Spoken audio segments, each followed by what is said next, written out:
व्यामते नमो बाहुभ्यां तव धर्मणे ते परिवञ्चते तायते तायो नाम पते नमो नमो निचैरवे परिचरायारण्यानां पते नमो नमस्त्रकाविभ्यो जिगागुं सज्जमुष्टतां पते नमो नमस्त्रमध्यानक्षान्तरभ्यः प्रकृतानां पते नमो नम उष्णीर्णे गिरित्राय क्लीटानां पते नमो नम उष्णज्योतन्वाकृत्यश्च वो नमो नम आतन्वानेभ्यः प्रतिदधानेभ्यश्च वो नमो नम आयच्छज्योभृत्यभ्यश्च वो नमो नमो चद्योविद्यभ्यश्च वो नमो नम आसीने विषयानेभ्यश्च वो नमो नम स्वपद्योजाकृत्यश्च वो नमो नमस्तिश्च द्योदावद्यश्च वो नमो नम सभाभिसभापतिभ्यश्च वो नमो नम अश्वेभ्योऽश्वपतिभ्यश्च वो नमः व्याजनीभ्यो विविद्यन्तेभ्यश्च वो नमो नम उगनाभ्यश्च वो नमो नमो कृत्येभ्यो कृत्यपतिभ्यश्च वो नमो नमो व्रातेभ्यो व्रातपतिभ्यश्च वो नमो नमो गणेभ्यो गणपतिभ्यश्च वो नमो नमो विरूपेभ्यो विश्वरूपेभ्यश्च वो नमो नमो महद्यहर्षुल्लकेभ्यश्च वो नमो नमो रतिभ्यो रतेभ्यश्च वो नमो नमो रतेभ्यो रतपतिभ्यश्च वो नमो नमः सेनाभ्यश्च वो नमो नमः शत्रुभ्यः संग्रहीतृभ्यश्च वो नमो नमस्तभ्यो रतकालेभ्यश्च वो नमो नमः कुलालेभ्यः कर्मालेभ्यश्च वो नमो नमः पुञ्जिष्टेभ्यो निजाडेभ्यश्च वो नमो नमः शिवद्योतन्वितृभ्यश्च वो नमो नमः मृगेभ्यः स्वनेभ्यश्च वो नमो नमः स्वभ्यः स्वपतिभ्यश्च वो नमः नमो भवाय च रुद्राय च नमः शर्वाय पद्मते च नमो नीलग्रीवाय च श्रीकण्ठाय च नमः कपद्दिने च व्युक्तकेशाय च नमः सहस्राक्षाय शतधन्वने च नमो गिरिशाय च विष्टाय च नमो वीरश्रमाय शेषमदे च नमो ह्रस्वाय च वामनाय च नमो बृहते च वृषीयते च नमो वृद्धाय च संवृत्वने च नमो अग्र्याय च प्रथमाय च नमः आशवे च गिराय च नमः शीव्याय च शीव्याय च ऊर्ण्याय च वष्ण्याय च नमस्त्याय च द्वीप्याय च नमो दिव्याय च हनन्याय च नमो दृष्टये च प्रमशाय च नमो धूताय च प्रहिताय च नमो निषङ्गिने च शिधुमते च नमः तीक्ष्णे च वेचाजिने च नमः स्वायधाय च रङ्गणे च नमः श्रुत्याय च पत्याय च नमः काट्याय च नीत्याय च नमः स्तोत्याय च रस्याय च नमः नाट्याय च वैशन्ताय च नमः कूप्याय च वट्याय च नमो वर्ष्याय च वष्ट्याय च नमो मेघ्याय च विद्याय च नमः ईद्रियाय च तप्याय च नमो वास्याय च रेश्म्याय च नमो वास्तव्याय च वास्तुपाय च नमः सोमाय च रुद्राय च नमः साम्राय च अरुणाय च नमः शृङ्गाय च पतिपतये च नमः उग्राय च भीमाय च नमः अग्रे वदाय च दूरे वदाय च नमो हन्त्रे हनीयते च नमो विक्षेभ्यो हरिकेशेभ्यो नमः ताराय नमः शम्भवे च म्योभवे च नमः शङ्कराय च मेश्वराय च नमः शिवाय च शिवतराय च नमः स्तेत्याय च कूल्याय च नमः पार्याय च भार्याय च नमः प्रकरणाय चोत्तरणाय च नमः आतार्याय च लाड्याय च नमस्याय च धेन्याय च नमः तिगत्याय च प्रपाक्याय च नमः इरण्याय च प्रपद्याय च नमः किंशिलाय च क्षन्नाय च नमः कपतिने च पुलस्त्ये च नमः गोष्ठ्याय च दृष्ट्याय च नमः कल्प्याय च ज्येष्ठ्याय च नमः कार्याय च पुरेष्ठाय च नमः हृदयाय च महेष्ट्याय च नमः पाकुंसद्याय च रजस्याय च नमः शुक्याय च हृत्याय च नमो लोप्याय च लप्याय च नमः ओर्म्याय च सूर्म्याय च नमः पर्णाय च वर्णचद्याय च नमः अगुर्मानाय च अभिघ्नते च नमः आकृते च प्रकृते च नमः वक्तिकेभ्यो देवानां वंशतेभ्यो नमः विक्षिणिकेभ्यो नमः वृत्तिनृत्येभ्यो नमः आनिर्मतेभ्यो नमः आमिर्वत्येभ्यः श्रापे अन्धसुष्पते दर्शनीललोहित येषां पुरुषाणाम् येषां पशूनां माभेर्मा रोमो येषां चिन्तनामुक्ते याते रुद्रशिवा तनो शिवा विश्वाहवेशिजी शिवा रुद्रशिवेशिजी तेन नोमणि जीवते इमागुं रुद्राय दर्शकभर्तिने क्षैवीराय प्रपरामहे यदा न क्षमशद्युपते पुष्पते विष्णुं पुष्पं ग्रामे असन्नातं मृडानो रुद्रोतनो मे श्रीक्षैवीराय साविदेमते यच्चं चोचमुराय ते पिता ददस्यावतद् रुद्रप्रणीतो मानो महानवतमानो अर्थतमान अक्षन्तमुदमान उक्षितं मानो वदीश्वितरं मोदमातरं प्रियामानस्तनवो रुद्रीर्षः मानस्तोकेत हेमान आयिषिमानो वोषमानो अस्वेषुरीर्षः वीरान् मानो रुद्रभामितो वदीर्हविष्णुं दोनमसाविदेमते आरार्त्रे घोर्पुरुषम् एकैवीराय नमस्ते अस्तु रक्षाचनो अदितिदेव बृहस्पति च नश्वरम च त्रिपर्वाः देहि शुभङ्कर्तशिवं युवानं गण्यभ्यङ्गोपभारतमुद्रं राजरित्यैस्तवानो अनेके अश्विनोपन्दसेनाः परिणो रुद्रस्य हेतुर्गुप्तपरे चेते सुदुर्मत्र गायोः अवस्थिरां भवद्गतमुनशुमीर श्लोकाय समयाय मुदय नीरिष्टं सुकृतं शिवोनः समना भव पदमे दीक्ष आयुधं निदाय कृतं वसन आचरणा विद्युदाभिः प्रतिलोकितनमस्तभवः यास्ते सहस्रं हेते अयमस्मिन् उपन्विताः सहस्राणि सहस्रबाहोऽस्त्रहेतयः ताशामीशान भवः पराटी नामकाकृति सहस्राणि संसृतो ये रुद्रादिभूम्यां शेषागं सहस्रघ्ने वधर्माणि तन्ति अस्मिन् हत्य निमे कृत्य भवा अदि नीलग्रीवा शितिकण्ठा सर्वा अधर्माचराः नीलग्रीवा शितिकण्ठादिवं रुद्रा उपस्थिताः ये वृक्षेषु स्पन्दरा नीलग्रीवा विलोहिताः ये भूतानामृपदेव विशिखासक्तपद्यनः ये अन्ये शिविद्धिपात्रे चित्रगोचराने ये वदान्तैलव्रतायुधः ये तीर्थानि प्रचरन्ति सुदामन्तोऽन्यः एतावन्तश्च भूयागुं च रुद्रावितिस्ते तेषागुं सहस्योजने धन्मानि तन्मते नमो रुद्रे व्योये पृथिव्यान्ये इन्द्रिये दिव्ये चानन्वातो वर्षमिष वस्तेभ्यो दक्षिणादिशप्रति चेतोदित्येभिवास्तेभ्यो नमस्ते नो प्रियं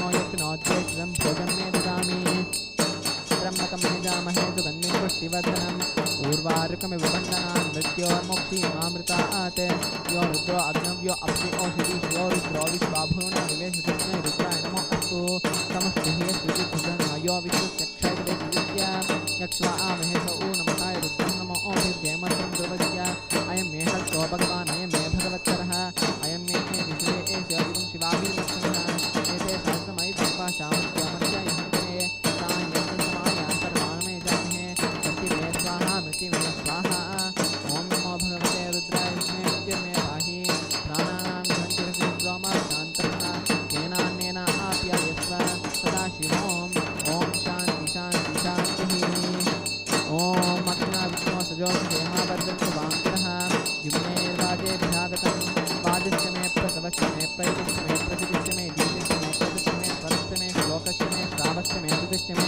ज्योतिश्च मे सुवश्च मे प्राणश्च मे मानश्च मे ज्ञानश्च मे सुश्च मे चित्तं च आदितं च मे वाक्च मे मनश्च मे चक्षुश्च मे श्रोत्रश्च मे दक्षश्च मे बलं च ओजश्च मे साष्टम् आयुश्च मे जराशम् आत्मा च मे धनं च मे शर्म च मे वरं च मे इदां च मे स्थां च मे पुरोगं च मे शरीरां च मे जैष्ठ्यं च मे आधिपत्यं च मे मनश्च मे धाम च मे मत्स्य मे भ्रश्च मे हेमा च मे महिमा च मे गरिमा च मे प्रतिमा च मे कस्मा च मे धाग्व्या च मे वृत्तं च मे वृत्तिश्च मे सत्यं च मे सत्ता च मे जगच्च मे धनं च मे वसच्च मे कुशिश्च मे क्रीडा च मे मोदश्च मे जातं च मे दृश्यमानं च मे सूक्तं च मे चुक्षुतं च मे वित्तं च मे वेद्यं च मे भूतं च मे भविष्यति च मे सुखं च मे मोदं च परित्रं च परिष्टिश्च मे सत्यं च मे कीर्तिश्च मे मतिश्च मे सुमतिश्च मे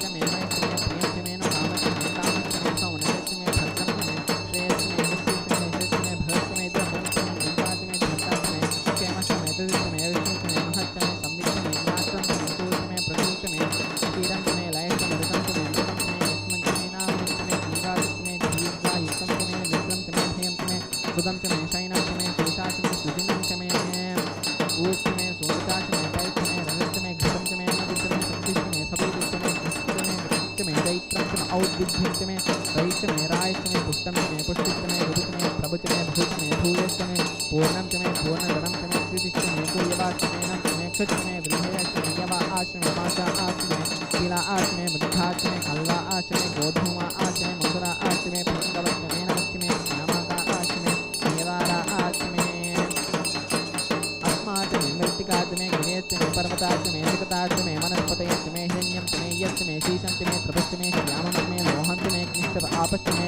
वीरुदश्च मे औषधयश्च मे कृष्णपच्चं च मे कृष्णपच्चं च मे ग्राम्याश्च मे पशवारण्याश्च यज्ञेन कल्मषां वित्तं च मे वित्तिश्च मे भूतं च मे भविष्यश्च मे शुभं वसुश्च मे वसतिश्च मे कर्म च मे शक्तिश्च मे अर्थश्च मे एमश्च मे इतिश्च मे गतिश्च गन्धद्वारां धुरां दर्शां नित्यपुष्टाङ्करीषिणीं ईश्वरीगुं सर्वभूतानां तामिहोपह्पये श्रियं गन्धान् धारयामि गन्धस्योपरि हरिद्रा कुङ्कुमचूर्णं समर्पयामि पुष्पैः पूजयामि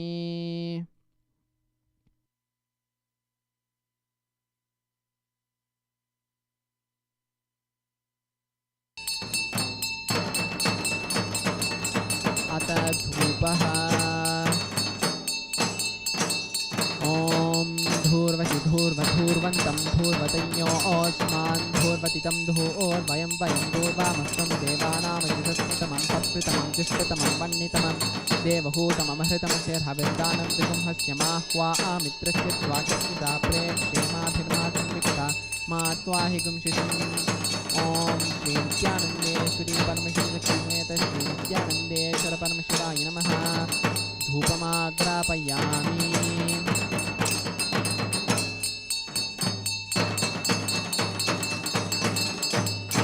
अथ दीपः ॐ मुक्तिप्यस्वजातवेदोपग्निर्गुं मम पशुभिश्चमह्यमावह जीवनं च दिशो दिश मानोहिगं श्रेयस्जातवेदो कामश्वं पुरुषं जगत् अभिभ्रगत्न आगहि श्रियामा परिपातय ॐ श्रीनित्यानन्देश्वरी परमशिवशक्तिसमेत श्रीनित्यानन्देश्वर परमशिवाय नमः दीपं दर्शयामि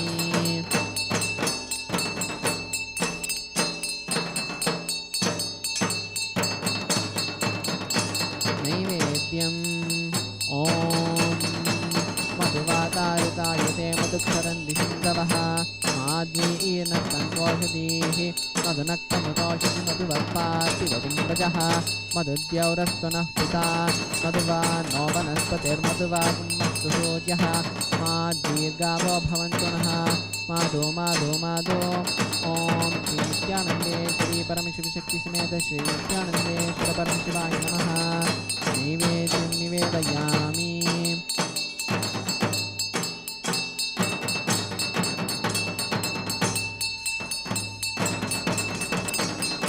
नीराजनम् ॐ सोमो वा एतस्य राज्यमादत्ते यो राजा सन् राज्यो वा सोमेन यजते देवसुवामेतानि हवीगुंसि भवन्ति एतावन्तो वै देवानागुं सवाः स एवास्मै सवान् प्रयच्छन्ति तयेनं पुनस्सुवन्ते राज्याय देवसुराजा भवति तन्महेशाय विद्महे वाग्विशुद्धाय धीमहि तन्नः शिवः प्रचोदयात् तन्महेशाय विद्महे वाग्विशुद्धाय धीमहि तन्नः शिवः प्रचोदयात् तन्महेशाय विद्महे वाग्विशुद्धाय धीमहि तन्नः शिवः प्रचोदयात् ॐ श्रीनित्यानन्देश्वरी परमशिवशक्तिसमेत श्रीनित्यानन्देश्वर परमशिवाय नमः मङ्गलनीराजनं सन्दर्शयामि रक्षां धारयामि क्षमा प्रार्थना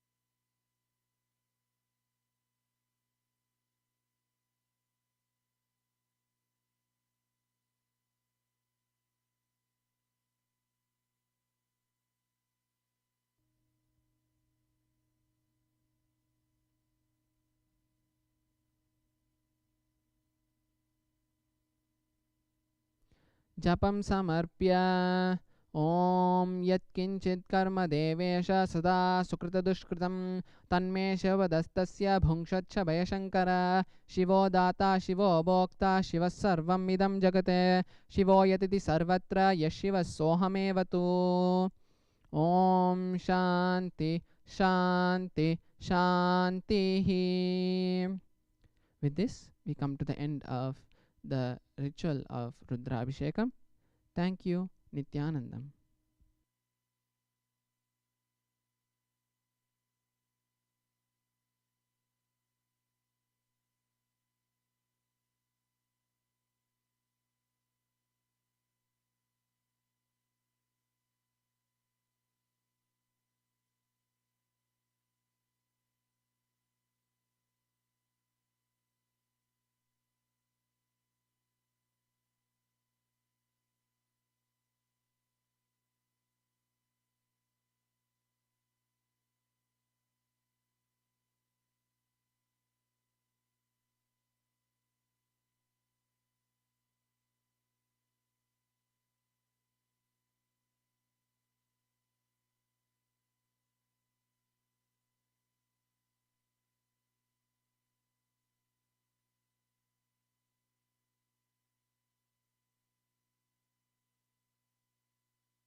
Guru Parampara.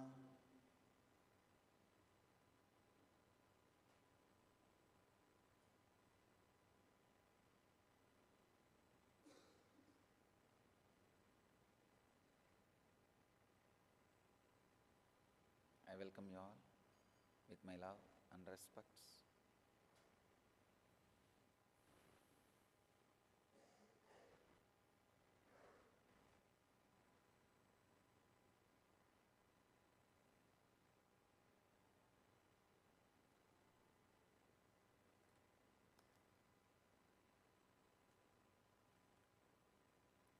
Today's subject for satsang: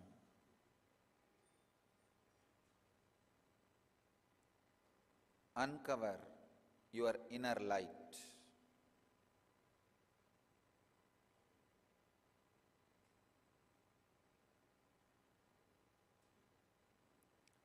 Today Patanjali is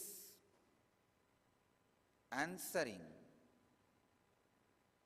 and giving solution for one of the major problems all seekers and human beings face in the life.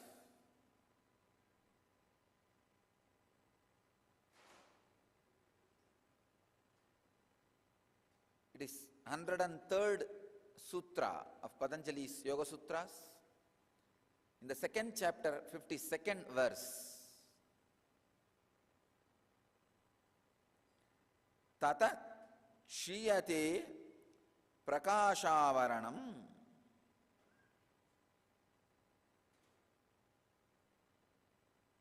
Swami Vivekananda translates this sutra as, by that the covering of the light of the chitta is attenuated. Swami Prabhavananda translates as the result of this, the covering of the inner light is removed. Swami Sachidananda translates as its result, the veil over the inner light is destroyed. I'll try to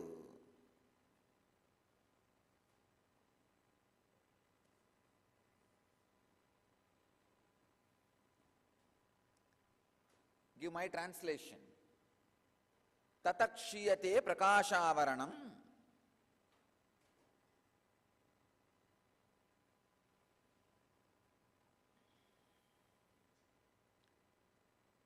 This sutra is the continuation of yesterday's sutra. Patanjali says in the last sutra, the science of absorbing the prana, the life energy, directly, without any means or vehicles, unnecessary load on your system. If you can absorb the highest frequency inside your body without any thought, without thoughts being awakened, that is what Patanjali calls as pranayamaha. Please understand, the whole purpose of pranayama is breathe without thinking. Whenever there is a thinking, breathing is not complete. Breathing does not take energy inside. It takes only air, which is not really necessary to be inside your body. It is the energy which is basic requirement. The prana is the basic requirement. Because prana is mixed in the air, we take the air also. If there are more thoughts, you will take more air, less prana. If there are less thoughts, you will take less air, more prana. Please understand? It's like a vicious circle. If you take more prana, naturally less thoughts will be there. If you have less thoughts, you will take more prana. Or the other way, if you take less prana, there will be more thoughts. If you have more thoughts, you will take less prana.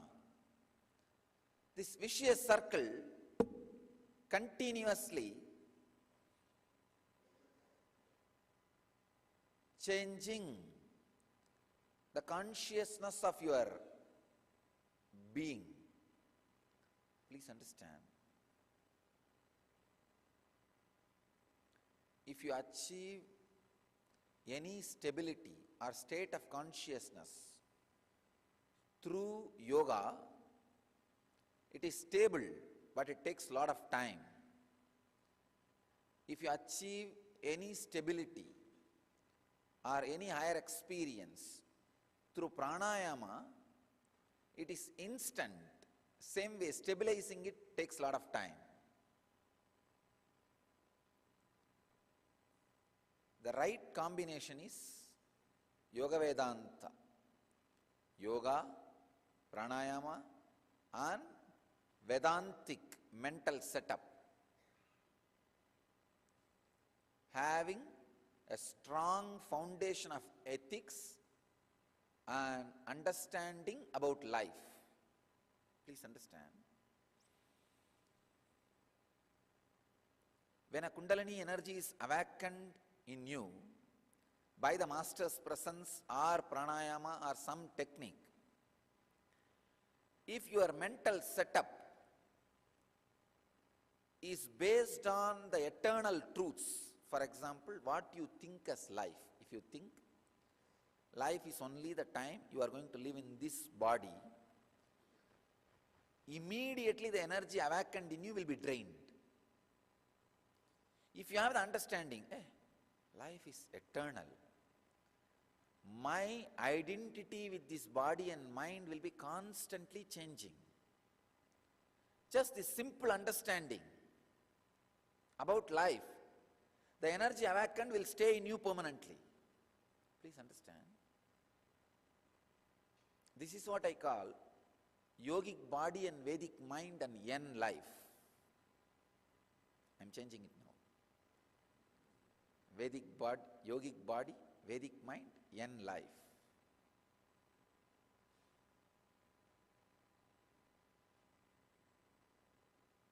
Having a mind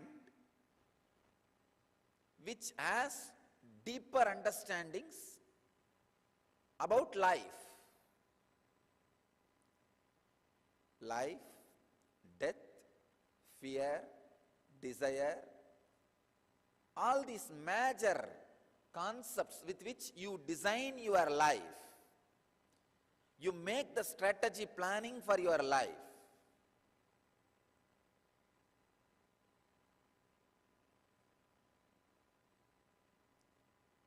Again and again I have seen the hypocritic people who cheat. Even if you awaken their Kundalini, it doesn't stand in their system. I have seen. People ask me, just blowing you can awaken the Kundalini. Why don't you do?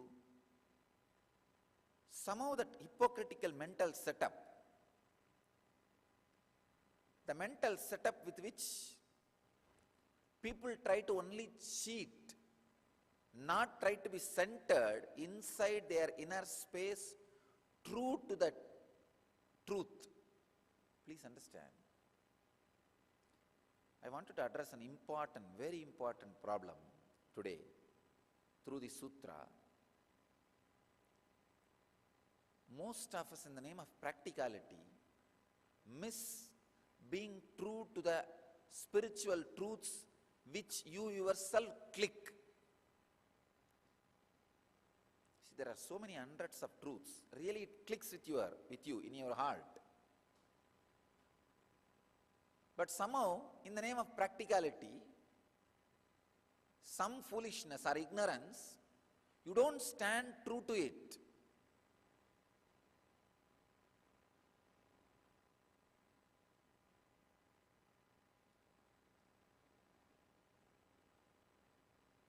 Just last few days, I was reviewing the life of brahmacharis and brahmacharinis. I was sitting and going through what all they are doing, how they are growing, what is happening in their spiritual life. Not being responsible to the truth they themselves believe. You see, for example, there are few truths. Enlightenment is the ultimate goal of life. You need to continuously do spiritual practice and internalize spiritual truths. If these truths does not even click with you, no problem. Then naturally you will live a so-called normal life. Up and tip. Morning up, evening tip. Night up, day tip. Up and tip. You will live that life, no problem. It is like a regular rut. But the moment these great truths clicks with you, especially when you commit to be truthful to those great truths and enter into an infrastructure which is created for that, naturally now you take a different responsibility altogether. Your life is no more yours. You are dedicating that to some higher purpose. Now, the truths which has clicked with you, if you are not honest, true to it, naturally any experience awakened in you will be drained in few seconds. It doesn't take more than few seconds. I have seen. I always tell this as a greatest danger. Seekers face. When you enter into a sangha, you stop being honest to the truths and justifying it because somebody else also lives like that. Not being responsible for the truths which clicks with you or the life which you have assumed, which you have taken it upon yourself.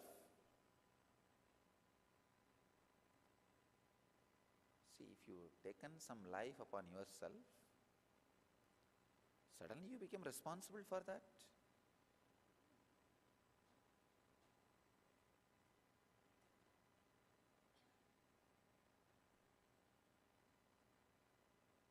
A person who takes the life of a doctor becomes suddenly responsible for the patient. Person who takes the life of a seeker becomes responsible to be completely honest, truthful to the truths which clicks inside him.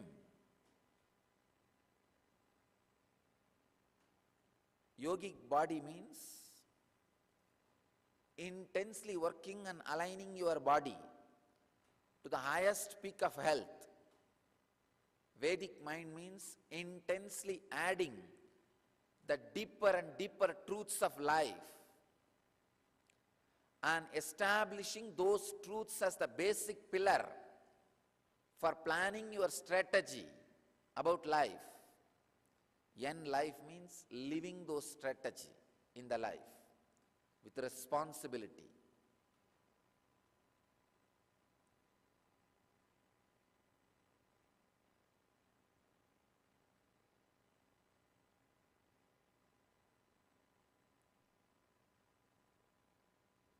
If you don't have N life, we can be very sure you don't have yogic body and Vedic mind.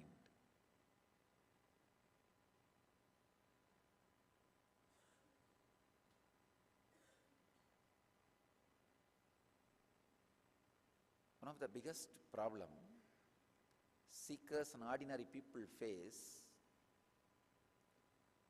is the low mood because of arrogance. Unable, or not even unable, doesn't want to look into the problem. When you don't want to look into the problem, you enter into a kind of an arrogance which says, okay, what is there? Any after effect, I'll face it. But when it comes only, you will understand. You will not be able to face it. The mind which says it will face will just escape and disappear, dump you and disappear when you really have the problem.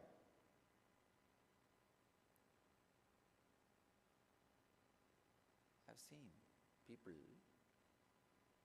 they think mentally, if this problem comes, I'll face it. If this problem comes, it's okay, I'll face it. What is there? Even 1 inch of that problem comes, they'll not be there. The mind which said we will face it will not be there.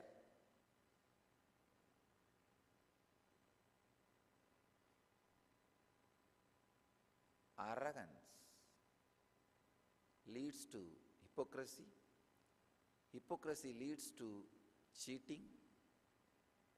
Cheating leads to cheating yourself. Nothing else.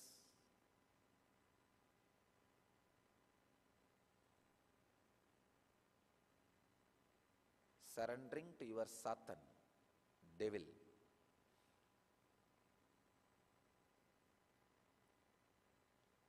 Surrendering to your own demonic tendencies.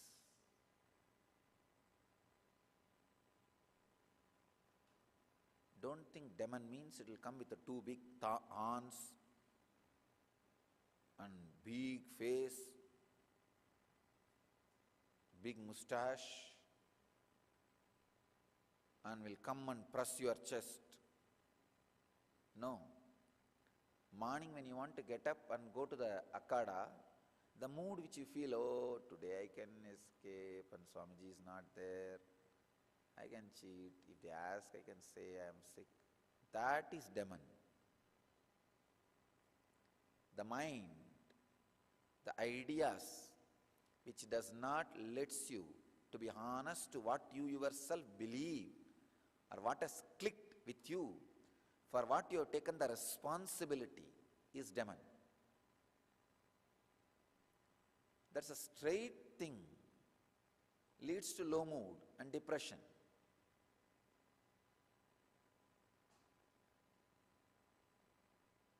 Yogic body means squeezing the body and taking the tamas out of it. When you do an intense yoga or do weightlifting, bend your body, the pain which happens in your system is because of the tamas, understand, not because of body. The amount of pain is directly related to the tamas you carry. Decide to squeeze the body, you will suddenly see the pain will not be there.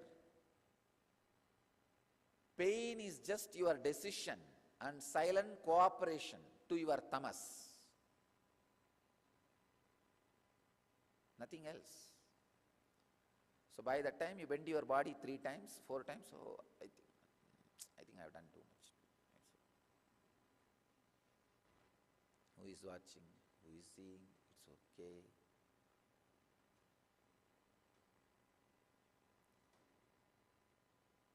Same way, by the time you sit in the office and do some 5 minutes, 10 minutes, something here and there, let's go and lie down in the room. Who is going to watch in this huge crowd? Nobody is going to watch. But who is going to fall into the ditch of depression? You. Nobody else. Not being honest to the truths which clicked with you is what I call covering of the inner light. See, if the truth has never clicked with you, no problem. If you never even believed once that enlightenment is the ultimate possibility in the life, that should be the goal. And I am beyond body and mind, no problem. Then get out of this place, and this place is not for you, and this satsang is not for you, this spirituality is not for you. Then you run around. What do you want to be doing?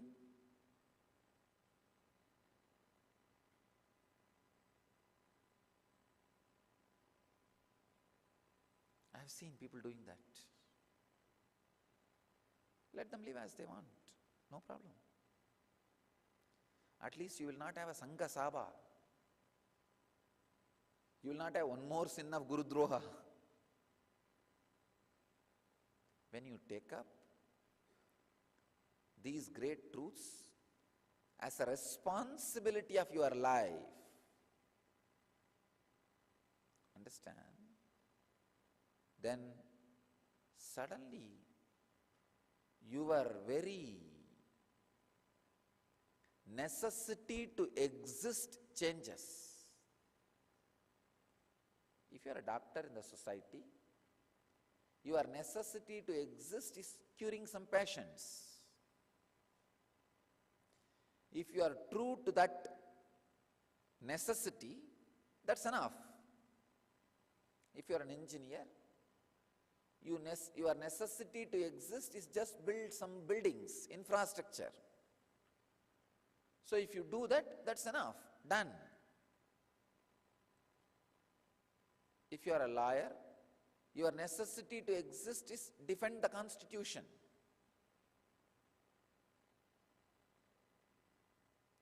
Protect the people who are victimized by the police.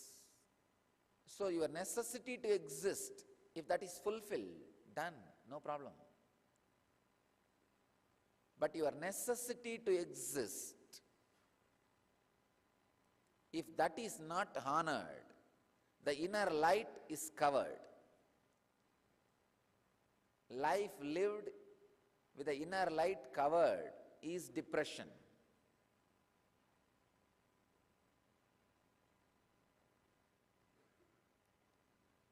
Usually whenever people come to me with some disease, either I heal or I tell them to take up any other therapies required.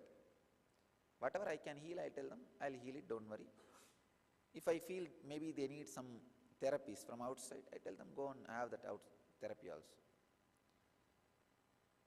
See, not having clicked with the higher truths is not sin.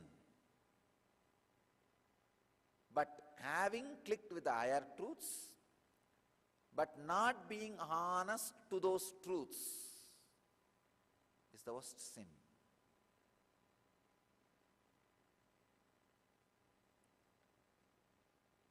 Especially taking up a life, for example, you are an ordinary person, somebody comes to you and says,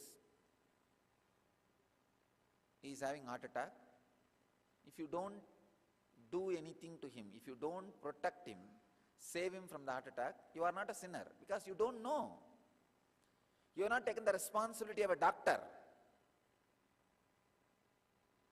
But if the same guy goes to the doctor, and if the doctor does not try his best to save his life, it's a sin. It is against the oath which he has taken, the hypocrisy oath. Just because of the responsibility you have taken, you are bound to live the truth honestly to the extreme possibility.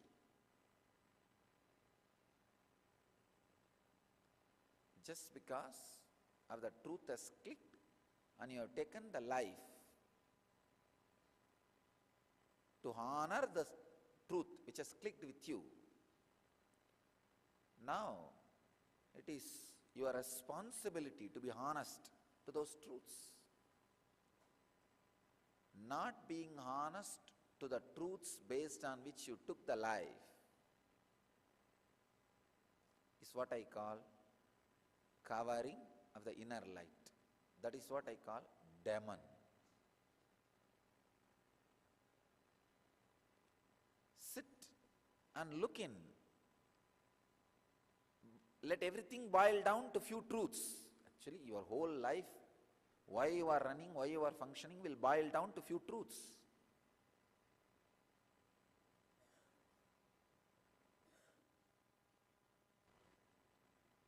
So again and again be honest to those few truths.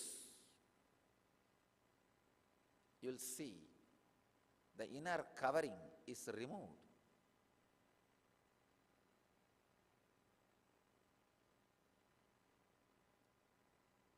the inner covering being removed is the fruit of pranayama, means absorbing the pranic energy directly from the cosmos without breathing.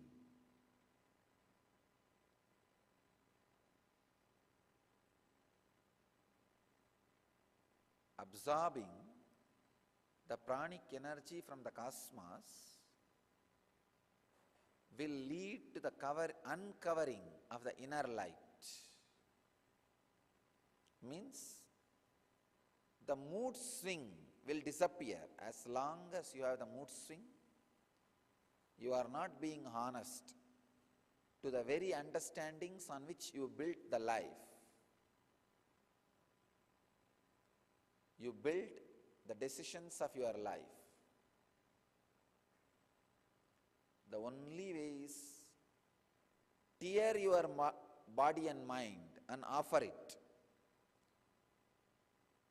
to fulfill those truths. It is tyaga, renunciation, the only way, one and only way. Upanishads declare very clearly, tyage naike amritatva manasuhu. They don't say tyaga is one path to achieve the eternity. No, they say tyage naike, the only path to achieve the eternity.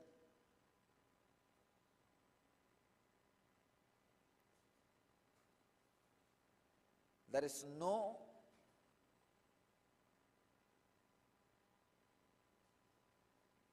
shortcut. That shortest cut is straight line. The shortest distance between 2 points is a straight line. Shortest cut is straightforward path, nothing else.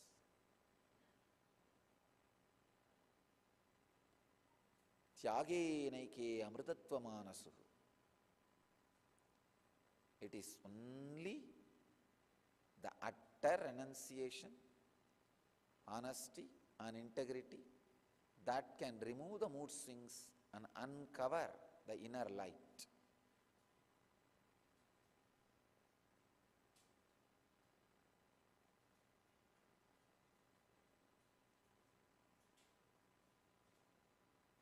Pranayamaha,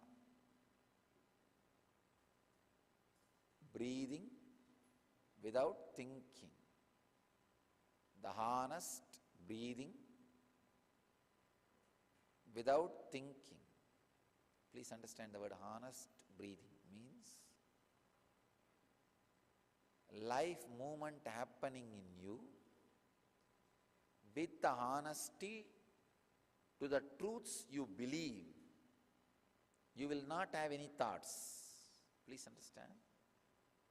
Thoughts are nothing but you trying to justify the life movements happening in you, which is not honest and true to the truths you believe are clicked with you as life.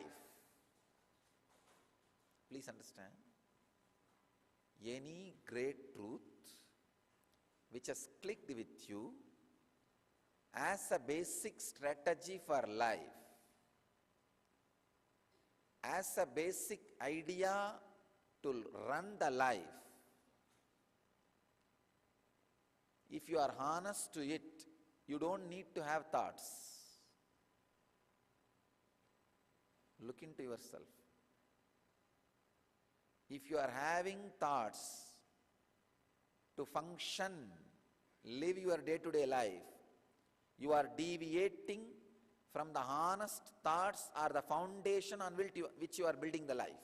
For example, if you pick up the basic truths which clicked in your life, on which you are building the foundations of your life, and living, being true to that foundation, you don't need thoughts to run your day-to-day life. No. You don't require thoughts to run your day-to-day life, including your job. Even if you are handling publication department where you need to write, you can just write without thinking. Whole day I am just speaking without thinking, but every day something new comes out. It's not that you are wondering, I am also wondering. Just because I built my very life on the honest truths which I believe, and I am being completely honest to those truths. That is what I call living as per the cosmic law.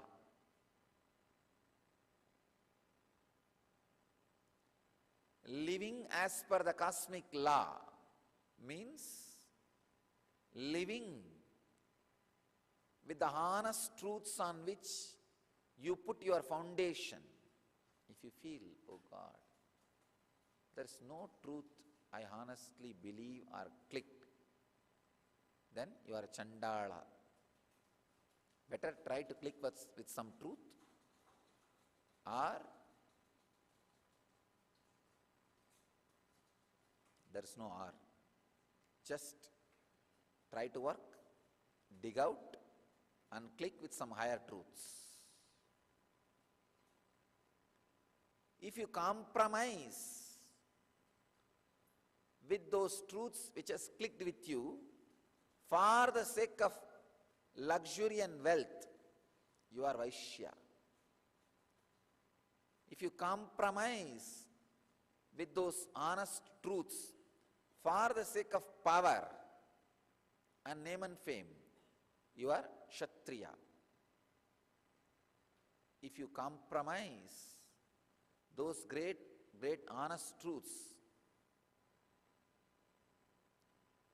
for no proper result or no proper reason, just foolish ignorance, you are fourth Varna.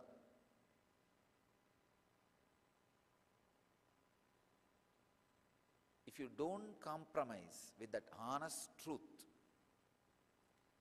and live being established in it,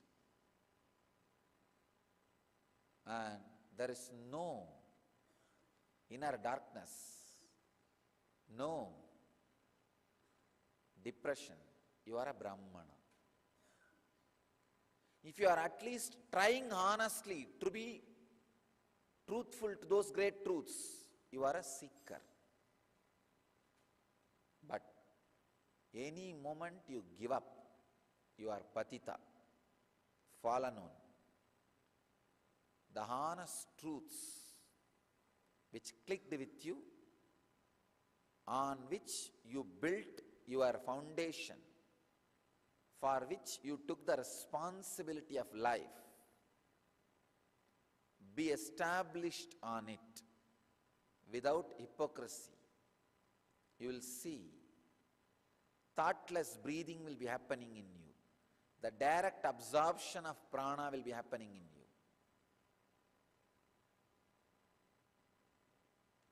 You can do it in two ways. Either create Vedic mind so that pranayama happens in you, or create yogic body, pranayama will happen in you. As I said, bend your body, squeeze the body and get the depression, get the laziness out of it. Put the extreme physical practices like intense Surya Namaskars on your body. Of course, don't destroy it, don't have anger towards it, with the feeling of training it, making it better. Then naturally you will not abuse it. Create yogic body. You will have that eternal Nitya strategy in your inner space for Ananda life. If your strategy is based on the eternal truths, Nitya, you will have ananda in the life. Then again, you will have the end life, because you will absorb the prana without breathing. If you are honest to the understanding clicked with you, whole day the sincerity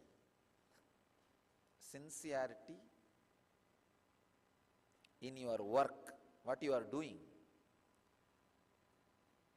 responsibility, feeling responsibility in the commitment which you took up, is a direct technique to absorb prana from the cosmos.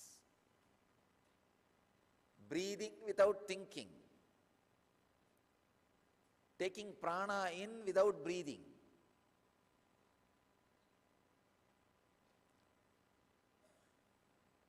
If you have both the yogic body and Vedic mind, you will see very clearly end life is happening.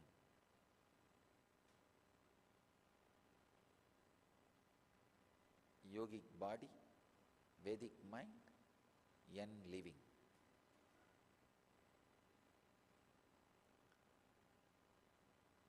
Uncovering the inner light is achieved by the pranayama. The Patanjali's word, tatakshiyate prakashavaranam,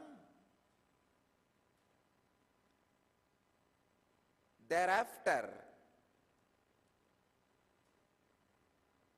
the veil covering of the inner light disappears.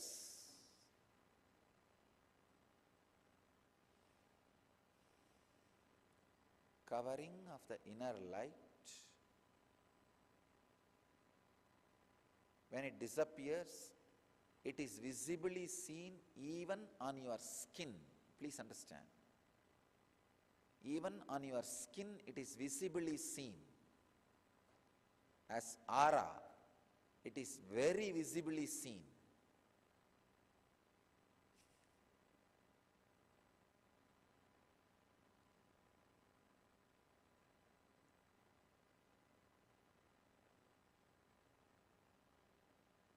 It may be very mystical, but I tell you, even a single honest eternal truth, Yan Sutra, clicks with you in your inner space, and you solve at least 2-3 of your inner problems with that truth, with that Shastra. Immediately, within those few minutes, your auric energy expands. Every time you bring yourself to the center and make yourself responsible, solve your inner space problems, the veil on the inner light is removed. What Patanjali calls as kshiyate, removed. Tatak kshiyate prakashavaranam.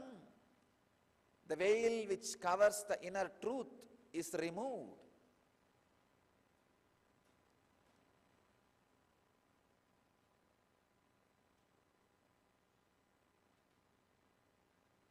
There's a beautiful verse by a great saint from Tamil Nadu in his sacred sentiments called Thiruvasagam. He sings, Ooninai urukki, ulloli perukki.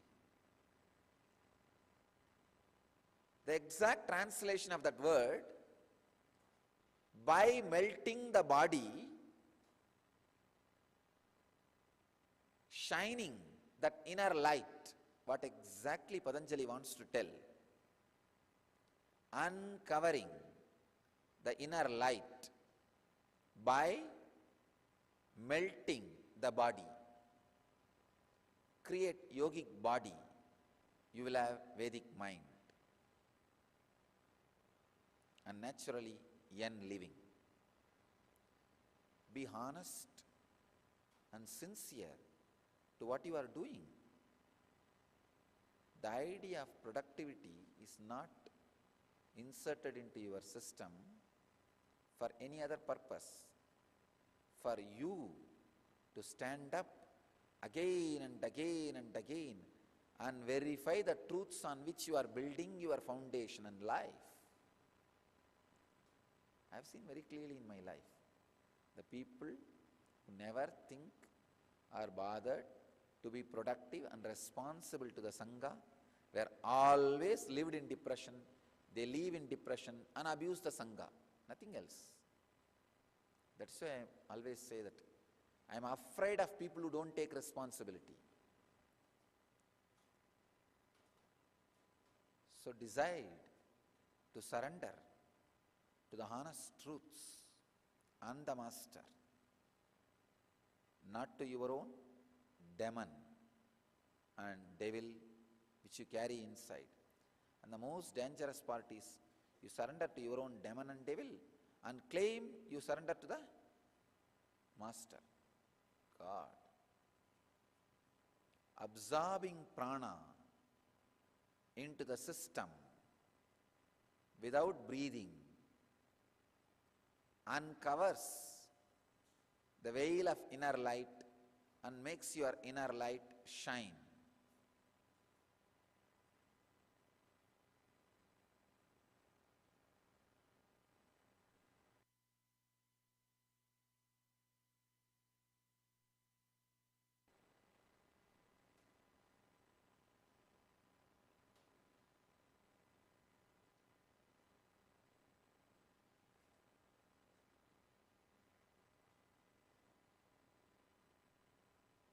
I bless you all to achieve,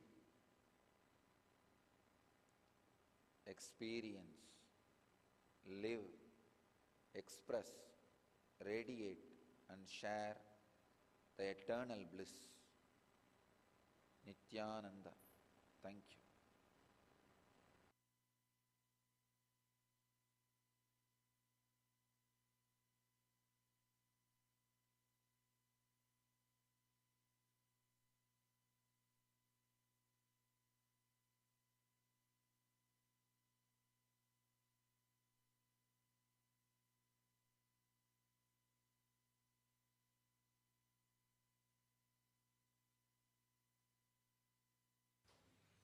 Sadashivasamarambaam Shankaracharyamadhyamaam Asmadacharyaparyantaam Vande Guru Paramparam.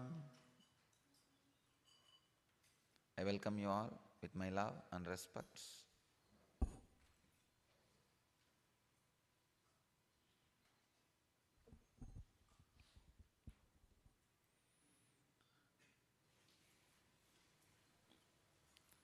From today, I'll start expressing and explaining the truths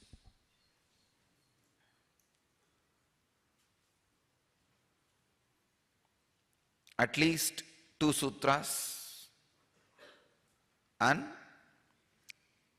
answer all the questions. So all the satsang centers watching the sutras and my explanations live, you can send your questions to the NTV, send your questions through email. I'll attend to your questions and respond every day. So all the satsang centers, devotees watching live can note the information. From today, we will have full 3 hours morning session.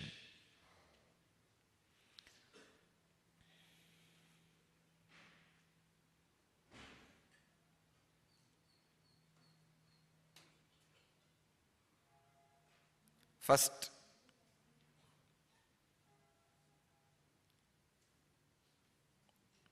I'll start with the sutra number 90th. For this sutra, for this whole satsang, the subject non-possessiveness, key to exist.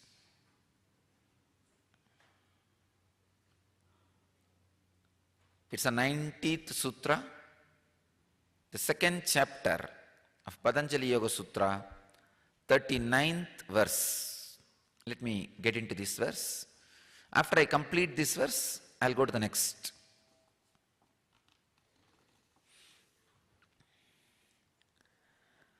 Aparigraha stairye janma katanta sambodaha. Oh God.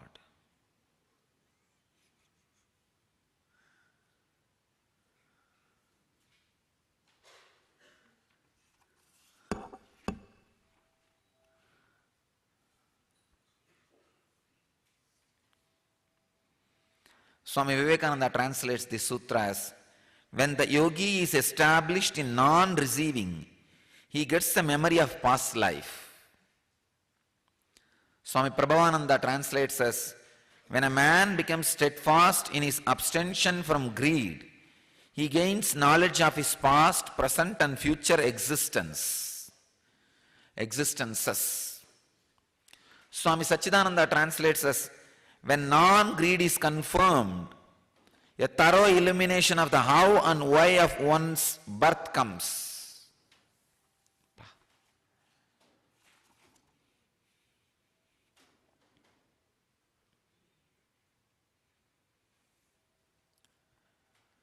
The ability to condense the greatest truths in one sutra, the Patanjali's ability, God, I just can't grasp. As per the Panini, sutra means which describes the greatest truths in minimum words without missing the basic points which anybody can understand, expand, expound in future.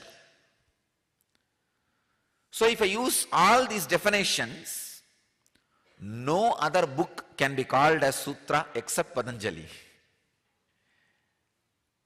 The depth with which Patanjali is expressing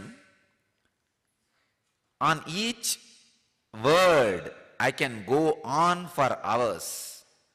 And I do not know, even after that, I'll be able to make people understand.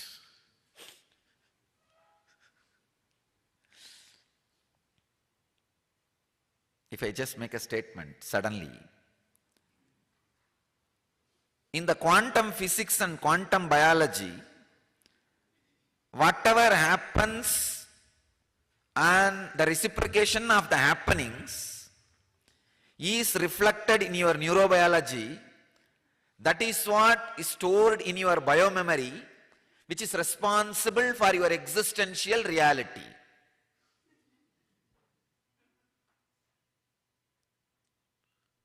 Let me repeat.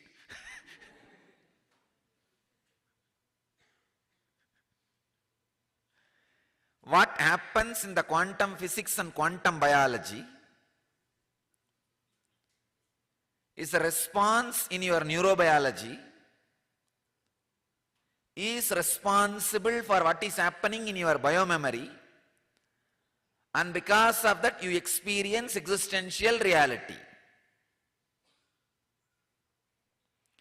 If I need to expand on this one statement I made, or later on some of my courageous disciples venture to expand and interpret this line, what I made, the statement which I made now, if they are intelligent enough and catch my consciousness, they can expand on this and write a whole book.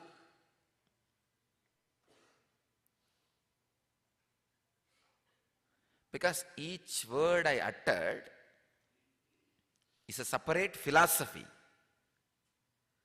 And I have connected all that philosophy and given a clear final definition of how you perceive this reality. All right, the statement which I made spontaneously now, I'll expand on that in the next session. Let me expand on. No, what I mean to say, the statement which I made spontaneous now can be considered as sutra. Too many important truths in unbroken way, conveyed with minimum words, with the possibility for people to expand, expound in future. This is what is exactly the definition of sutra by Panini.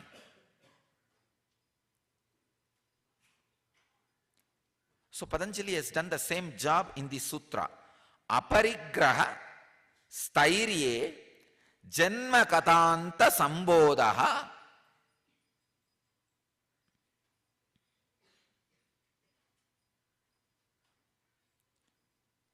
aparigraha. Let me explain the word aparigraha.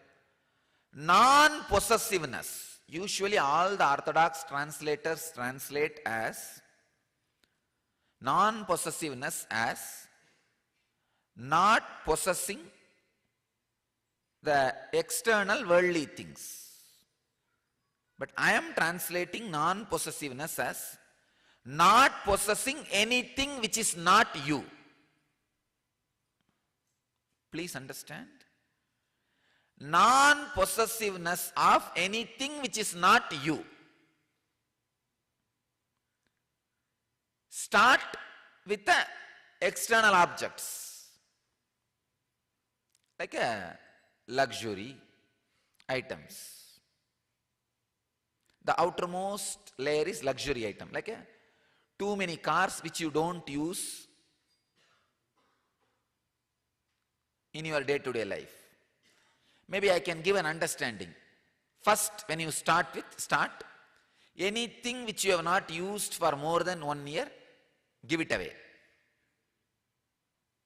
Then, after you are settled comfortably in this aparigraha, then come down. Anything which you have not used for last 6 months, give it away. After settling down comfortably in this aparigraha, then come next. Whoever asks whatever you have, give it away. Then come to the next level. Whatever you don't feel as you, give up. Then come next to the level. Whenever you don't feel even your body and mind as not you, decide to give it away. The subtle and subtle and subtle levels of non-possessiveness. Maybe for 3 or 4 seconds, you can feel you are not the body with the understanding of Atma Vichara or the ability of unclutching. Then those 3-4 seconds, be non-possessive of body. Maybe 2-3 seconds, you will be able to feel you are not the mind by unclutching, or the Atma Vichara Jnana, means understanding that I am not. Those few seconds, give up your mind, be non-possessive. Understand? If you are non-possessive of your body for few moments, suddenly it will alter itself, it will align itself with the cosmos. It is you who is holding your body in the battered, damaged condition continuously by sitting on it. It is like many magnets are broken to pieces and are lying, and you put a huge blanket on it, and those magnets are all lying hither and there in a chaotic way. If you just lift the blanket and leave them for themselves, they will all suddenly align in a clear north-south zone and stand in a proper line. See a magnetic needle, if you put a big blanket on it, naturally it will not align itself the proper north-south. It will be in chaotic position. The way in which you put the blanket, the moment the blanket landed on that needle, how it was, it will be in that same position. It will be in a chaotic way. But just remove the blanket. What will happen? It will align itself properly to north-south. Same way, possessiveness is the blanket you put on your body. So the moment you put the possessiveness on your body, means you possess your body, any problem you have, your body is caught in that problem. Your body is bolted in that problem. Please understand. You hold on to disease because of your possessiveness to your body. Have courage and lift the blanket of possessiveness. Suddenly the body will align itself. The magnetic needle will align itself.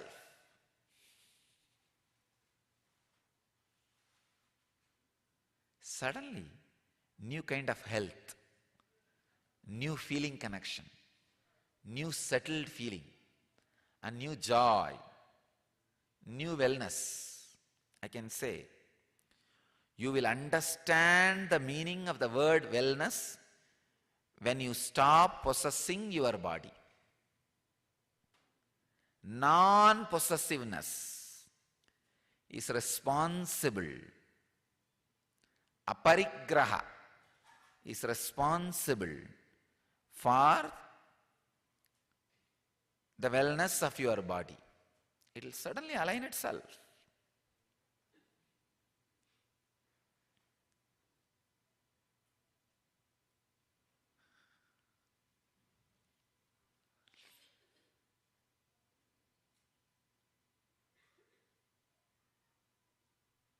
Maybe it is too new for a modern man's mind to comprehend, because from the beginning you are taught, if you possess your body and chisel it, it will experience wellness. I am telling you, ultimate yoga.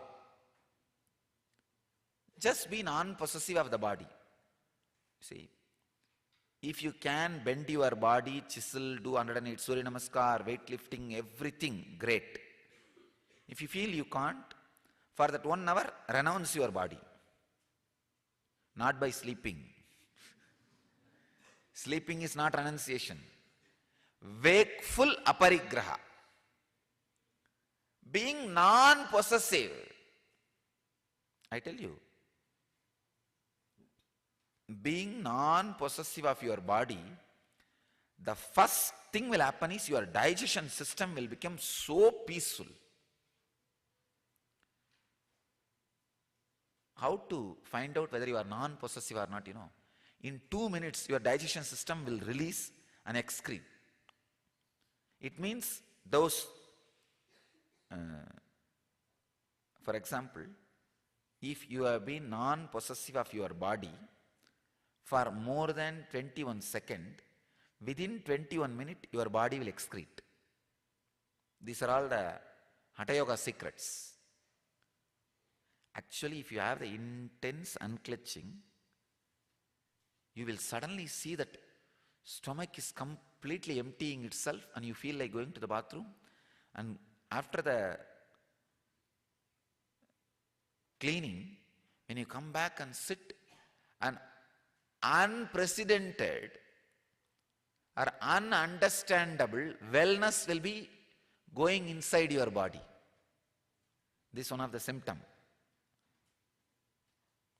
Because possessiveness of the body is directly connected to the digestion system.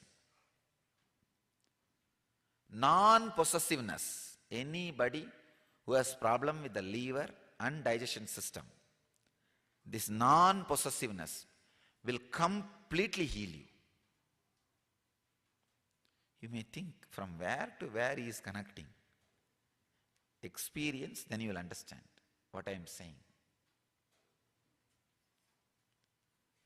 These are the deepest mystical secrets of body and the mind, how they both are connected. Non-possessiveness of body suddenly puts you into the great wellness.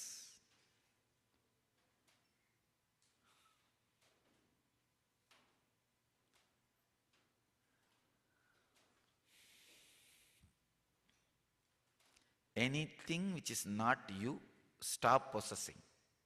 For example, when you walk, decide not to possess your body and see how it walks.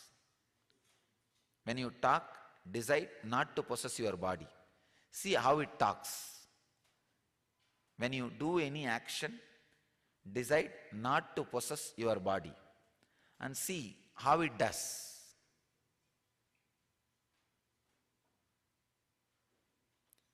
When you eat, don't possess your body, let the body eat. Suddenly you will see, you will not be overeating.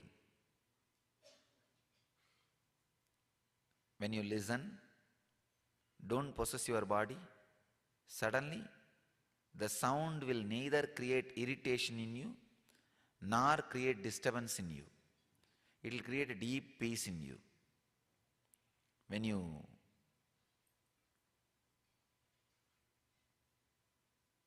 see, don't possess your body, suddenly you will see all the seen are only seen, not reality. When you don't possess your body, you will realize all the seen are only the seen, not the reality.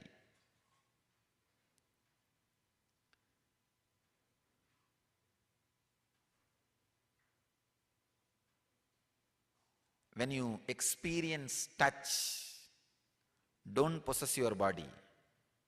Allow it to enjoy it in its own way. As the biomemory of your touch reciprocates the touch. That is what is exactly Tantra. I am defining Tantra. When you are experiencing touch, don't be possessive of your body. Unfortunately, we start possessing even the other body. Don't even possess the body which you are carrying. You'll see, wow, a different space, different plane, different experience altogether.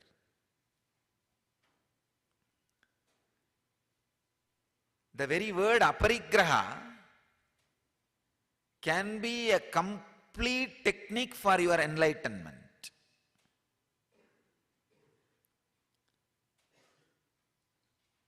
Tena tyaktena bunjitam akrita kasya sviddanam kuruvanneveha karmani jijivishet chatakum samaha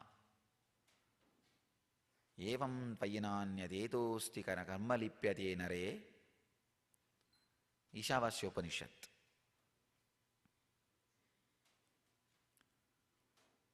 Enjoy the whole by renouncing.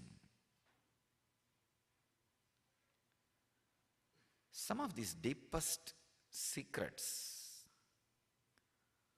of mind, body,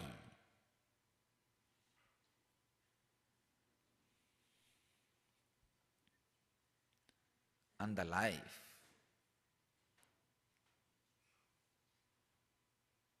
when I understand the deeper and deeper secrets, deeper and deeper gratitude starts overflowing in me for the amazing intelligence and the Himalayan peak intelligence of these great rishis.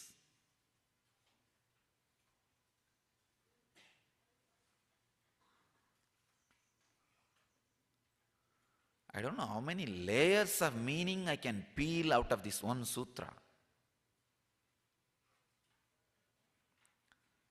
Aparigraha stairye janmakatanta sambodha. Next, if I go to the word stairye, if you are stable in aparigraha, non-possessiveness, janmakatanta, all the possible existences of you in the past, in the present, in the future, the overlapping of the past into the future and future into the past, and being battered state of by the past and by the future in the present. Please understand. None of you are in the present now. You are in a peculiar state called being punched by the future, by the present, by the future, by the past, in the present.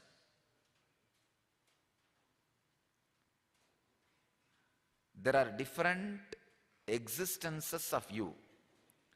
The pure past janmas, pure future janmas, future possibilities. Overlapping of the past into the future means your created future possibility. Overlapping of your future into the past. The way in which you remember your past is nothing but the overlapping of the future into the past. Please understand. You don't remember your past as it happened.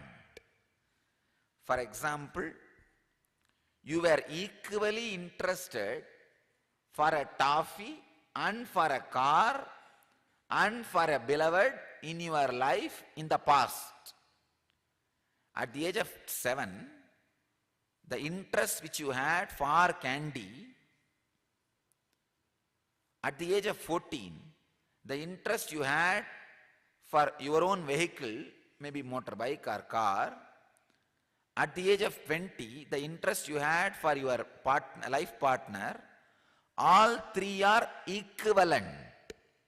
But now, when you remember your past, you remember your interest for your life partner and the car more intensely than the interest you had for candy or toffee. This is what I mean. The past you remember is the projection, overlapping of the future into the past. It is not exact pure past. The pure past and the pure future does not bind you. Overlapping of the past into the future, overlapping of the future into the past binds you.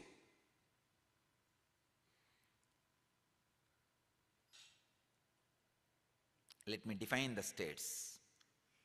Pure past, pure future, overlapping of your past into the future, overlapping of your future into the past.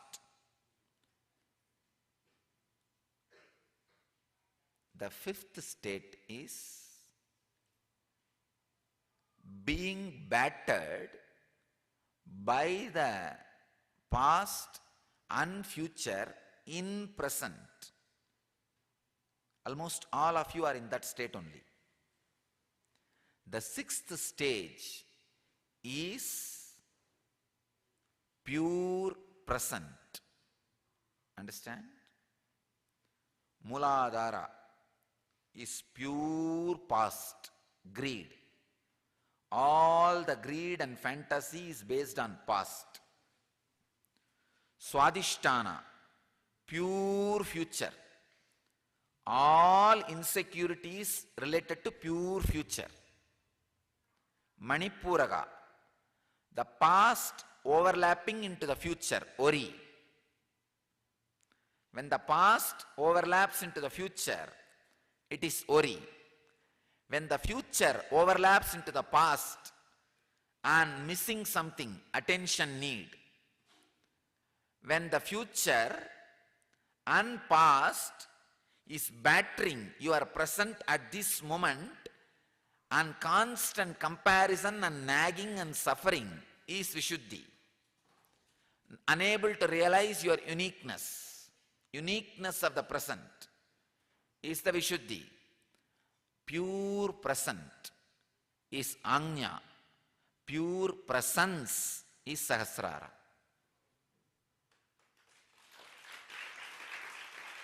The 7 states, the word Janma, I think nobody in Janma explained the word Janma.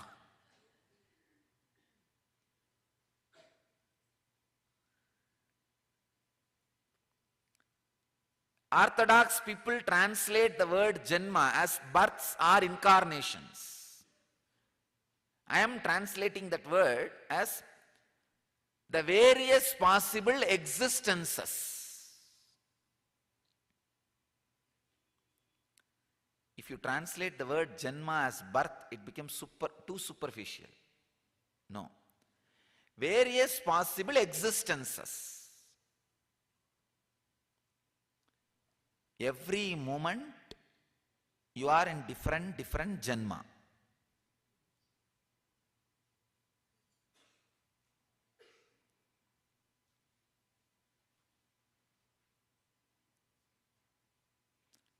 The mixture with which you are made is changing every moment. So the word Janma has to be understood in all its components and dimension.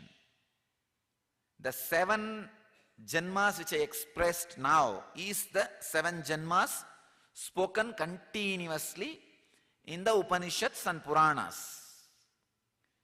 It is not 7 times you take a different body is called 7 Janma, no. Bhur, Bhuva, Swaha, the 7 world is exactly now what I expressed. The pure past, pure future, past overlapping into future, future overlapping into the past, and the present being battered by the past and future, pure present and pure presence. When I say the word pure presence, it is inclusive of all these 6 and which is witnessing all these 6 is presence.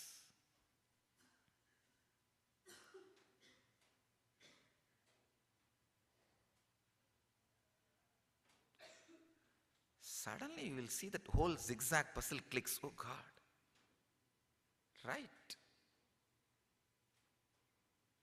Be in pure past. Fantasies will not affect you. Pure past means what? Dead.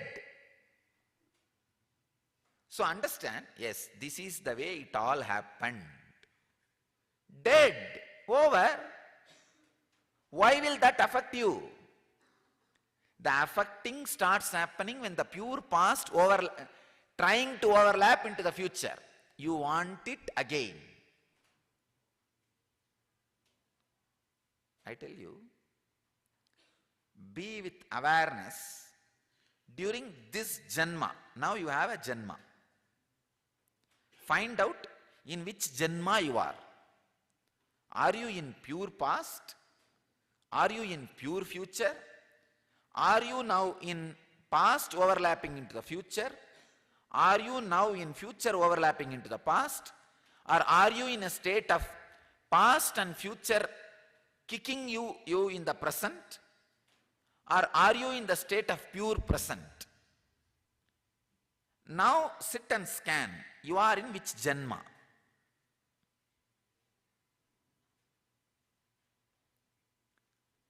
I feel most of you are in the Janma of Vishuddhi, where the past and future is hitting the present.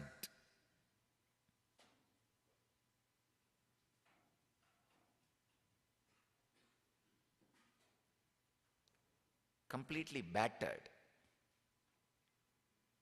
shaken, chaotic,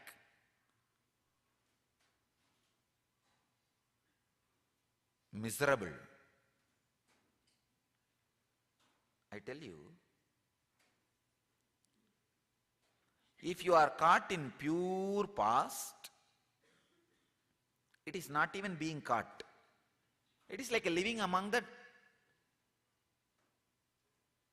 dead samskaras. Never you will be disturbed. The pure past has no problem. But you once in a while sprinkle little water on it and try to expect some dead body will come back to life. And you can have a ghost. You can have the ghost. And you may be able to have that samskara or that past repeating once more in the future. I tell you, if you live intensely in this moment, you will completely kill this moment and never ever expect that this moment should be repeated in your future. It is the non-compliance to the moment is non-completeness of the moment. Non-compliance to the moment is non-completeness of the moment. When you do not comply to this moment because of being possessive of body or mind, the non-completeness of the moment happens in you. A non-completed moment is karma,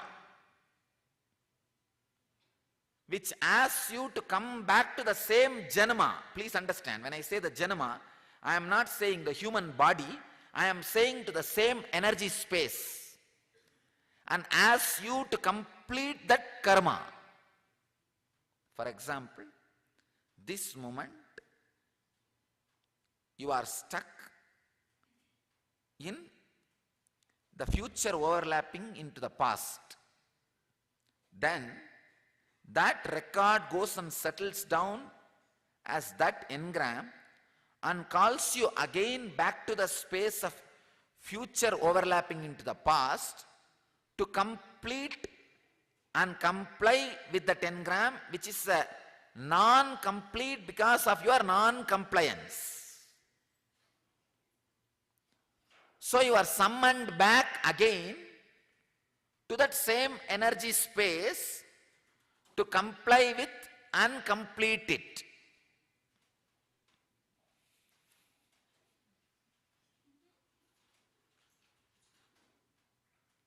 Now I am revealing a deepest secret to get rid of the karma chakra, the karma bandha. Another one important truth you need to know: fortunately, each one of your energy centers can hold only 21 engram. Please understand. If you have 2000 fantasies, if you have spent your whole life in pornography, even then your Mooladhara can hold only 21 fantasy, not more than that. So 21 times if you go back to your Mooladhara and comply and complete that fantasy without creating one more, that is the important thing. When you go to that zone, you should be fully busy in nivritti. But after going there, you should not think, wow, I have the possibility. Come on, why not collect 2, 3? Who is going to watch? No. Any of your energy space can summon you only 21 times if you don't create some more cases when you visit there. It is like a court summons you. You go there, and if you attend and properly comply and complete and come back, it can be heard, it can be considered as one hearing. All your centers can summon you only 21 times in the whole life. But the problem is when you go to the court, you do some perjury, some lying. So naturally that perjury case continues. And when you are again summoned, you do one more perjury. Understand? So that is why I am saying, with this clarity and awareness, if you live even 21 days and go on complying and completing every janma of you, you are liberated. This is an important factor you need to know. Factor and fact. In none of your janma, energy space, you hold more than 21 strings. For example, I am saying, past being projected into the future is Manipuraga. So you have only 21 defined problem in Manipuraga. Even if you have lived unconsciously in your Manipuraga for last 200 years and did 200 crimes, it is all forgiven. Only 21 are picked up and kept. It has an automatic filtering system. By nature, you cannot hold more than 21. All more than 21 goes away into the Sanjita. If you break this 21, Sanjita gets burnt automatically. See, it is like you steal and store a lot of money in the Swiss bank. And you steal and store some money in your country bank. Suddenly you die. Then what will happen to both the accounts? Waste. Same way, more than 21 engram in each energy space goes away to Sanjita, but if you kill this 21, automatically other things disappear.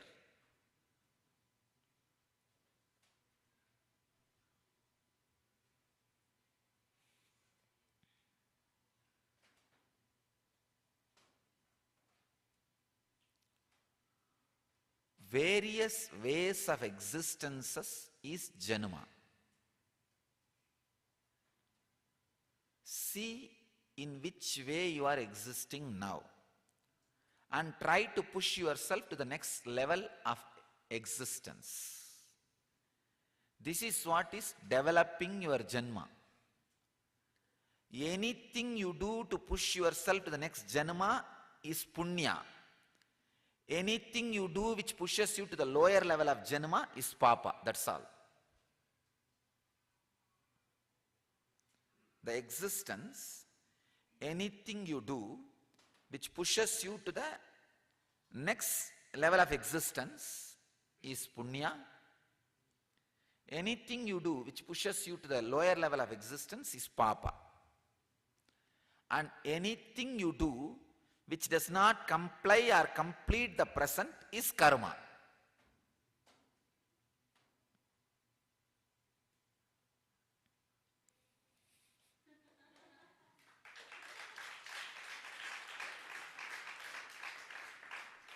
Katanta, the next word.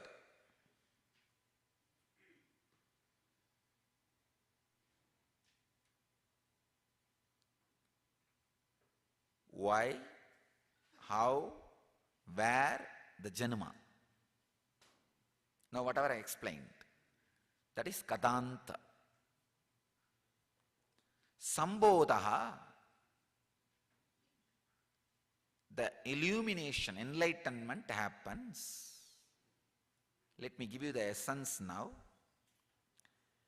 If you are established in non-possessiveness,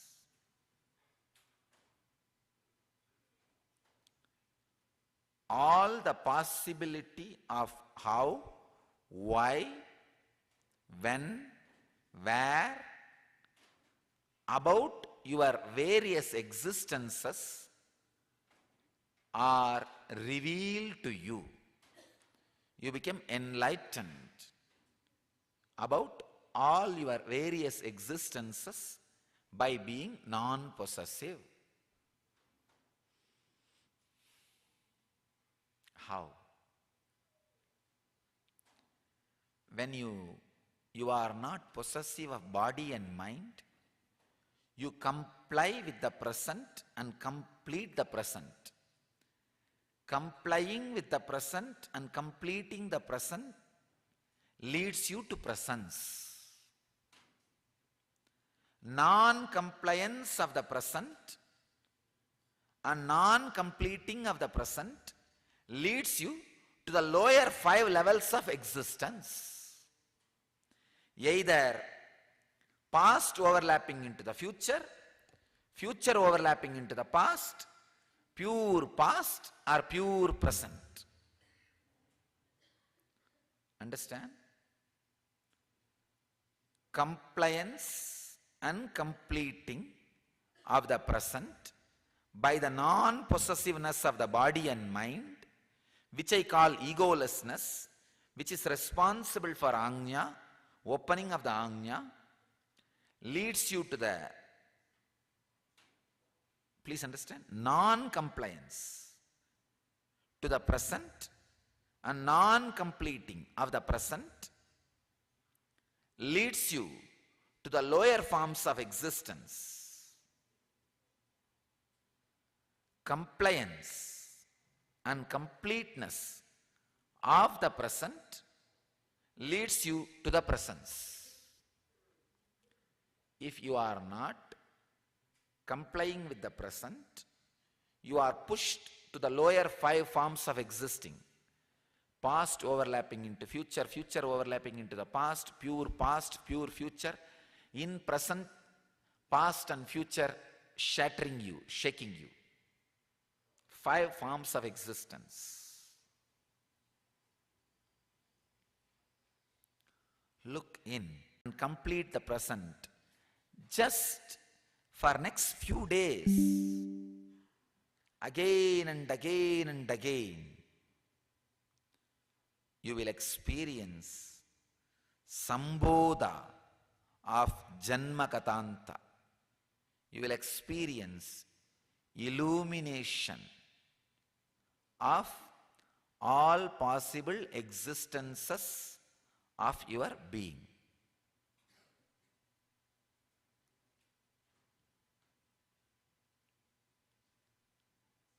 Actually, I feel complete now.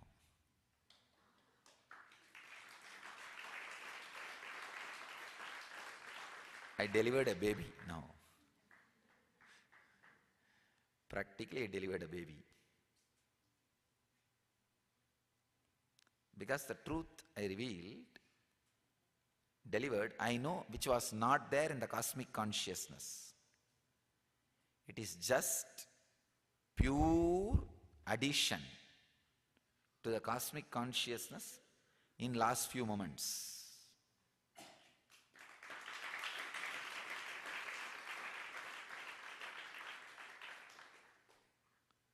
When a baby is delivered, mother feels relieved and woman becomes mother. When a truth is delivered, an incarnation feels relieved, and only now, only during these moments, person becomes incarnation.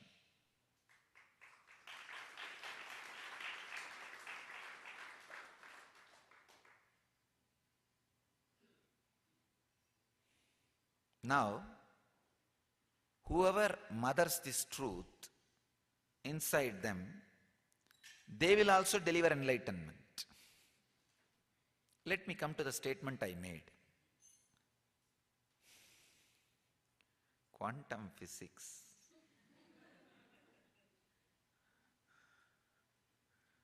and quantum biology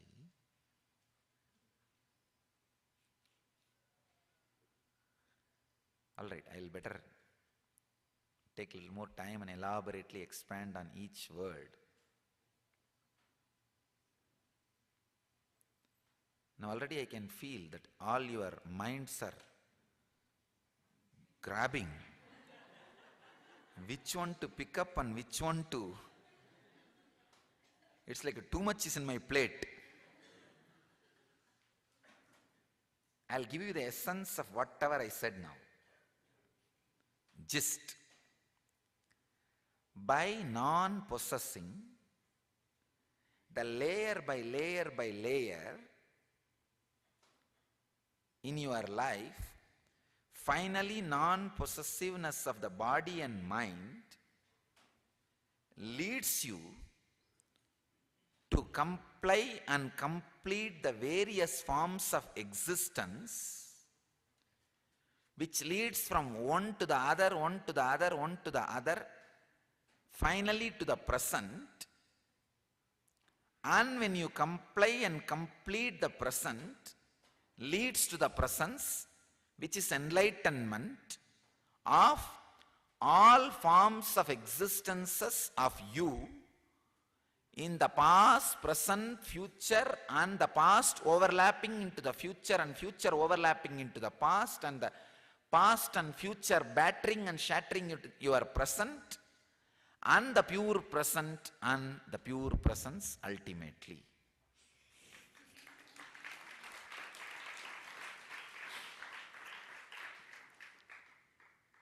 I think I'll give you the break to digest and explain the second and third sutras later, explain the next sutras later, because I really thought I'll do 3 sutras today, but the way and depth with which this first sutra came out, if I speak, it may be recorded for the future, but I don't think your bandwidth can grasp what I am saying. It's like you trying to download 100 MB file with ordinary, small Tata Pota card or and the low internet signal. I don't want your machines to get stuck. Machines to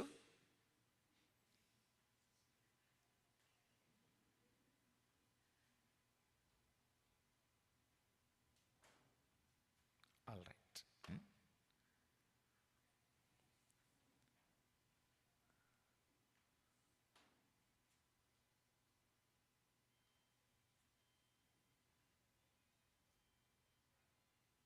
I bless you all to experience, to achieve, experience, live, express, radiate, and share the eternal bliss. Nityananda. Thank you.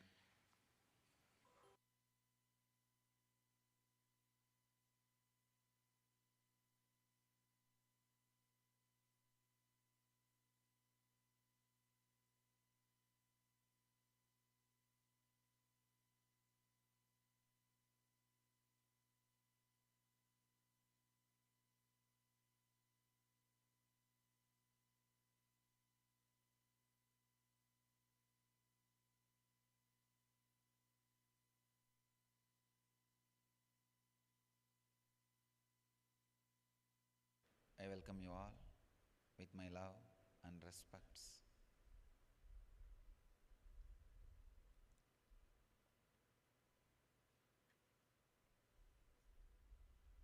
I welcome all the devotees, disciples, Samajis, Satsangis sitting with us at this moment around the world in 694 places, in 267 cities, in 32 countries. Apart from that, we have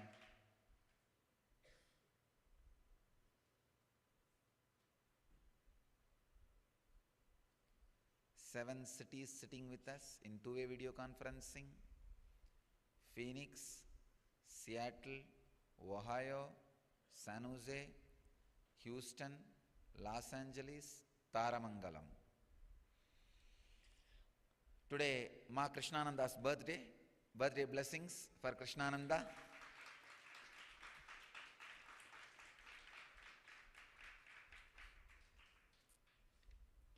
Last time I was trying to send chocolate for Darshana. I don't know whether it came. At least today, I'll give little vibhuti for Krishnananda. Blessings. And just now I received message in Vancouver from my photograph. Vibhuti is continuously coming. Now it is happening. Blessings to Vancouver Center. Blessings to Vancouver. And there are two questions from Bhaktananda from Los Angeles. Tomorrow is full moon. Is there any instruction on how to do the samyama on the moon? And all ashramites in LA are participating the fluid fast starting tomorrow. Ma Dayamai just finished our fluid fast, but she's starting again tomorrow. Great. See, these are the three instructions. One, don't drink, don't eat anything which you need to swallow. Which you need to grind. Use your teeth. So you can drink anything which directly goes into your throat. Liquid. That's the first instruction. Second, when the moonrise starts, at least after 2 hours of moonrise, when the moon is bright enough that you can gaze, have a small crystal on your swadhisthana, lie down on your back, gaze at the moon, visualizing your whole body is the universe and that moon is in your swadhisthana. Understand? The moon should be inside your swadhisthana. Relax with the samyama. You will see how the flow of the cosmos directly works on you. Many intelligence and intuition will be awakened in you. Apart from that, you will have that strong awakening of the non-mechanical parts of the brain, which helps you to internalize great truths like Brahma Sutras.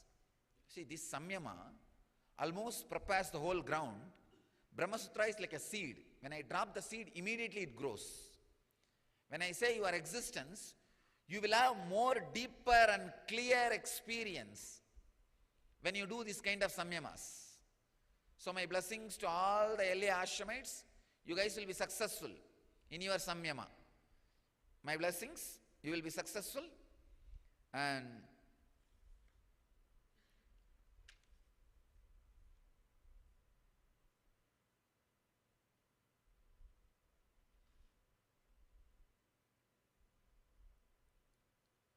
within these 15 days, all you guys who are doing this fasting, all the ashramites, you guys will have at least one strong satori. My blessings. You will have one strong satori.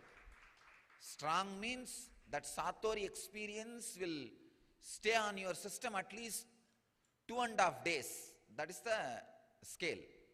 2.5 days it shakes your personality. Then it is a strong satori penetrated to the bone marrow or the depth of your core. And you guys can do your mitochondria test today. It will be at least 10 times more by the time you complete this 15-day liquid fast. And your mitochondria energy will be awakened. And mainly, you will have a strong satori, where you guys will express and experience a very strong Kundalini awakening, and it will stay at least 2.5 days. Means it will completely alter the way your being takes cognizance of cosmos. And my blessings. Come on.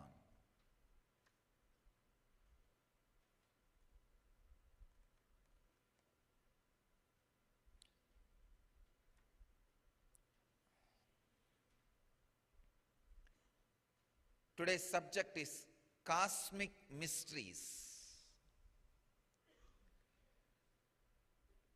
In Patanjali's Yoga Sutras, 135th Sutra, in 3rd chapter, 29th verse.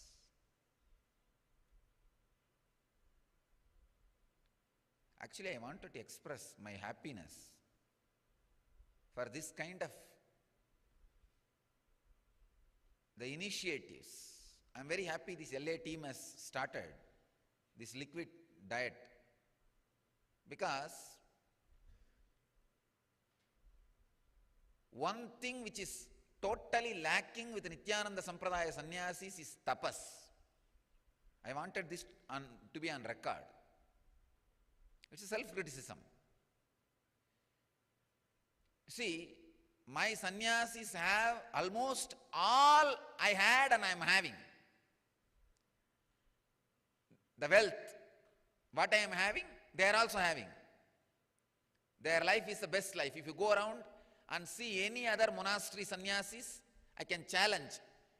My sannyasis are the richest living Hindu sannyasis. No other monastery takes care of the sannyasis so much. Whether it is their health or the gym or the swimming or their dress or their food or lifestyle, no other monastery gives so much of attention to the care to the sannyasis. So in the wealth, they have all the wealth I have. In the health, now I made them by doing all yoga, gym and everything. Health. Only one thing I am not able to give them, my tapas, the attitude of my tapas. Still I am struggling with it. Unfortunately, these guys have not seen directly me doing it. They only heard stories about it. And unfortunately, I am not doing tapas now. See, I am having wealth that is visibly seen. I am sitting on a golden palki. I am having health, it is visibly seen. So my health, wealth and all visibly seen. So these guys are able to take the inspiration. But my tapas is always a story. So I always used to feel I am not able to inspire my sannyasis for tapas. So whenever they take up some initiative for tapas, I feel so happy. I feel so happy. I am very happy about this LA team doing this tapas. You guys will see, because of this tapas, every day Vibhuti will come from the Paduka. And not only that, a unique santosha energy. Just for no reason, kind of a continuous joy. Why you are joyful, you will not know. But for no reason, the continuous joy feeling will be there on the whole team. Whole team will experience that santosha. See, santosha is a gift from the direct physical presence of the master. Gives you a kind of a very nice kick. You don't know why, but you are in joy, like a free. That santosha will happen to you guys. My blessings. I always feel happy whenever I see people taking up this kind of tapas initiatives. Good. So I'll really recommend, any other team also wants to take up. It will be very good.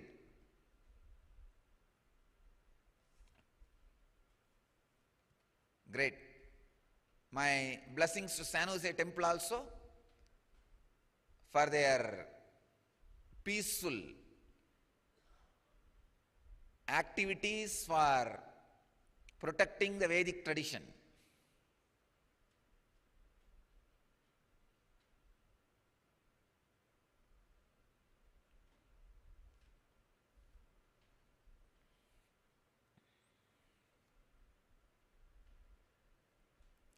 I'll enter into the sutra. dhruve tat gati jnanam.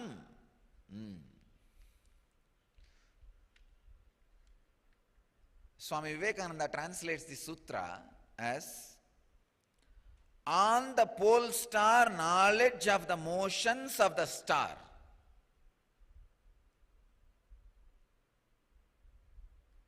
Swami Prabhavananda translates as, by making samyama on the pole star, one gains knowledge of the actions of the stars. Swami Satchidananda translates as, by samyama on the pole star comes the knowledge of the star's movements. Bhagavan Osho translates as, by performing samyama on the polar star, knowledge of the movement of the stars is gained. Now Patanjali is taking us to the deeper levels of samyama. It is really the deepest samyama. Let me reveal the sacred secret in this samyama. First, he taught us the samyama on working on sun energy, the heat energy in you, masculine energy in you. Next, he revealed the sacred secret to work on moon energy, the divine feminine consciousness in us. Now he is taking us to work on the samyama which is beyond this masculine and feminine energies. Polar star, pole star. Understand? It's very significant.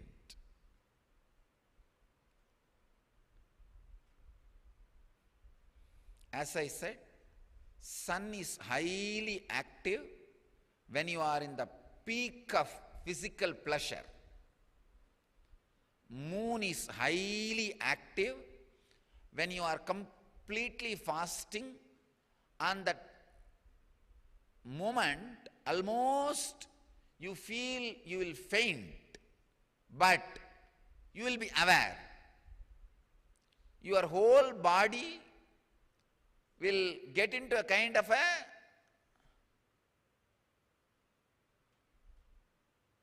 a rest. Interested in doing this samyama? My blessings. Do it. So understand the instructions clearly. See the discourse once more and take the instruction and do it. I tell you guys, it will be very powerful. My blessings to Vancouver and Ohio team also for doing this. You guys will be successful, or San Jose also wants to do. All right. You guys send a message. Whoever wants to do, send a message. I'll bless each one of you. Not only that, end of this satsang, I'll initiate all of you into the samyama. When I directly initiate, it works intensely. I'll initiate you all also. Now first let me finish this. Today's satsang, today's subject. Understand, first Patanjali teaches us to work on giving samyama on the masculine energy of an individual. Then Patanjali gives method on working feminine energy of the individual. Now Patanjali gives method for working the energy which is beyond masculine and feminine. Understand, if you work on any one thing, that is enough. You will get enlightened. It is not that you need to work on all three samyamas. See, Patanjali also would have had disciples who are not interested in tapas. So he goes on talking about one day and one samyama, expecting maybe disciples will get inspired by one samyama. But now I am very happy. Too many group is interested, getting interested. Good, good. My blessings, all you guys do. San Jose wants to do, Vancouver wants to do, Ohio wants to do, Singapore wants to do. Good. Good. End of the Satsang, I'll initiate you guys. Now understand the today's subject. I am talking on all these things so that it is put on record once for all. See, especially the moon samyama, which I was talking yesterday. In Patanjali's sutra, he only talks about the samyama. He is not giving exact instructions. Fortunately, I had my masters and mentors who themselves have practiced and made me practice. So I know the very clear practical instruction.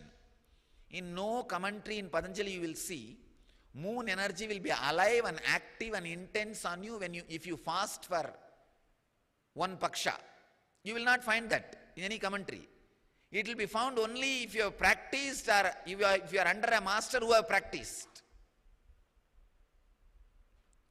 You will see actually, after 5-6 days, when you meditate on the moon, so much of nectar will happen in you. You will not feel tired. Your skin will become fair. You can take even the complexion test today. You can see the complexion of your skin. It will become fair and shining. It will start shining because the quality of the nectar takes away the hunger and necessity for solid food. The nectar will start happening on your Sahasrara. Whole body will feel that nectar. So today Patanjali is talking about the third samyama, working on the energy which is beyond masculine and feminine. We have a very beautiful Sanskrit word for that, sakshin, means witnessing inner space. Please understand, when you do samyama on sun, you need to feel he is in your root center, the peak of the physical pleasure. You need to feel, do samyama on that.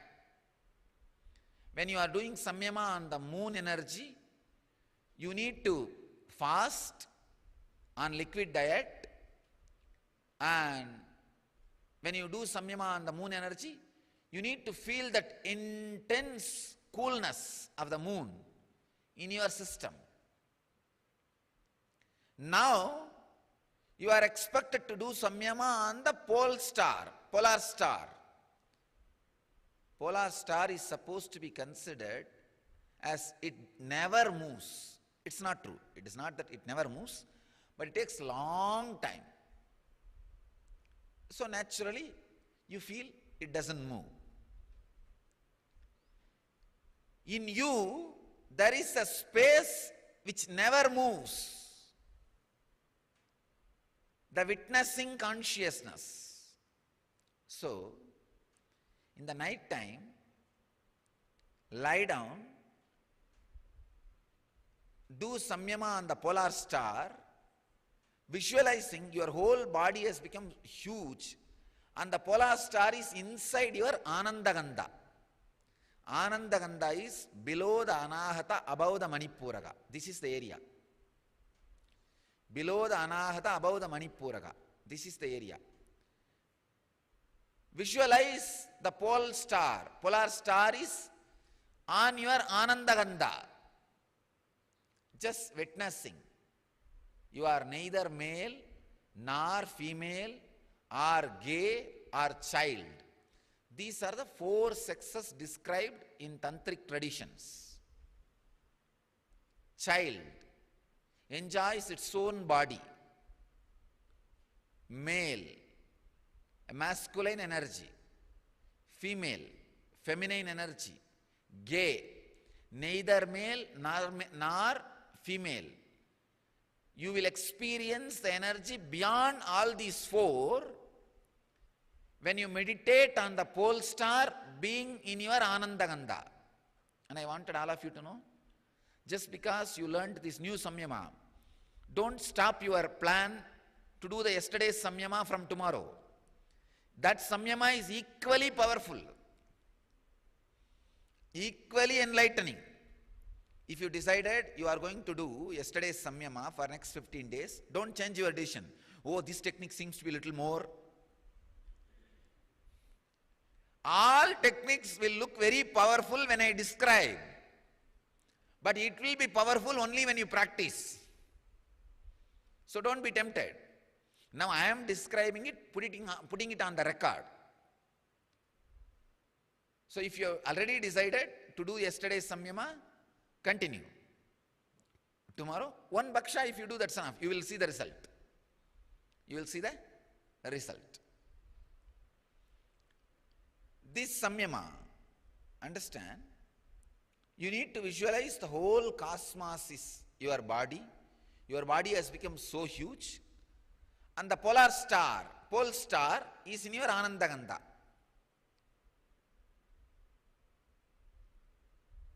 Please understand.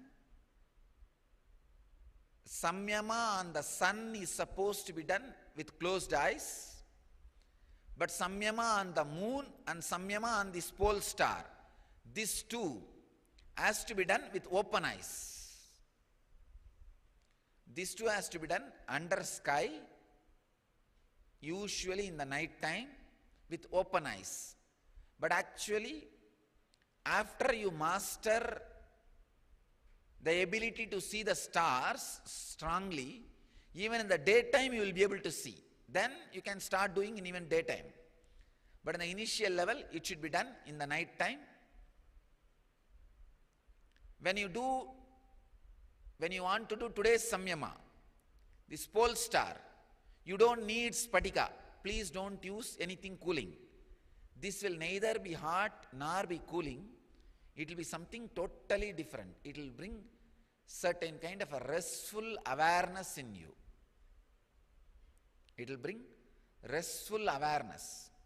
See, doing samyama on the sun is like you yourself doing it, like a sadhana. Doing samyama on the moon is like a floating along with the flow. It will be like almost flowing in the Master's grace. It will be just a deep surrender. This third samyama will neither be individual effort nor be surrender. It will be kind of a complete witness. Sakshin, witnessing mood. Understand all three samyamas? This third samyama is very popular in Buddhism, because Buddhists work on sakshin, witnessing consciousness. They call it sakhi.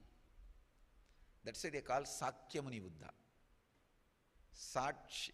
In Pali, all Sanskrit words take a small turn. Atma takes us appo. Atma Deepo Bhava. They call it Appa Deepo Bhava. And Shunya becomes Sunnata. The same way, the Sakshin becomes Sakya. Buddhists work on this technique a lot, on Sakshin. That is why they say that gazing at the last morning star, and becoming enlightened, it's a very powerful process in Zen. They'll sleep whole day, but whole night they'll sit and gaze at that pole star, do samyama on the pole star. By the time morning, when that pole star disappears, they will become enlightened. Their mind will disappear. It's a very unique, intelligent, strong, powerful process. I have some of the doubts and questions related to the same samyama. See, this samyama I am giving for two purposes, the today's samyama. One, for enlightenment. Another one, you will have the complete knowledge about the stars' movements. You will even have the knowledge about the astronomy. If you are directing the samyama energy towards the outer cosmos, You will have the knowledge of the stars' movements. If you direct it towards inner space, you will just become enlightened.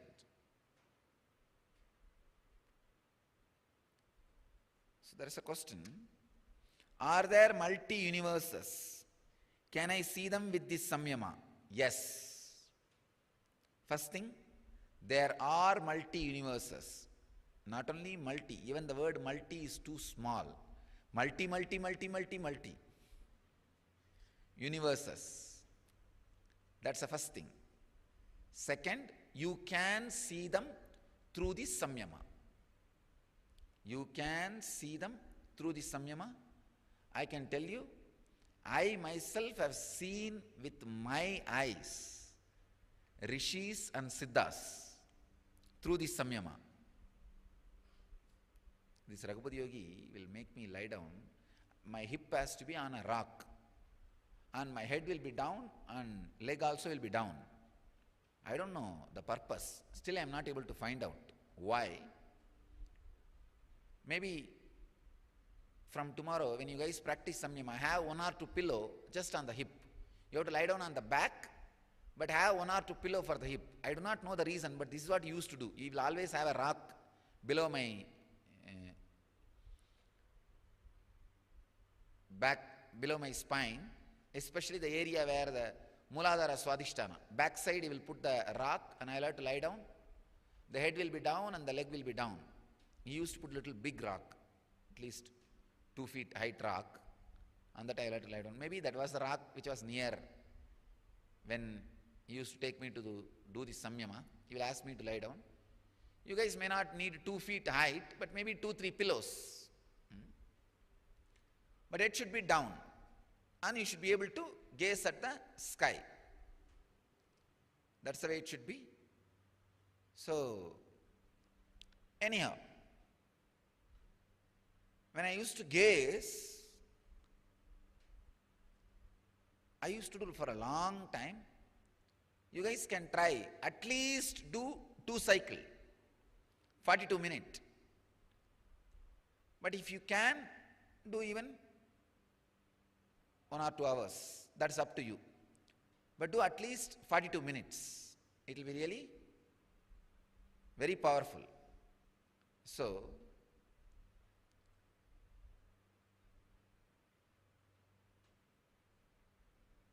I have seen suddenly the very frequency of the body will change. Especially now you guys are going to fast and do. When you fast, your body changing your awareness, transcending the lower awareness and getting into the higher awareness is very easy. You see, like when you want to change the gear in the car, if the gearbox is lubricated, the unclutching and changing the gear is very easy. Same way, if you are practicing this liquid diet during this samyama, the changing the gear and you falling into the higher and higher consciousnesses, that entering into the transcendental consciousness will be very strong, very quick. That is why the fasting is used as a powerful technique for enlightenment. I want all you guys to know this is a very powerful process. When you do it along with this with the fasting, you will really be able to enter into the altered awarenesses, altered states of consciousnesses. Only thing you should take care that you should not get ulcer.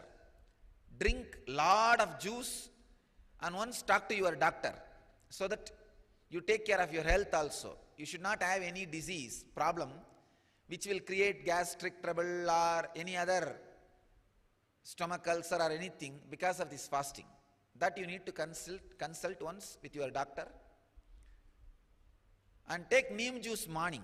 That will take care of everything. That will take care of everything. I have seen in my life. Very easily you can fall into the higher states of consciousness when you fast and practice this kind of samyama. And I myself have seen the Siddhas, Rishis, Munis, not just in this plane, in this cosmos, in the multi-universe, in the different universes. Your system enters into a suddenly different frequency. You will have the vision and darshan of them. They will appear in front of you. They will guide you. They will even talk to you. And many of your doubts can be clarified. Many of your experiences can become inspiration for enlightenment. So actually when you see a Siddha, Rishi or Muni, what will you do? Naturally you will ask for enlightenment, or you may ask for something. They will bless you and it will be a more inspiration. Even if you ask for the worldly things, it will be an inspiration. Once you get it, it will be an inspiration for you to have more and more spiritual practice and samyama and get enlightened. So I wanted all of you to know, there are multi-universes and I have seen them. I even saw some of their infrastructure, how they have roads, how they have traveling systems, how they travel, all those things I have seen. Maybe when time comes, I'll describe all my Akashic experiences, Akashic recordings. Is there life in other planets? Yes. There is life in other planets. Don't think you are all alone. No, we are not all alone. I can say at least 33 crore more lives are there in another planets. That is what is the number of the Devas in the Vedic tradition. 33 mukkodi devargal, 33 crore Devas. I can say solidly at least 33 more planets as life. The total number can be at least 33 crore. Those planets, each planets are almost equivalent to just one city. Because there, Janana is not based on Sukla Sronita Sambandha, means the physical relationship. Janana is based on the will. So they can simply control. And they do not need to create, means they will not create. It is just will. Please understand. The Janana is not from Bhugarbha, it's from Hridgarbha. See, there are 3 types of births. First, you take birth from your mother's womb. That's its ordinary birth. Another one is Hridgarbha. By will, your teacher makes you a new personality when he teaches you. By will, you can create a new personality. That's called Hridgarbha. All Devaloka Garbhas are Hridgarbha, not Bhugarbha. See Shiva giving birth to Subramanya. He just opens his eyes and Subramanya is there. So it's Hridgarbha, out of Sankalpa. And there is a third Garbha, Jnana Garbha. Master giving birth to an enlightened disciple. He makes you enlightened. That's a Jnana Garbha. So all the Devaloka Garbhas are Hridgarbha. So at least 33 crore life is there in the other planets, and at least 33 planets are inhabited. Means life exists, because why this 33 crore Devatas? 33 heads are there. Each one of them have 1 crore Sena. That's the way the calculation is done. So all 33 have 1 crore Sena, and each one of them have their own planet, their own life, their own area where they live. I can tell at least 33 more planet as life, and the total number is at least 33 crore. Dhruve Tadgati Jnanam, doing samyama on the pole star brings tremendous knowledge of the movements of the stars and awakens the sakshin consciousness, witnessing consciousness in your inner space. This process which I am talking now, the third samyama, will be very easy for the kids and transgenders, gays. See, if you are a male, if you are in the male body, male, female, both samyama will help you. If you are in a female body, male, female, both samyamas will help you. But if you are in the body of a child, means still physically you are not matured. You have not become a man or woman. Or if you are in the body of a gay, where you are feeling neither women nor man, or all other transgender people, for all of them, this samyama will be very powerful and can directly liberate them. Samyama and the dhruva. That is why in Hindu tradition, the dhruva, pole star, is always considered to be the child. Dhruva is a child who became enlightened in a very young age. If you meditate on the pole star from the young age, you will become enlightened like Dhruva. You will become enlightened like Dhruva. That is the reason why Dhruva is considered as a young boy, because that's the energy which is alive in you before you are physically matured. I have two soft corners in my life.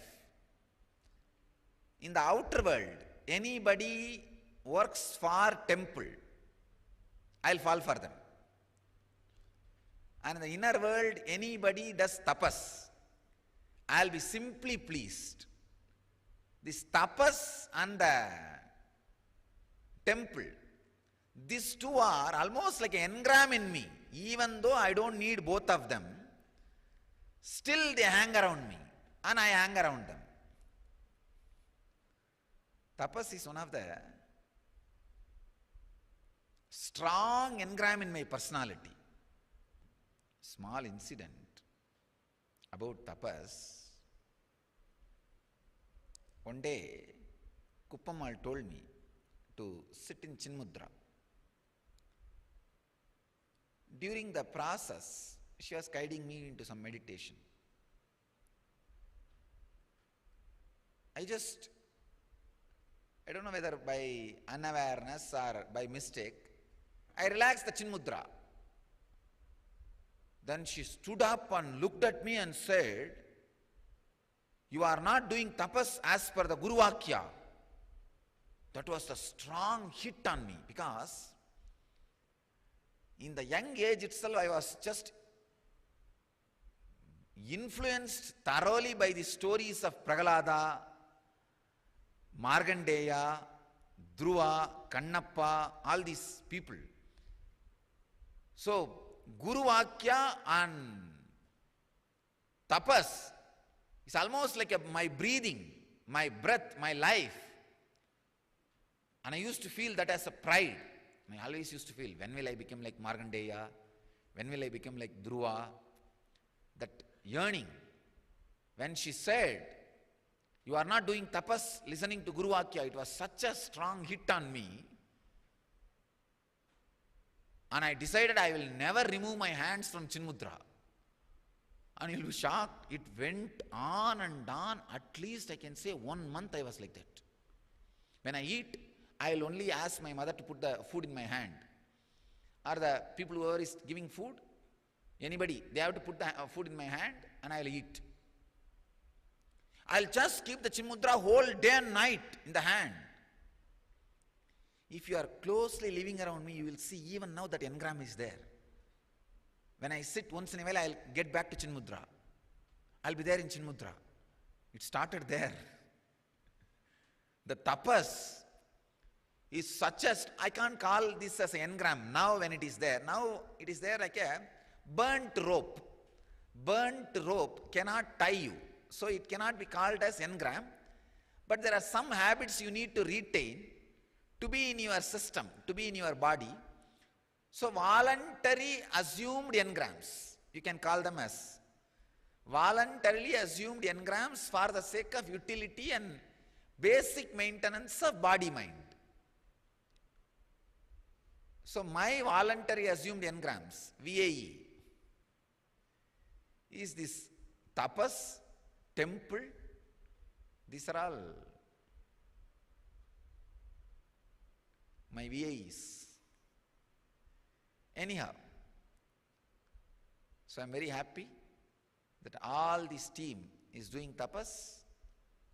I'll send you guys, see my blessings I am sending to you now itself. Whoever does this samyama, it's my special blessing. Not only that, now I promise all you guys, whoever is doing this samyama for this next 15 days, will have the santosha, means the carefree, blissful mood. One. Second, one strong samyama which stays on your system at least 2.5 days. The effect of that samyama will be there on your system for 2.5 days. My blessings and my special blessings to Los Angeles for creating this mood. Because these guys started. Because they started, now everybody is doing. It's great. I'm always happy when you do tapas. See, it's not that when you live on the liquid diet, I'm going to get something special. No juice company is sponsoring our organization. No. But it's a tapas, taking up and doing, exploring new things in the inner space. I tell you, enlightenment comes only to the people who are fanatic about enlightenment. The intensity should reach to its extreme. Almost it should be felt as a fanaticism by the people who are living around you. If your wife is not afraid that you may run away from the house, you are not going to get enlightened. Understand? Even if that is not happening, what kind of interest you are having? What kind of intensity you are showing? People who are living around you should be afraid.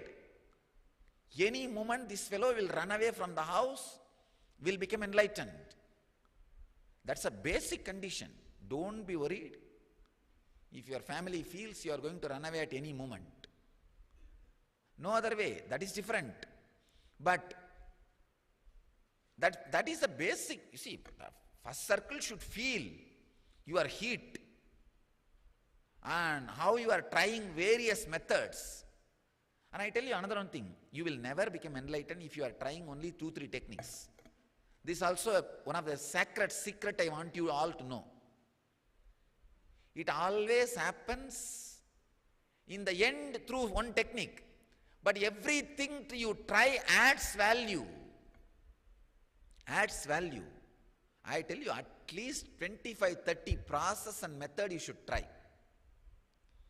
If you ask me, I'll tell you honestly, at least you should try 3-4 sampradayas. Saiva, Vaishnava, Yoga, Vedanta, Bhakti. 3-4 sampradayas. That is why in Nityananda Sampradaya, in my Sampradaya, I kept at least 3-4 sampradayas alive. Everything needed for Vaishnavism I am keeping alive. Everything needed for Saivism I am keeping alive. Everything needed for the Shaktism I am keeping alive.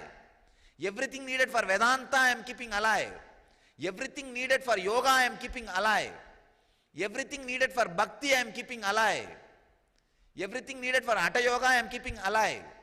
You should explore at least 3-4 sampradayas, some 20-30 techniques. Only then a solid, matured spiritual experience lands on you, which can be considered or which can be an enlightenment. See, for that level, enlightenment means, I can give you the definition, where the mind which measures will disappear, but go on experiencing higher and higher states. See, what you think as the highest, that defining mind will disappear. After that, you will not even know the definition of highest. But it will go on be happening, go on be happening, go on be happening. So, that is the state of enlightenment. All I wanted is this kind of tapas, exploring different process, different methods should be the lifestyle. That should be the lifestyle. And another thing, when you guys got a master like me who goes on opening up and revealing all the sacred secrets and mysteries, you should be inspired to explore all of them. My blessings, you guys will really be successful. And some more people have joined. In Oman, Sri Nitya Sri Priyan and Amrita Ganesh from Yen Satsang Center, Oman.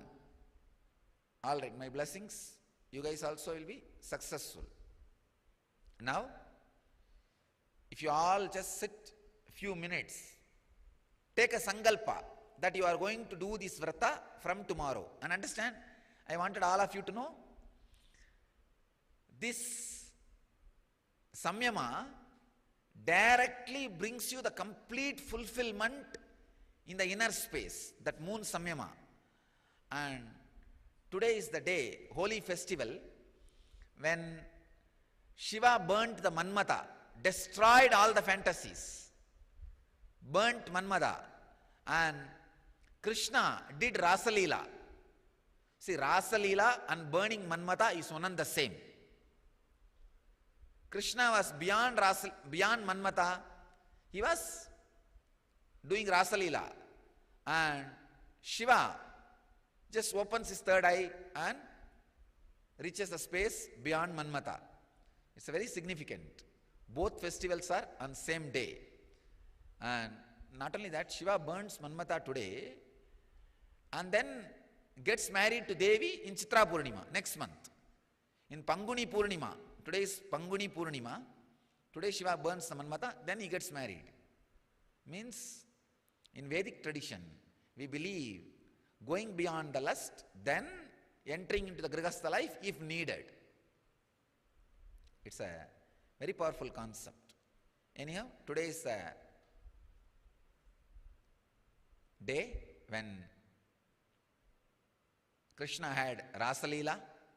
Today is called Raspurnima also. Holy celebration, Raspurnima, and Shiva, for Shiva, Manmata Dhaganotsava. Today is the day Shiva opened his third eye and burnt the Manmata. So my blessings to all of you.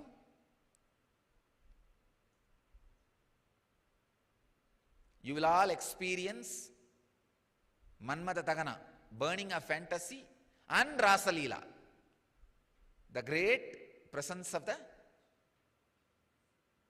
Krishna's eternal, beautiful, blissful love. So, great. You guys are doing this samyama from today. You will be successful. Not only that, today the moon's energy on the planet Earth is going to be very strong. Moon is very close to the Earth today.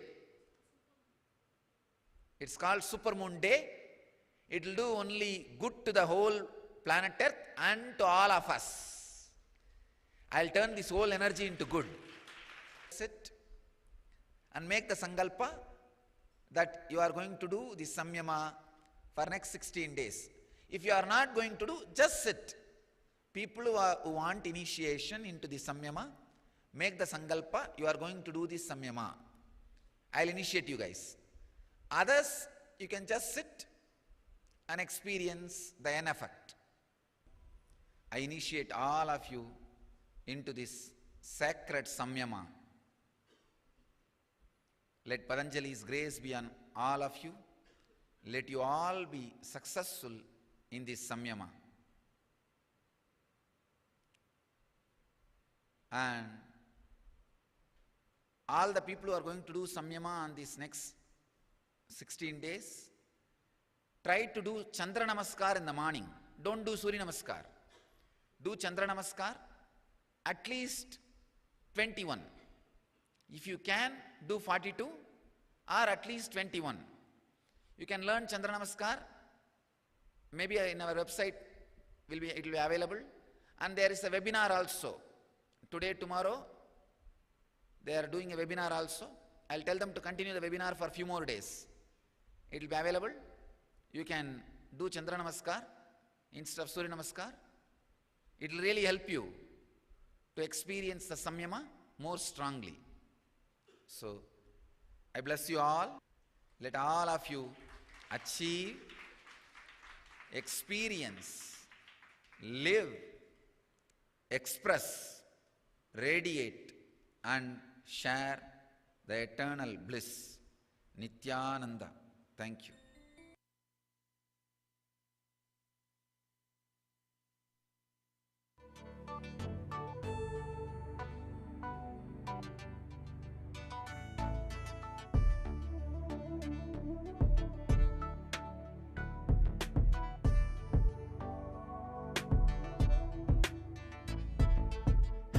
Putting all my trust in you, 'cause you know it's best for me to lead a blissful life, a life with no more strife. I can't believe the things I do, just to spend a little time with you. Nothing will compare, I know you will take care. You're always showing us compassion. Your love is endless like an ocean. Nityananda, Nityananda.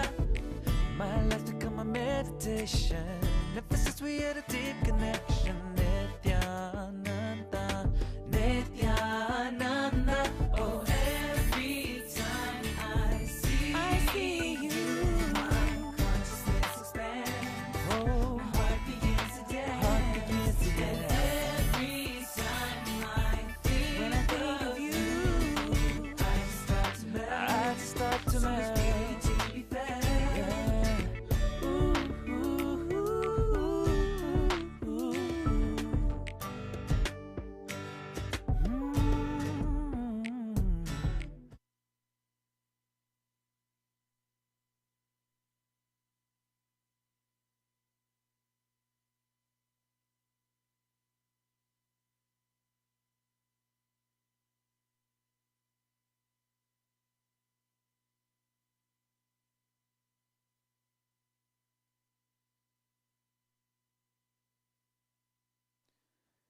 Sadashivasamarambaam Shankaracharyamadhyamam Asmadacharyaparyantam Vande Guru Paramparam.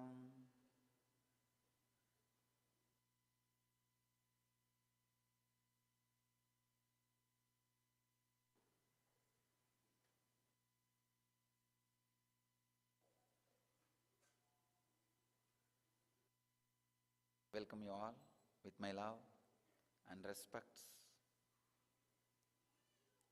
Dear devotees, disciples,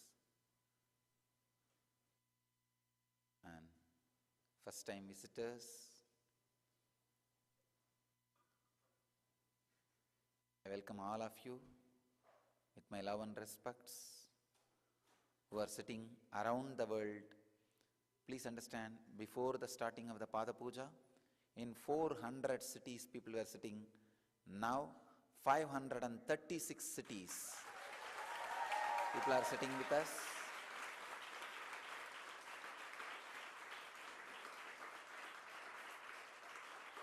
It is just increasing, the counter is increasing.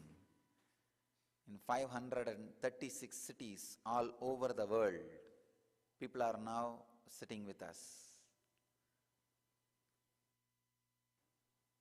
I welcome all of you for being here and now.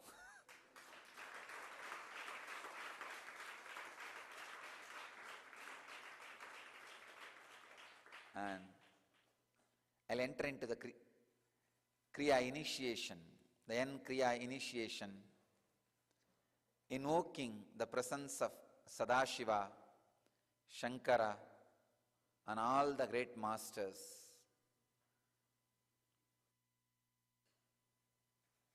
This whole N Kriya is the gift given to the world by Natha Sampradaya, Maschendranatha and Goraknatha, the Natha Sampradaya, through me. I bow down to all those great masters who created the system of Hatha Yoga, from which I derived this Kriya and experienced it, and I offer my humble respects at their feet and request their presence here and all the places wherever devotees are sitting now to have the initiation.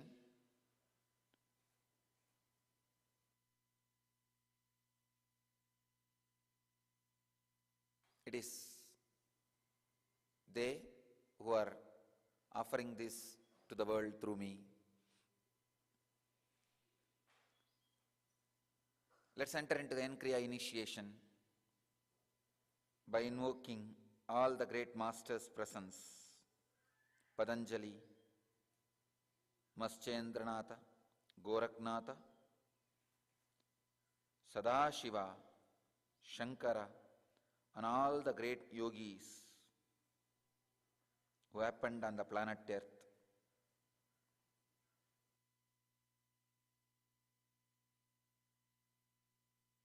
Mahavatar Baba and all the Siddhas who happened on the planet Earth.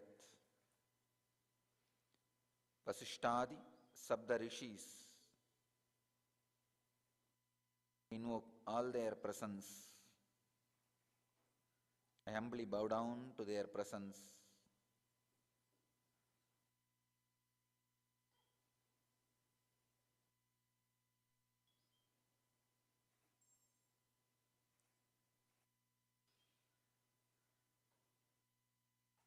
I request all the devotees to sit in Batmasana, Vajrasana, or Sukhasana. Batmasana means completely locking your legs, lotus posture, or sitting on your knees, Vajrasana, or just simple squatting. And keep your hands in Samana Mudra. Please understand, Samana Mudra means the right thumb up and left thumb below. Keep your hands in Samana Mudra. And sit straight. If you can't sit on the ground, you can sit in the chair. If you can, better to sit on the floor.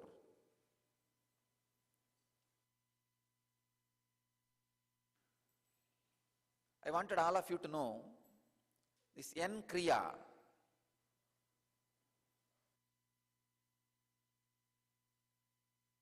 is from my own research and experience with Hatha Yoga, which is from the great sannyasis and masters of Natha Sampradaya, Goraknatha, Maschendranatha, and all these great masters. They have created a unique Hatha Yoga Sampradaya by mastering the prana, breath energy, elevating the consciousness to the highest state, superconscious level, which naturally gives health, mental peace, mental wellness, emotional fulfillment, above all, the ultimate conscious experience. All the auspicious things in your life can start expressing in your system if just the pranic level is raised in your system.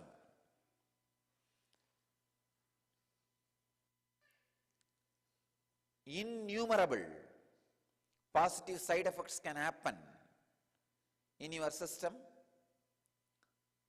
through this N Kriya. First, I studied thoroughly, experimented on my own body, and shared it with the small group of seekers in Living Enlightenment Process 48-day program, and then opened it to the public through Inner Awakening program, and then did a scientific research which has proved the power of this Kriya. The mitochondria energy level increases 1300%, 13 times.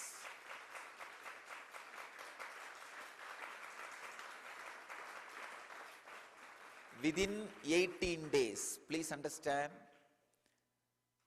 this research is done by taking the blood sample day 1 and day 18, not even full 21 days.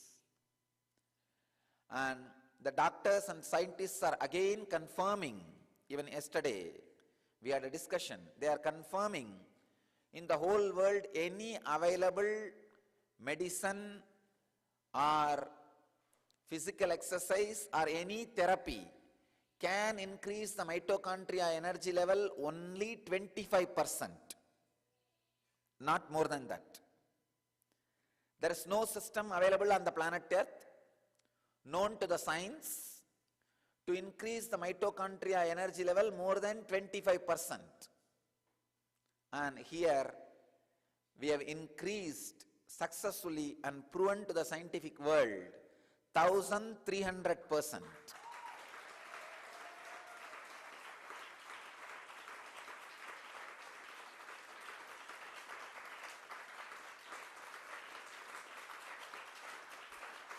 And very soon this research will be appearing in Indian science journals, and there is going to be a press meet in our Dhyanapeetham where the scientists will be appearing and revealing the exact word they used yesterday is earth shattering. This whole research and discovery is ground shattering. They said this is groundbreaking research, Swamiji, earth shattering. And please understand,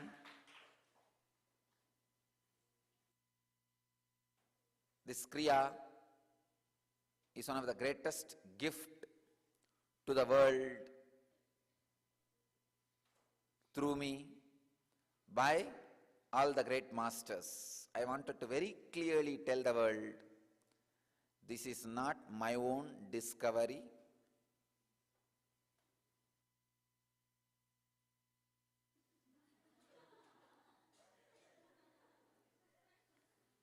I am not claiming it has happened in me. It's a gift from all the great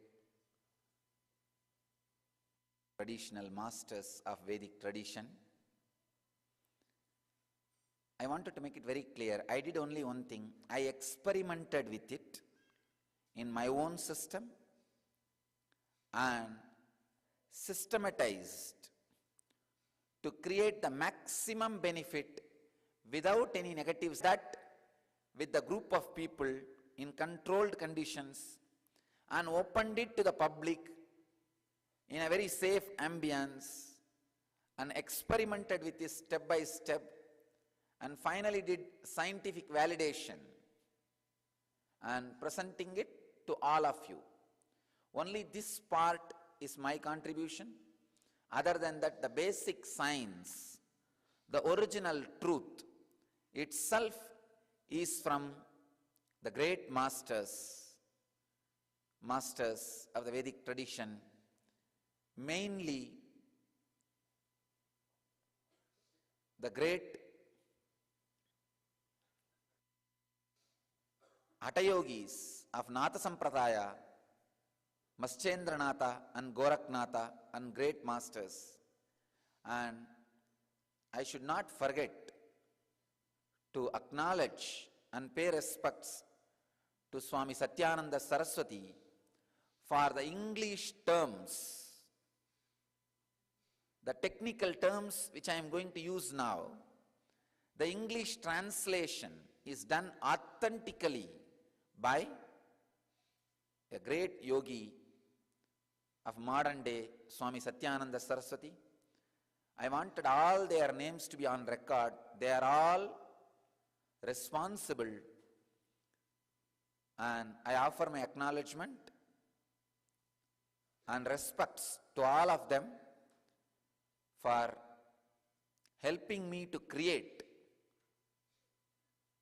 this N Kriya in this shape and share it with all of you. Mainly, this N Kriya aims at balancing and fulfilling the 5 breathing movements happening in your system. 5 prana movements: prana, apana, vyana, udana, samana. Please understand, as per the Siddha tradition, the air movements are 10. As per the yogic tradition, air movements are 5. But actually, what yogic tradition describes as 5, the same thing only in a little deeper way Siddha tradition describes as 10. So now, with this Kriya, N Kriya, I am working on all the 5 prana movements, life breath movements. Now, 552 cities around the world are sitting with us.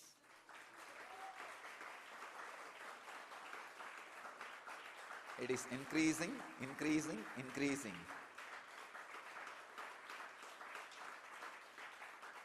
I really expected 108 cities will sit with us for first day. Now 552 are sitting.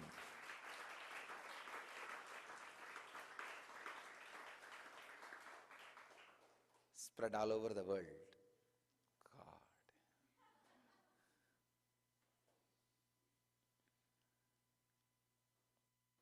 Let me give you the exact process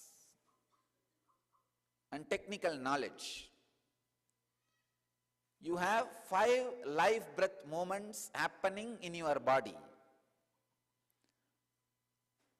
If you already done inner awakening and living enlightenment process, please don't feel bored. I have to explain every step by step to all the new devotees and visitors. So please have patience. But of course, you have a chance to listen once more the basic truths. Prana, air going in. Second movement, air staying in your system. Third movement, from the air, life energy being separated and that being spread all over your body. That is what is called samanaha. Please understand. Samana means the life energy, prana, being separated from the air, the breath, and that life energy, the highest vibration, being spread all over the body, all over the system. Body is also a small word. System is the right word because it penetrates your muscle memory, mind, brain, all parts of you. So,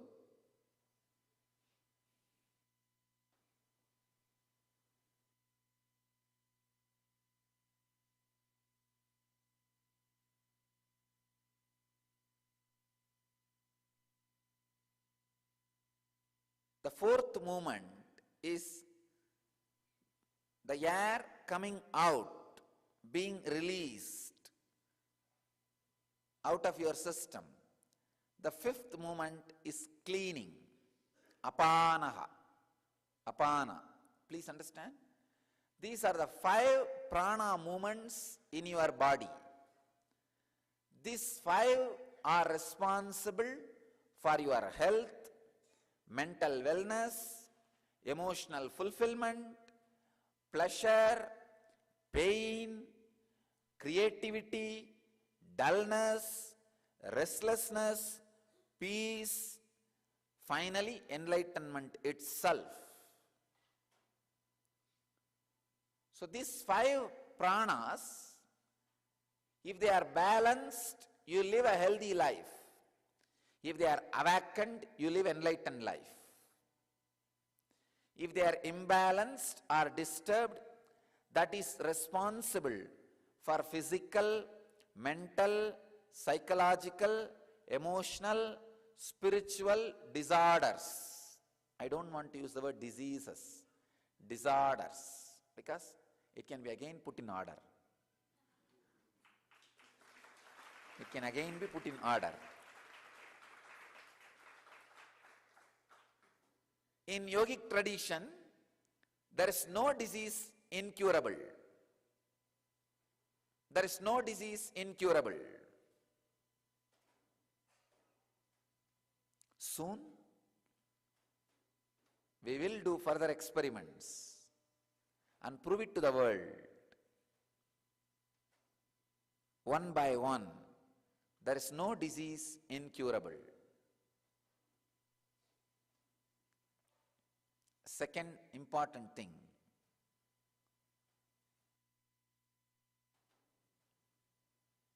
in the yogic system, not having disease alone is not enough.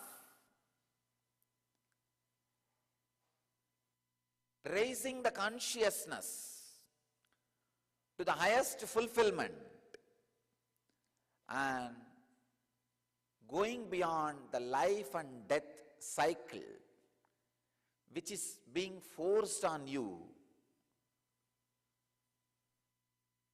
See, taking birth and leaving the body is not wrong, but doing the same thing because it is forced on you is wrong.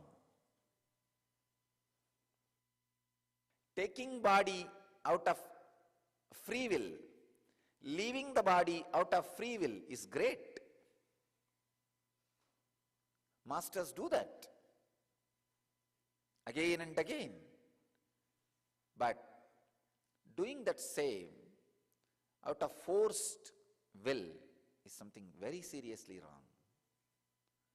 So, that is what we call life and death cycle itself as a one more disorder, samsara chakra. We call it bhava roga. That itself is one disease. So here, the N Kriya is shared with all of you to get rid of bhava roga itself, not just small diseases. The small diseases getting healed will be a one effect. But getting rid of bhavaroha itself will happen through this N Kriya. The N Kriya will immediately, instantly balance your Pancha Pranas, the 5 life breath movements. Prana, Apana, Vyana, Udana, Samana will be balanced immediately. That's an immediate effect of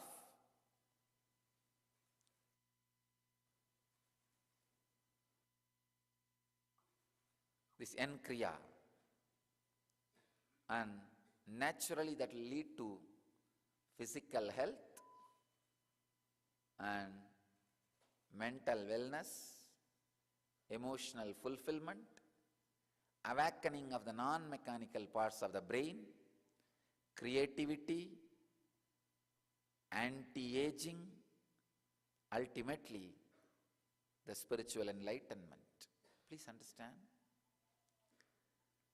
Again and again, the secret Kriya traditions, like Mahavatar Babaji's traditions, Siddha traditions, speak about anti-aging, Kaya Kalpa. First time, scientifically we proved through this Kriya, anti-aging is possible. Doctors were shocked. They say this is the first thing they are saying. The effect of this 1300% of the mitochondria level increasing, the first effect on the body will be anti-aging. The aging process will be stopped because this cell, mitochondria, dies very quickly, letting the body to age, degrade and die. But if this energy, mitochondria cells energy can be increased to that extreme level of 1300%, it is just unimaginable. It is just unimaginable. They are saying, Swamiji, it is a straight process for anti-aging. And I am waiting for more reports, and we will further expand the researches in a deeper way. Now the number says 571 cities.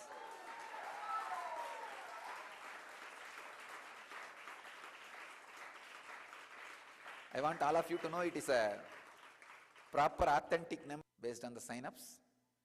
571 cities are sitting with us.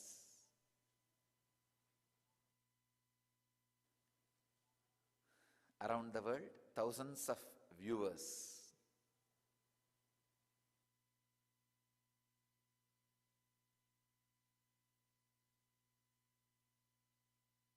So understand, this Kriya is basically to balance the Pancha Pranas.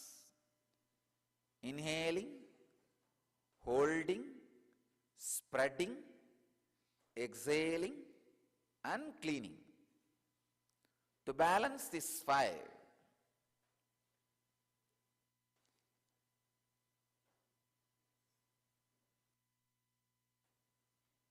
and this Kriya mainly aims at increasing the mitochondria energy level of your system and infusing life energy, samana, into your system. So automatically, as a byproduct of this Kriya, the Kundalini awakening and levitation will happen. Please understand,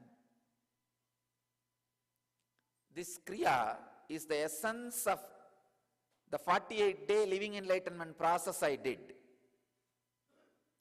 Whatever I did spread throughout 48 days. I have condensed. This whole Kriya will take only 42 minutes.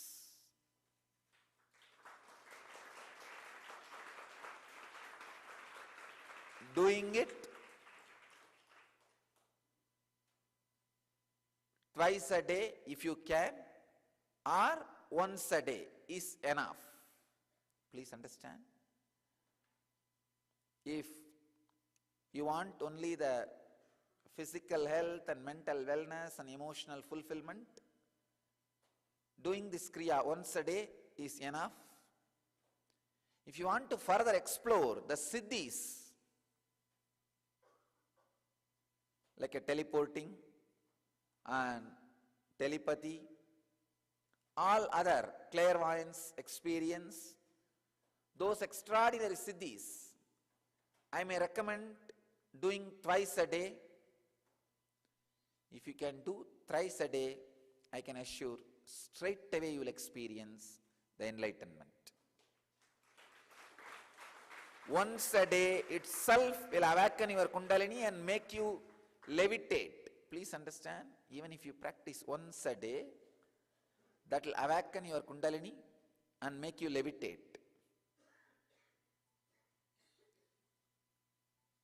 If you can do it twice a day, It will create deeper siddhis in your body, in your system. If you do thrice a day, it will naturally lead to enlightenment.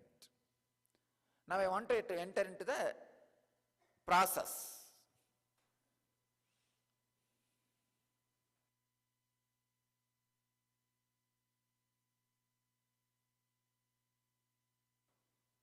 I wanted all of you to know, before launching this Kriya, sharing this Kriya with the world, I have thoroughly experimented spiritually and scientifically.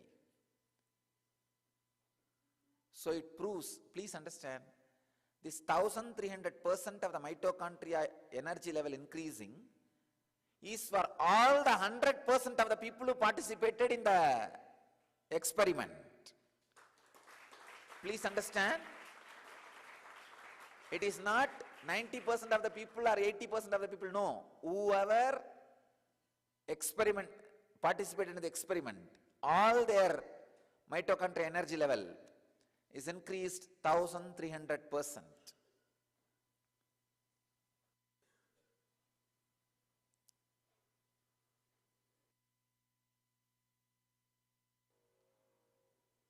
Let me describe step by step. This is basically a selection, collection and compilation of various pranayamas and mudras and postures. Pranayamas, mudras and postures. Posture means asana. So, I'll describe step by step. Now, first please listen to the instruction. Then I'll guide you. That time you can do it step by step, one by one. And I'll make this whole thing available in my own voice immediately in YouTube, so you can download and start practicing from today.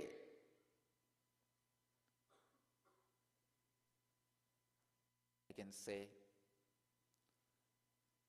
I offer this gift of N Kriya to the world with a deep gratitude to Sadashiva, Mahadeva, Maheshwara, who is our Adi Guru, first master, and Maschendranatha and Goraknatha, who are incarnations of Sadashiva, again came to planet Earth to revive this yogic tradition, and Mahavatar Babaji, who kept this Kriya alive in the planet Earth. So please understand, you are hearing one of the greatest sacred secret. I can say, this is the right title I can give for this N Kriya. Sacred secret. Authentically experimented, experienced, verified and validated scientifically, and now being shared with you all, with the whole world. All the instructions for this Kriya, N Kriya, and how to do, the whole thing will be made available in the internet and YouTube immediately today itself. So all of you can download and practice it every day. Soon I'll be sharing with the world the Yen Yoga, a set of postures for awakening your Kundalini and making your muscle memory in tune with the cosmos. the Yen Yoga will be containing 54 postures. And I'll be sharing with you one more process called Yen Mudra. And the ultimate gift will be the Yen Dhyana, Yen meditation, which will be revealed on Shivaratri day.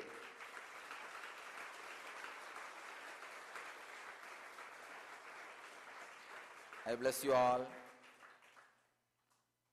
My blessings to all of you.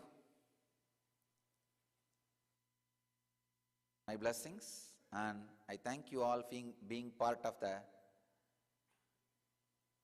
greatest spiritual pilot study in effect on the whole cosmos. You will see the in effect on you and the city where you sat and meditated, and on the whole cosmos visibly, instantly from now. My blessings. On you it will be in the form of health, wealth and auspicious things in the life, like a mental peace and spiritual enlightenment. On your city it will be like reduction in the crime rate and natural calamities, and on the whole cosmos it will be reduction in the crime rate, wars, war deaths and natural calamities. I request all devotees, disciples, viewers to share your experience on nityananda.org homepage. I request all of you to share your experience and the happening of the N effect in you or in your city, whatever may be the experience, share with nityananda.org homepage. I bless you all. Let you all, I bless you all to achieve, experience, live, express, radiate and share the eternal bliss, the N effect, the eternal bliss, Nityananda. Thank you.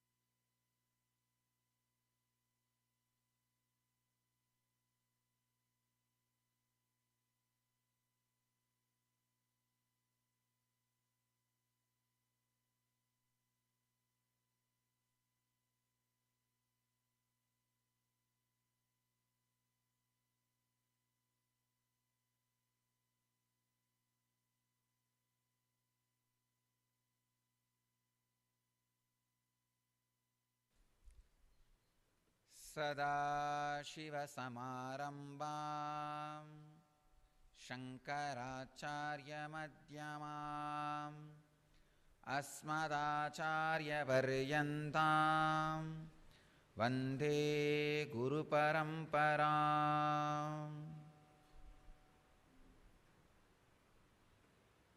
I welcome you all with my love and respects. Today's subject, I am continuing on sure ways to weight loss.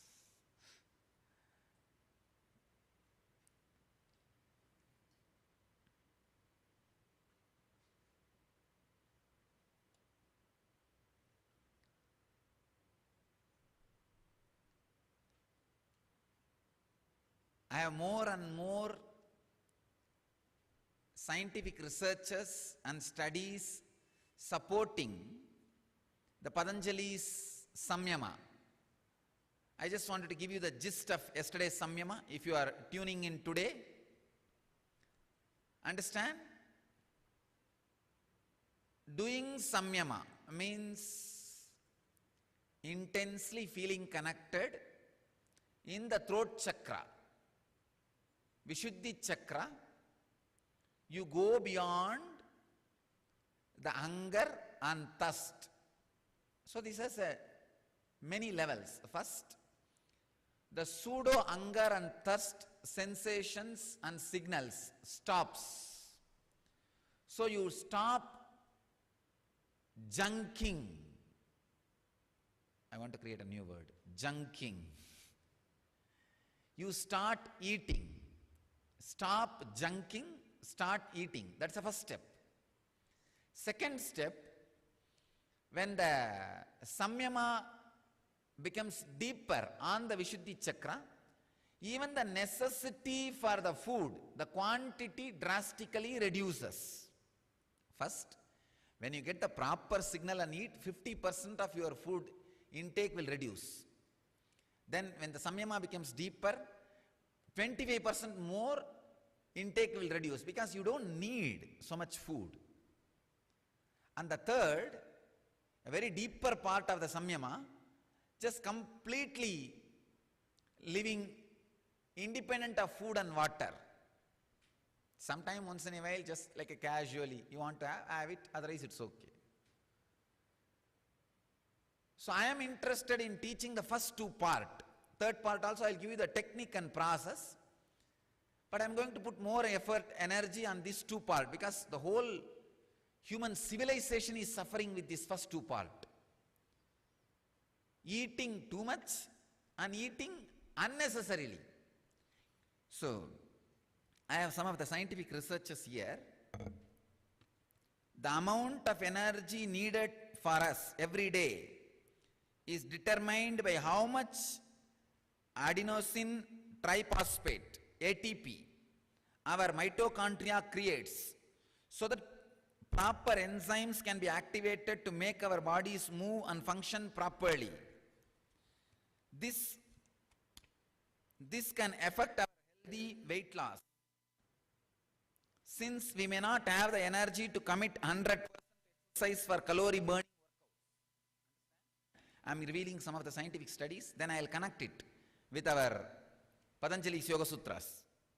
The amount of ATP, adenosine triphosphate, our mitochondria creates is determined by genetics, exercise level, nutritional status, and thyroid activity. Please understand, thyroid activity, that is an important word. Because again and again Patanjali is insisting on samyama on the throat chakra, which is a thyroid center. Throat chakra, Vishuddhi is directly connected to thyroid center.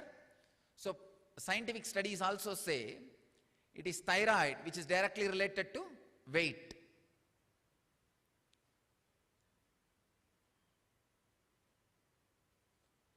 As age increases, the number of mitochondria in our cells decreases in efficiency by about 5 to 8% every 10 years.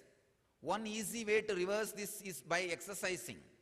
By exercising also you can increase mitochondria only 40%, but by levitating 1300%. So, best way for weight loss, just levitate. What to do for levitation? Get a two-way connection, come and sit in our temple, that's all. After all, now our temples are specially energized. Now, I wanted all of you to know, in our Biddi Ashram, under the banyan tree, the southwest corner, I am making a strong energy field where there is a Patanjali's shrine. All of you who visited the ashram, you know, there is a snake temple, Patanjali's shrine, in our Biddi Ashram, in the southwest of the banyan tree, in the same banyan tree umbrella, southwest part. There, if you ashramites have noticed, people staying in the ashram, if you have noticed there, you would have seen yesterday, they are digging a big pit, 1.5 feet pit. I am creating an intense energy field in that area, something like 100 square feet. Whoever comes and sits there will have levitation, will have their Kundalini awakening. It will be such a strong energy field. We will be installing a beautiful Patanjali's Murti with 1,000 head,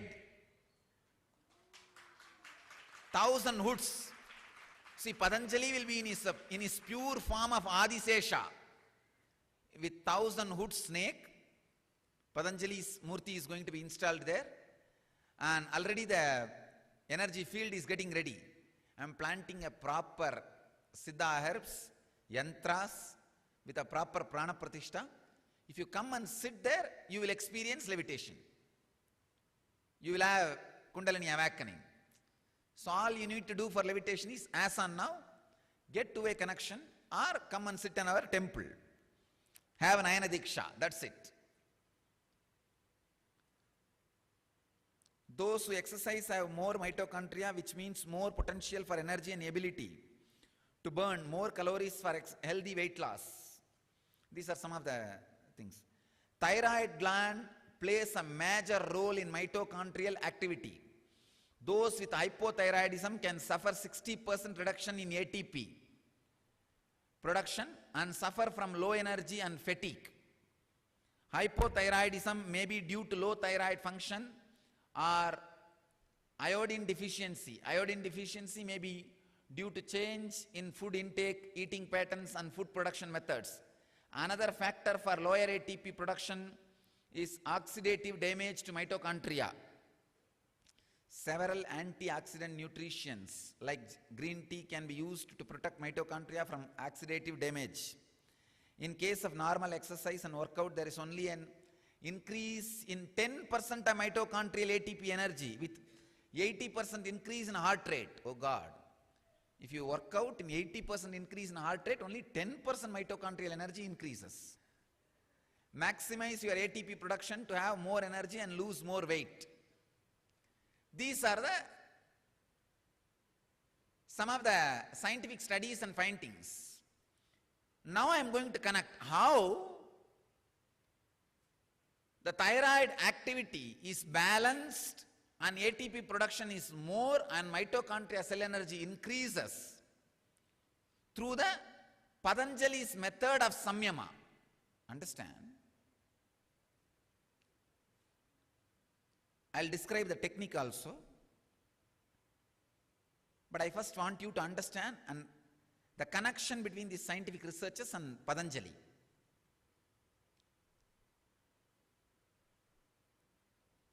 Throat chakra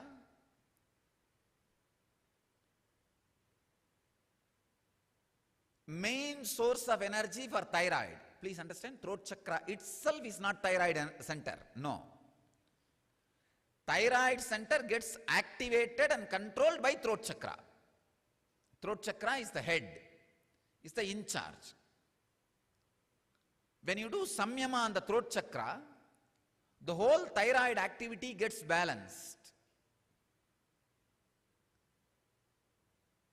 The first thing will happen is you will start receiving the hunger thirst signal from throat, not from navel, which is wrong. As I said yesterday, if you are receiving the hunger thirst signal from the navel, it is not hunger or thirst. It is just greed, nothing else. Greed and fear for food. Greed for food, fear, you may not have it for next 2-3 days. So if you are receiving signal from throat, only then you are a human being.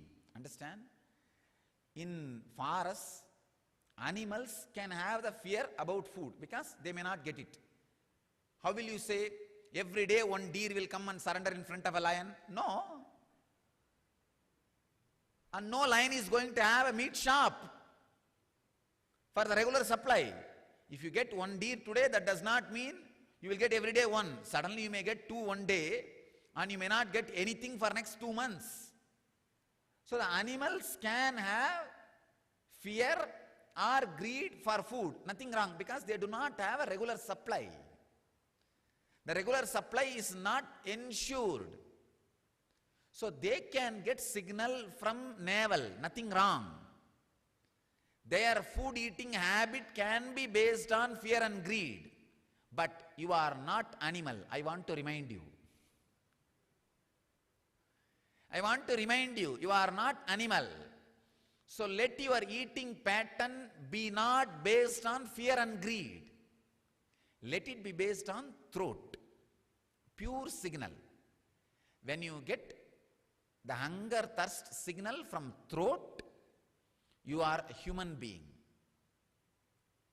You are human being. And next level, even in human being level, you don't need so much food. You need only 1/5, the earth part. See, 5 energy parts are there in us. 1, the sky, space. 2nd, air. 3rd, fire. 4th, water. 5th, earth. So understand, it is time. Human beings realize you don't need to fill yourself all 5 parts with food. Contribute only to earth and water. Other 3 are directly taken from the nature.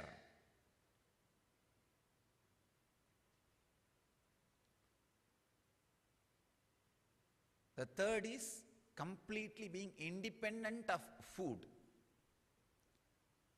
Anna vimukta. Independent of food. It means you don't need food to run life. Once in a while, to graze food, you can taste it. Nothing wrong. Let us work on these 2-level techniques. First 2-level. Understand? Intense samyama on this area have maybe a rudraksha or the sandal beads. Rudraksha connected with sandal beads. Put it on your throat. Lie down. Put it on your throat and visualize the intense fire. Please understand, throat is a male chakra. Vishuddhi is male chakra. You may be surprised. Anya is female chakra. Arrogance and ego is a female energy. Anya is a female chakra. Throat is male chakra. So visualize intense fire, sun. I'm giving you the exact technique. Rudraksha with the sandal beads, sandalwood mala, put it on your throat. Or you can have a close neck mala with one rudraksha and the sandal beads. Put it on your throat. You should lie down. Please understand, this samyama has to be done only by lying down. By sitting, this samyama does not create a strong effect on your body. Only by lying down. Or at least your neck should be relaxed. If you don't have place for lying down, at least completely relax in the chair, where the head is resting. The head or the neck should not be possessed by you. It should be, you should just let go the head and neck. It should be relaxed. Only then samyama can happen. Please understand. For samyama, your awareness is required, but you should not be controlling it. You should not be controlling that part. These are the basic laws of samyama. Any part you want to do samyama, you need to put all your awareness, but that part cannot be controlled by you during the samyama. So if you are doing samyama on the throat, Vishuddhi chakra, lie down or completely relax, rest, and put the rudraksha or sandalwood mala. If you don't have, it's okay. Just if you, even if you apply little sandal paste, that's enough. Apply the sandal paste and intensely visualize sun, fire, burning fire. If you see some YouTube clips which shows the sun pictures, how it is burning, you will have a rough idea how to visualize. Visualization really matters in samyama. Please understand. The intensity of the visualization directly plays a major role in the success of samyama. So intensely visualize.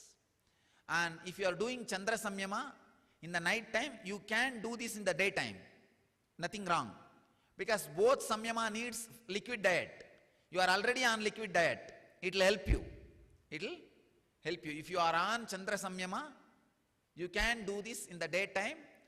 For this Samyama, the throat chakra Samyama, you don't need to sit in the open sky. You can sit in your room and visualize the sun. Intense burning fire. Literally the sandal you apply should dry and fall just by the power of your visualization. Understand? The cool sandal paste you apply should become dry and dark and it should fall. It should just drop. That intense visualization, samyama on sun, on the Vishuddhi chakra, when it is done, suddenly you will see the whole body runs intensely with a nature energy. I tell you, running by the nature energy means you are running by proper fuel. There will not be air pollution. There will not be air pollution and there will not be any other pollution by you. See, not only that, the truths you listen from your master, your non-mechanical parts of the brain will just catch it. It will click with you. For example, day before yesterday, the completion of the 21-day Samyama, end of the Samyama after the Brahma Sutra session, in Singapore, one of our devotee, Nitya Devi, was sitting online, two-way video conferencing. Straight away I said, now you will have Vibhuti in your hand. You see, the word which I uttered, she was so receptive, even the matter listens. Vibhuti traveled from all the way from my room in Biddi to her hand in Singapore and appeared immediately. I think most of you would have seen, immediately they announced in the video conferencing also, you can see the photographs in the website. The moment I uttered, even the matter listens in our system. Our system is ready to receive even a matter. When you are in that intense presence, understand, any truth I reveal, your non-mechanical parts of the brain just receives and it becomes part of your life. This is the secret. How Vedic Rishi utters Tattvamasi, Tattvamasi, Tattvamasi 9 times and Swetaketu becomes enlightened. You may be wondering, how can Guru utter Tattvamasi? And immediately that boy who is listening becomes enlightened. The power of the presence landing on your system. Understand, you are in a presence where even matter obeys. Dead matter obeys. Then simply your brain will imbibe this truth. Just little preparation. I tell you, this samyama on the throat will reduce. First thing, it will remove the unnecessary signals being sent to your body for food and hunger, food and water, hunger and thirst. That itself will cut 50% intake.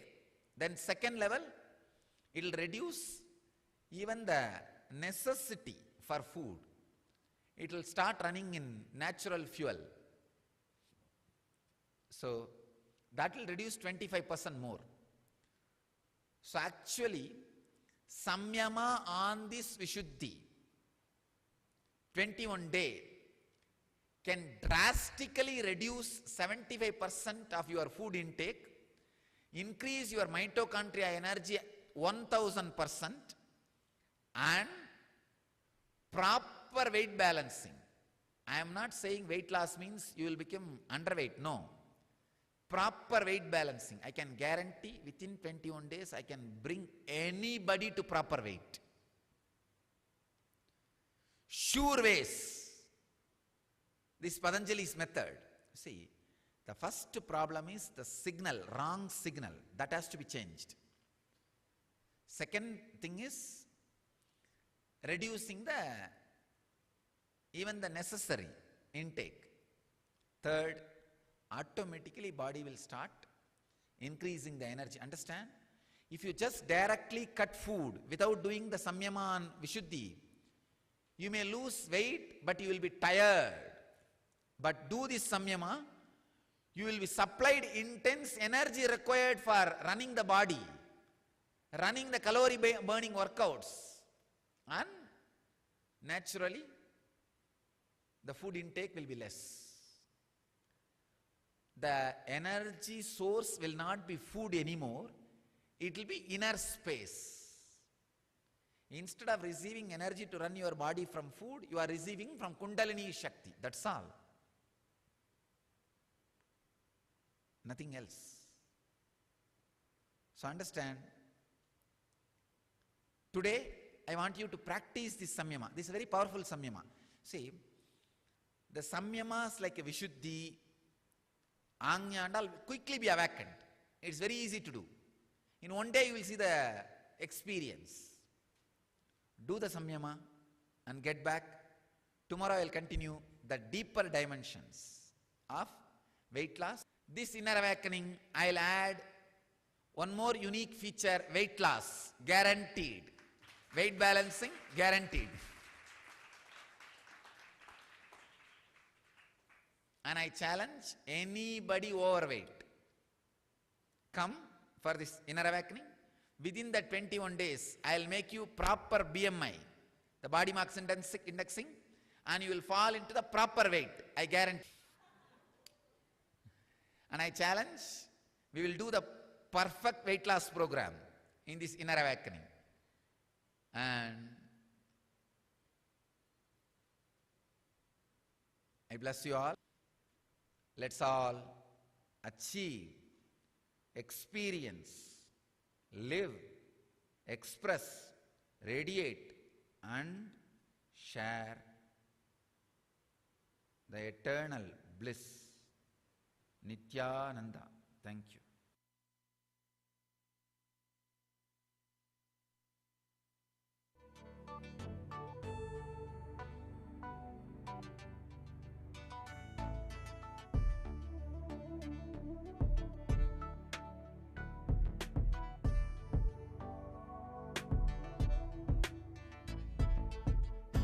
Putting all my trust in you, 'cause you know it's best for me to lead a blissful life, a life with no more strife.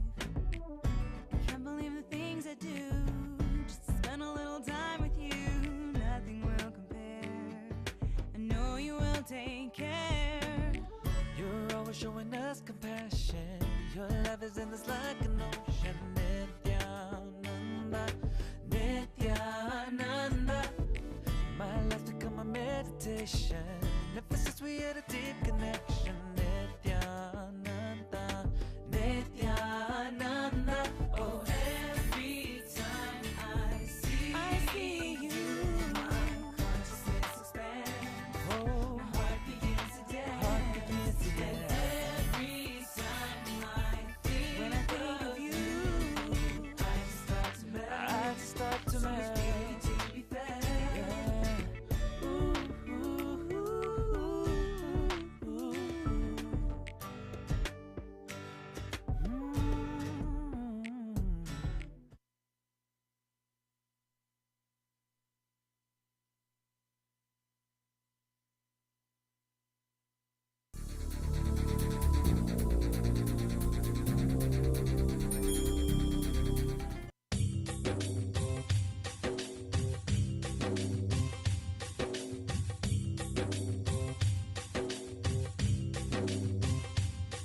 जीवन्मुक्तिप्रदं देवं क्षमापूर्णं जगद्गुरुं वन्दे परमहंसाख्यं नित्यानन्दाय स्वागतं। जीवन्मुक्तिप्रदं देवं क्षमापूर्णं जगद्गुरुं वन्दे परमहंसाख्यं नित्यानन्दाय स्वागतम्।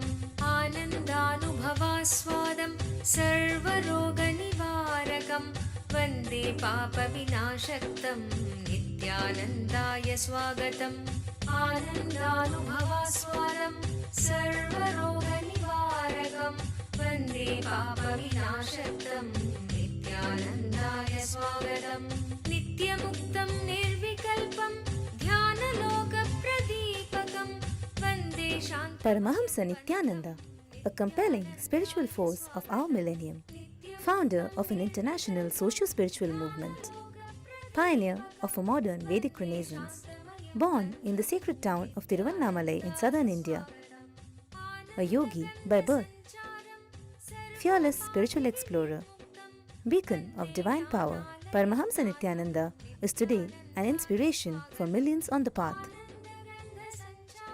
Adept in ancient mystical yogic sciences, researcher of the science of spirituality, guru for enlightenment. Every year, Paramahamsa Nityananda shares with over 10 million people worldwide the treasures of his wisdom, the joy of his laughter, and the incomparable power of his initiation.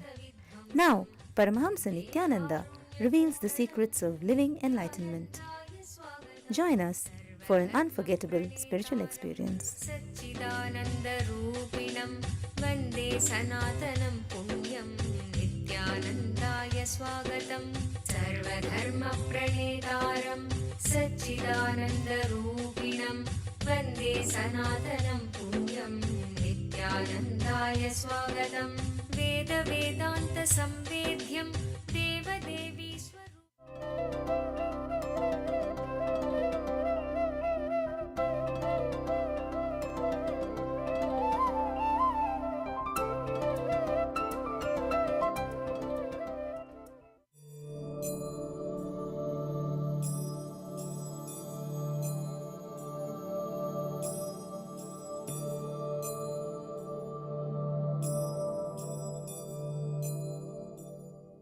The greatest fear on the path is at some moments you may feel you may drop from the Guru. There may be disconnection from the Guru. That's the greatest fear. It's like before the marriage, you are having love affair, but just before the marriage you will always have, she may suddenly come to know some secret about me, or I may suddenly come to know something about her and I may lose my love for her, or she may lose her love for me, or parents may suddenly interfere and stop the marriage, or some accident may happen, the marriage may stop. That fear, how a person goes through a fear before the marriage, for some reason marriage may get stopped. Actually there is no reason, there is no possibility the marriage can be stopped. But always you will have fear. See, when you are traveling in the path, there will always be a temptation to look back. There will always be a temptation to go back to the old way of life. I tell you, Buddha had at least 100 times contemplated going back to his country, leaving all his tapas and everything. I tell you, everybody, till the enlightenment is achieved, looking back happens for everybody. So, if you have looked back at some point, wanted to withdraw from this great spiritual search, don't have guilt about it. Till the last moment, everybody has this. Everybody goes through this. When you are fasting, you will see food in the dream. That is usual. The lingering remains till the ultimate experience lands on you. That is why yogic sampradayas, yogic traditions, yogic literature say the pattern is not sin, only action adding to it or coming out of it is sin. action adding to pattern or coming out of pattern.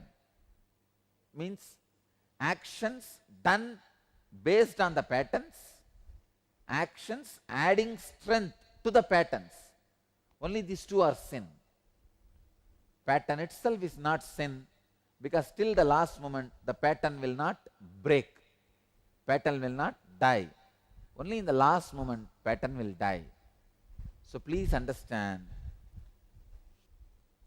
the objects of the senses turn back from an embodied soul that has excluded tasting them, but the inclination still lingers.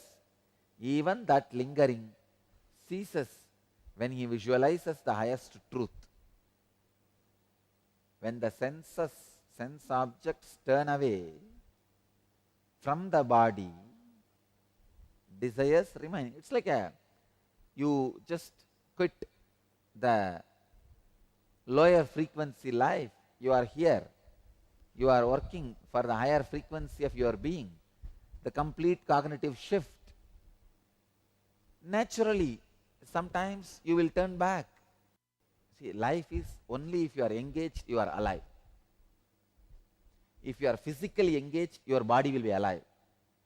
If you are mentally engaged, your mind will be alive. If you are consciously engaged, your consciousness will become alive. That's all. When your consciousness is alive, every small thing, with every small thing you will be committed.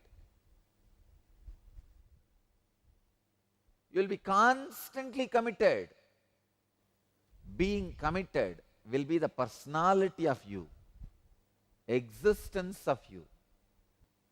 Here, I am making you commit with your consciousness, engaging your consciousness, consciously being engaged.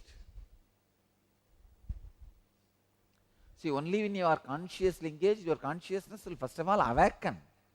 Till then, your consciousness will not even be awakened. Like a working hands build the muscles. Working mind builds the creativity. Working consciousness builds enlightenment. Especially if you are on the highly committed spiritual journey, you will have this problem. In the highly committed spiritual journey, there will always be looking back. Unfortunate are those who are looking back by putting the blame on the master, responsibility on the master. At least when you look back, when you turn back, when you go away, be very clear, it is because of you are not able to do. Then the possibility for the future traveling, future journey is open. Welcome to Inner Awakening, the most powerful personal transformation retreat you could ever experience. In just 21 days, thousands are already experiencing the shortest route to constantly high energy levels, visible anti-aging, healing of chronic diseases, fulfilling relationships, and higher states of consciousness. What is the secret behind this transformation?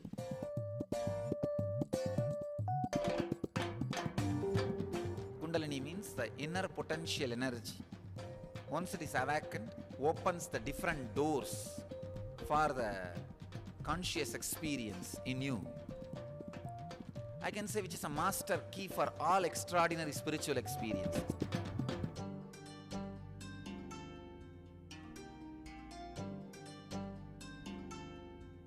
This extraordinary program is conducted personally by Paramahamsa Nityananda in the vibrant atmosphere of Nityananda Dhyanapitham Ashram.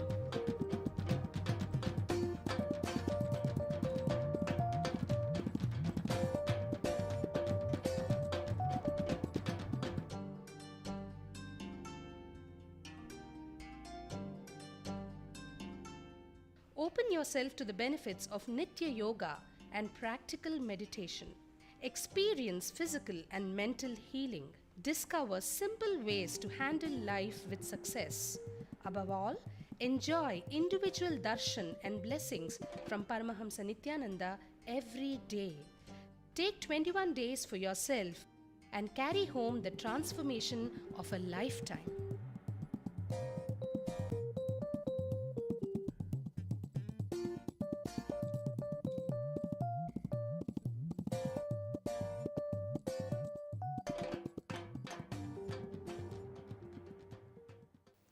When you turn, if you turn and go away, have the right reason, so that always starting the journey again is open and available for you.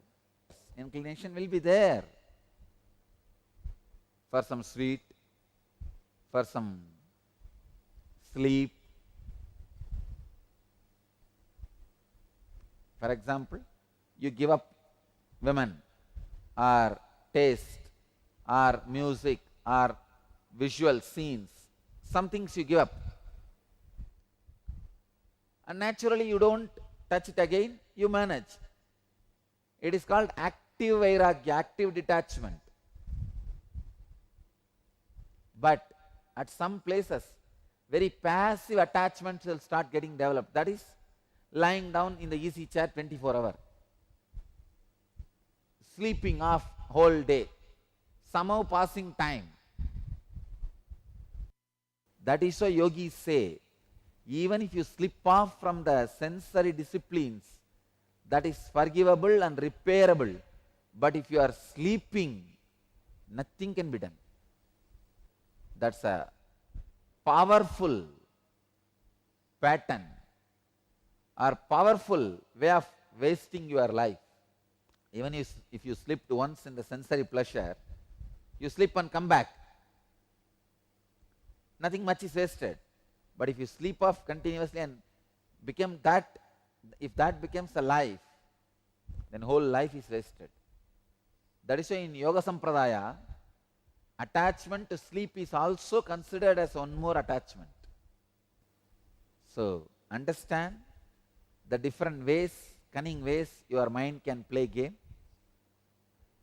So, do not worry if you are looking back, and do not actively encourage looking back. Don't encourage that going back to the old lifestyle, and same way, do not worry because you have looked back at some times. It always happens when life hits you. When the higher frequency hits you, this happens. Don't worry about it. That will disappear when you become enlightened. Actions encouraging the pattern, actions done from the pattern are only sin. Pattern itself is not sin, don't worry.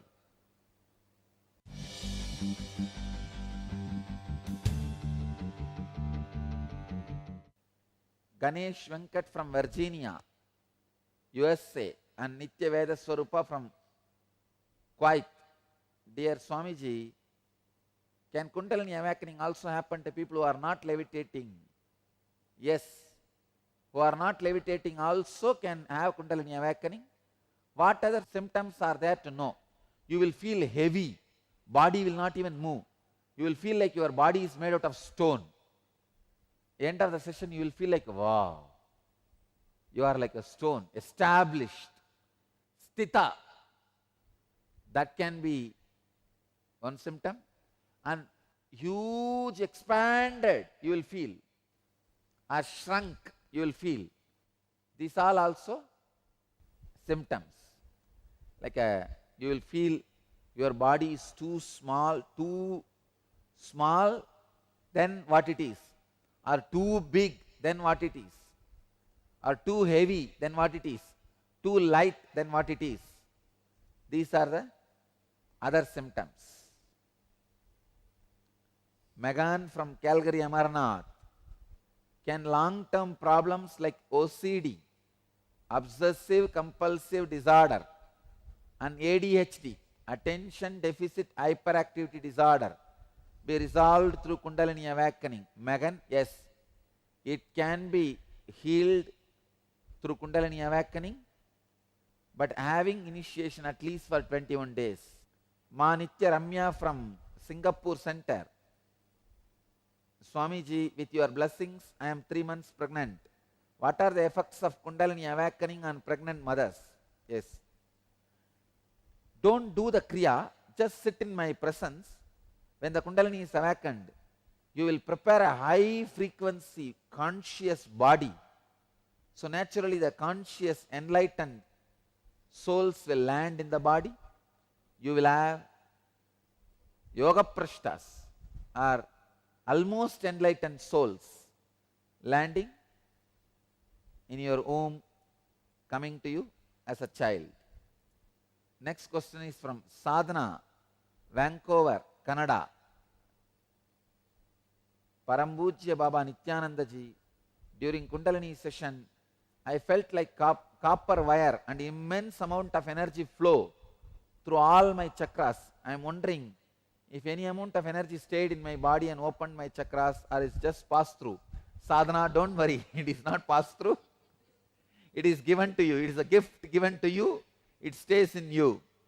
Help me understand. I have no words to thank you enough for this powerful experience. Accept me at your feet. Sadhana, blessings to you. This Kundalini awakening will stay in you eternally. Next, Les Amir, Los Angeles, USA. In our usual mental state, do we inhibit the Kundalini energy from expressing itself? I can say, usually, you do not allow Kundalini energy expressing itself, but I wanted to know more about what do you mean by the usual mental state. Are you meaning that regular agitation and irritation you carry, or laziness, lethargy you carry? What do you mean exactly by the usual mental state? Then I will be able to answer more clearly, but with a basic understanding. With normal mental state, naturally, you inhibit Kundalini energy. Next, Preetham from Bangalore. What's the difference between cognitive shift and Kundalini awakening? When Kundalini awakening happens, cognitive shift happens. When cognitive shift happens, Kundalini awakening happens. One leads to the other leads to the one. That's all. Devendra Dubey from Ohio Satsang Center. If the expected fruits of an action are to be completely devoted and offered to someone or something that we love unconditionally, then would such an action bind us? Devendra Dubey, it won't bind you. It will not bind you. See, the person whom you love unconditionally does not need to be an enlightened being or your guru or God.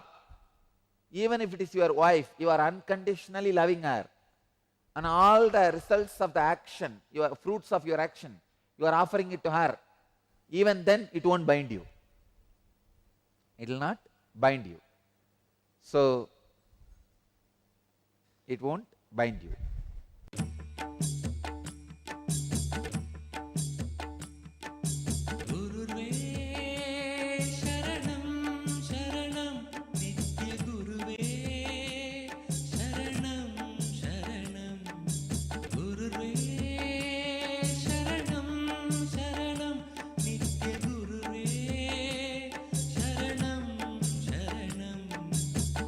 Nitya Gurudeva Bhava Bhaya Hara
जीवन्मुक्तिप्रदं देवं क्षमापूर्णं जगद्गुरुं वन्दे परमहंसाख्यं नित्यानन्दाय स्वागतं। जीवन्मुक्तिप्रदं देवं क्षमापूर्णं जगद्गुरुं वन्दे परमहंसाख्यं नित्यानन्दाय स्वागतम्।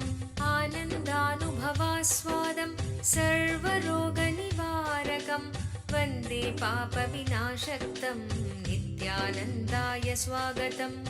आनन्दानुभवास्वादं सर्वरोगनिवारकं वन्दे पापविनाशक्तं नित्यानन्दाय स्वागतम्। नित्यमुक्तं निर्विकल्पं ध्यानलोकप्रदीपकं वन्दे शान्ति। Paramahamsa Nityananda, a compelling spiritual force of our millennium, founder of an international socio-spiritual movement, pioneer of a modern Vedic Renaissance, born in the sacred town of Tiruvannamalai in southern India, a yogi by birth, fearless spiritual explorer, beacon of divine power, Paramahamsa Nityananda is today an inspiration for millions on the path. Adept in ancient mystical yogic sciences, researcher of the science of spirituality, Guru for enlightenment. Every year, Paramahamsa Nityananda shares with over 10 million people worldwide the treasures of his wisdom, the joy of his laughter, and the incomparable power of his initiation. Now, Paramahamsa Nityananda reveals the secrets of living enlightenment.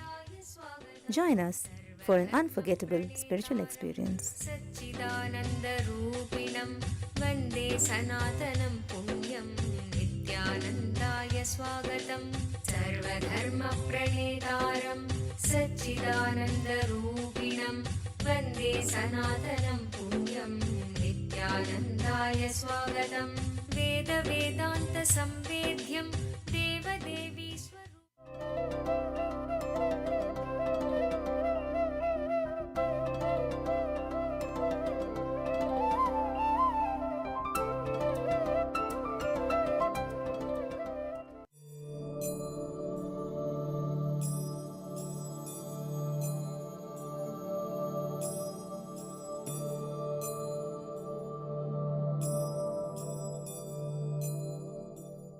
The moment you associate yourself with the pattern, pattern teaches you to suspect everything else other than the pattern. When you don't associate with it, when it is away from you, suddenly you see the pattern doesn't have life. Just few days before,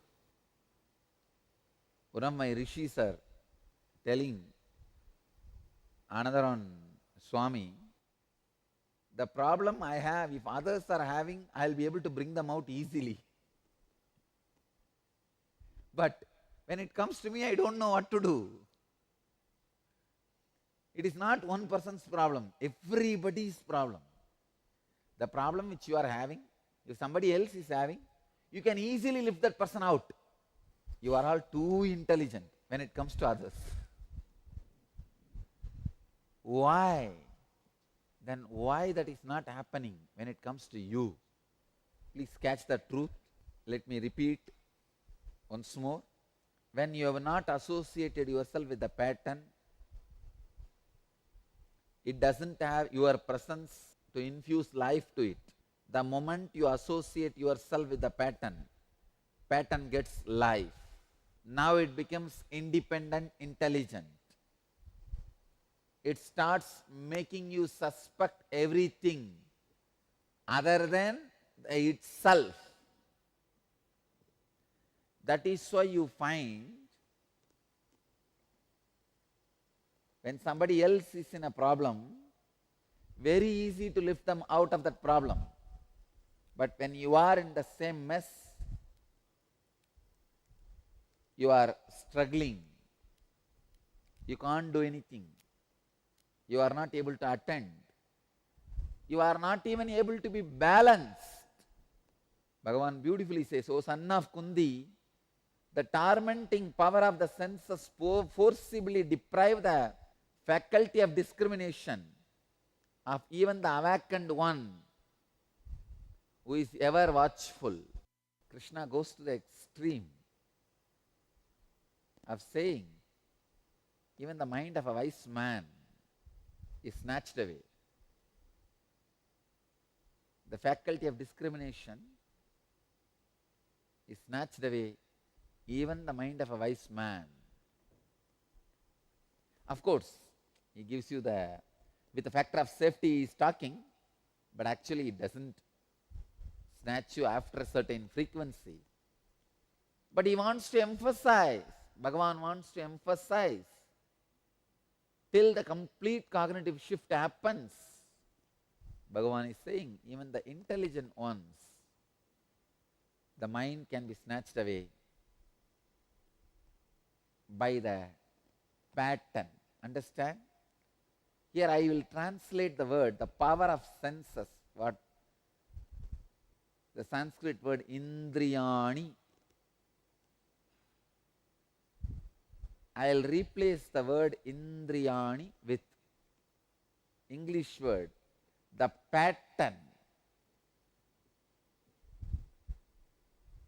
See, for example,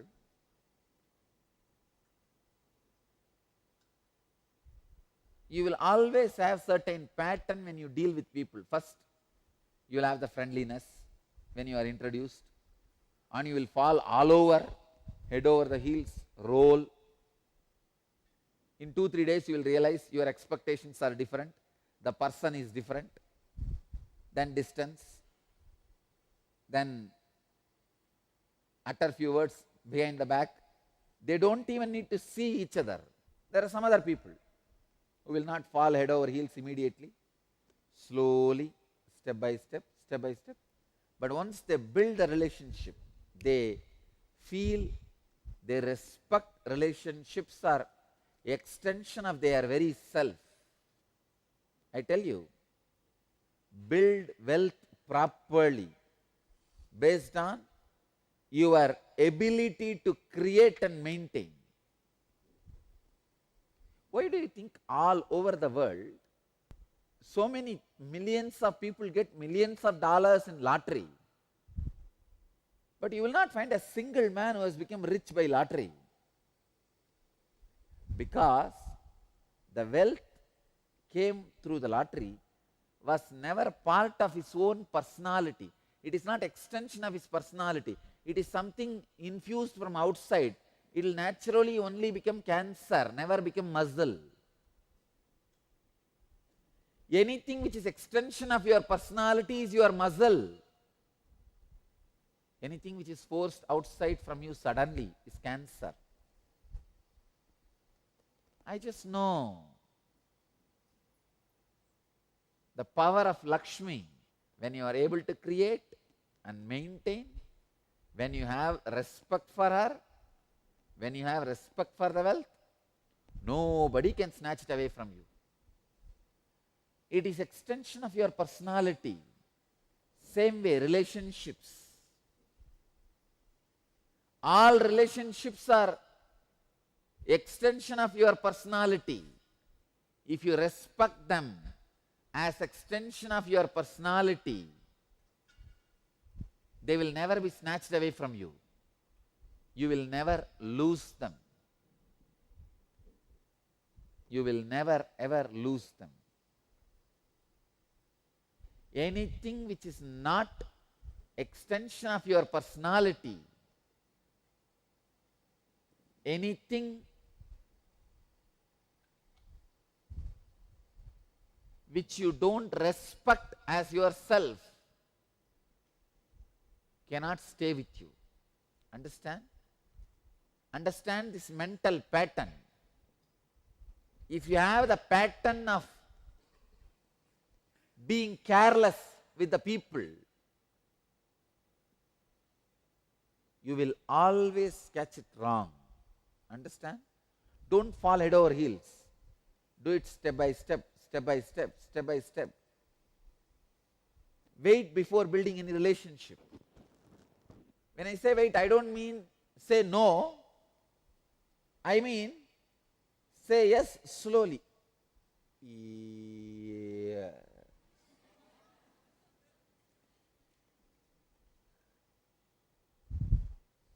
say yes with a lot of respect for the person, because after your yes, the person is extension of you. The person is part of you.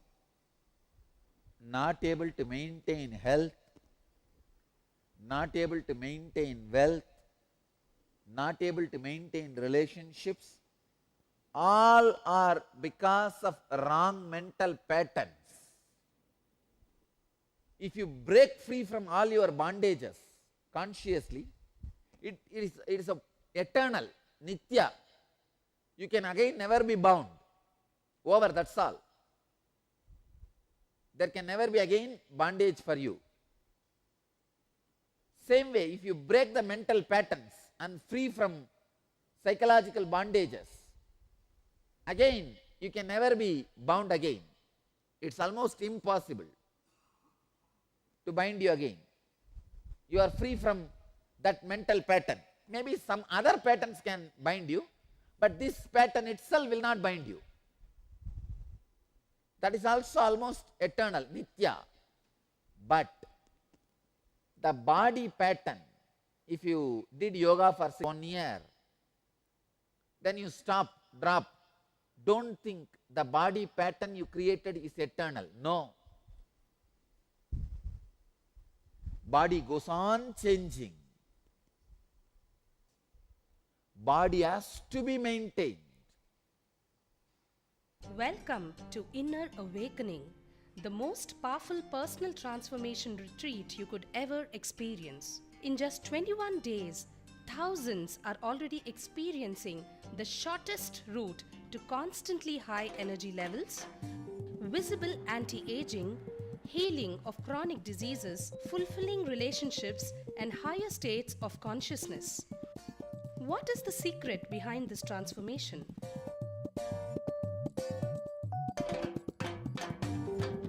Kundalini means the inner potential energy. Once it is awakened, opens the different doors for the conscious experience in you. I can say which is a master key for all extraordinary spiritual experiences.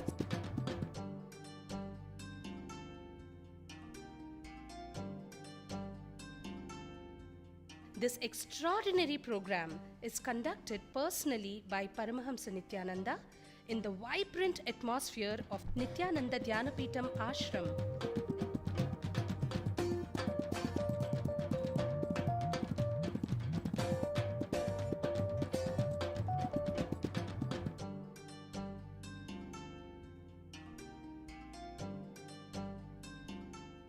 Open yourself to the benefits of Nitya Yoga and practical meditation. Experience physical and mental healing. Discover simple ways to handle life with success. Above all, enjoy individual darshan and blessings from Paramahamsa Nityananda every day. Take 21 days for yourself and carry home the transformation of a lifetime.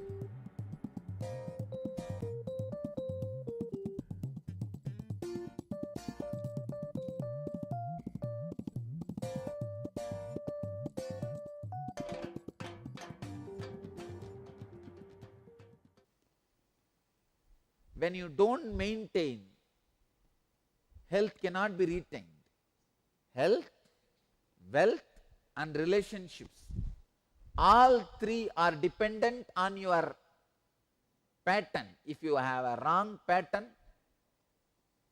I have seen people, 2 months they will work out heavily, then suddenly 2 days for some reason they will give break, and after that they will never start again. I tell you, if you do not break that wrong pattern, bring the right pattern to your body, health is not possible. Health will not be part of your life. Same way wealth. Have clear idea. Your capacity to create, your capacity to hold, means maintain. Your capacity to spend. Only when you have a right understanding and pattern. See, shopping is a disorder, is a pattern. I have seen people, when they go to the shops, they will forget they have anything else in their life. Especially women, when they go for shopping, they forget that something else exists in their life. Everything is blown away. It's a pattern. You don't think you need little money for the next month, next year. You may fall sick. You need at least few rupees for the medicine. No. Wealth is also lost because of wrong pattern. I know people have this shopping like a disease. Dama, go and see whatever is in the eyes, buy it. Bring it and dump in the garage. Become so tired, never even open the items you bought. And next week again run. You may have even billions of dollars. If you have this mental pattern, I tell you, it will not take much time for you to be a bankrupt. Lakshmi is not all about the bank balance, it is all about the mental pattern. If you lose money in wrong investments, it is not sin. I tell you, you will have the money back, you will have the wealth back. But if you lose money because of the wrong pattern, nothing can be done. Not only you will not get it back, even if it is forced on you, you will not live with it. People come and ask me, I never did anything wrong to anybody. Why did I lose my wealth? Arey, you did so much of wrong to money, to Lakshmi. Wrong pattern. Same way relationships. Before building, have a little patience, intelligence.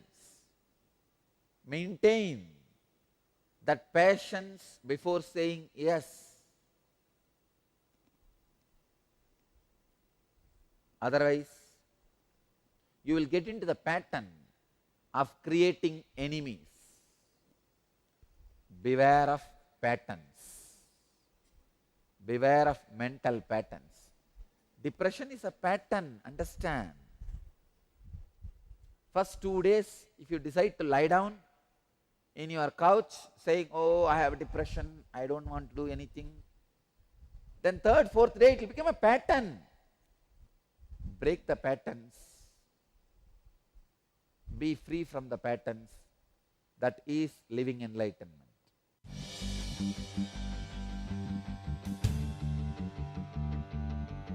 Ravi Rawat from Hong Kong. Why I am not able to open totally to others in my relationships? You might have been hurt, exploited, or as per your logical understanding, cheated. So that is the reason you never wanted to open up to anybody else. Understand? There is something which we call cost of doing business. Same way, trust is cost of living. I tell you, trust is cost of living, build it. If you say, I cannot trust because people are cheating, exploiting, then you are saying, I cannot live. Accept the reality. Trust is cost of living. But I tell you, the joy of trust itself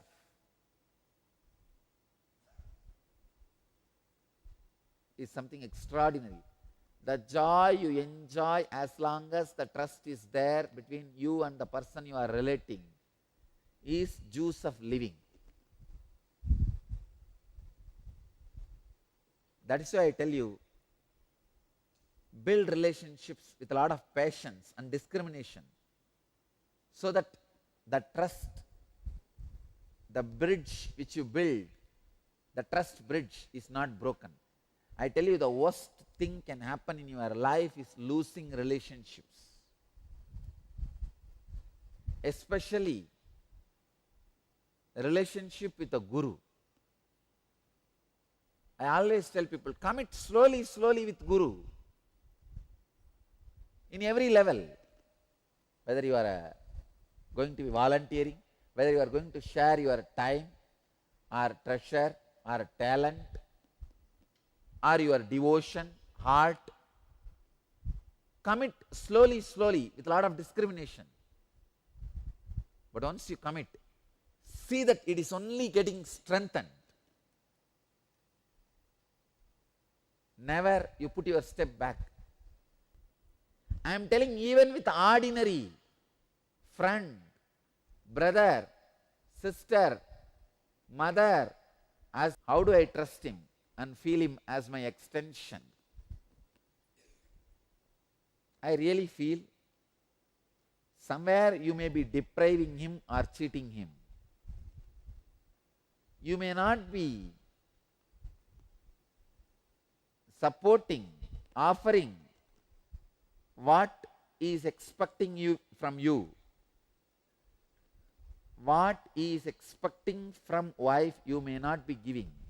You may be cheating on him. Understand? When I say cheating, I am not saying you are having another one affair. I am saying you are not giving what he wants. Understand? Only having another one affair is not cheating. If you are not giving what the other person expects from the relationship, that is also cheating. Kirtana, understand this logic. You may not be having affair, means you may not be giving your love for somebody else other than your husband, but you may not be giving for your husband also. That is also cheating. See, your husband is giving his love to somebody else. That is what you are calling as cheating. In your case, you may not be giving your love for somebody else, but you may not be giving for your husband also. That is why I am saying you may be cheating on him in some way.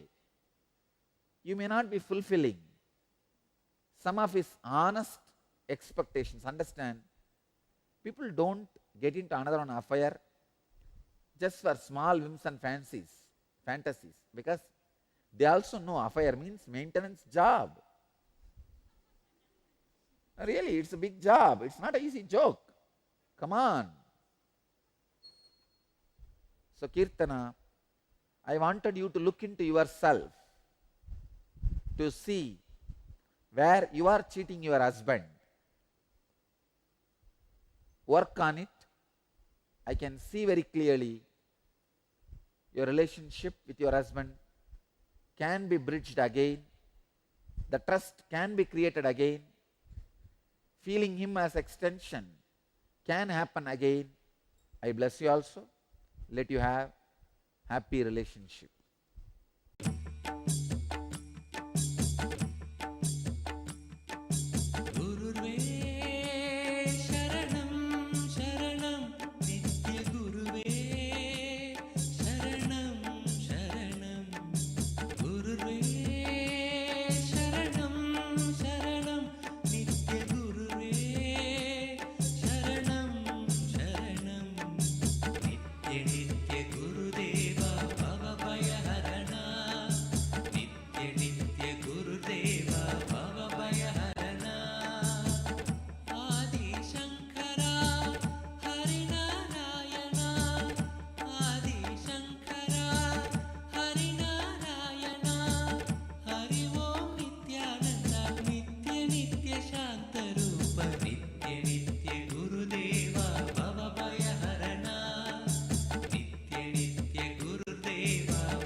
Paramahamsa Nityananda, a compelling spiritual force of our millennium, founder of an international socio-spiritual movement, pioneer of a modern Vedic Renaissance.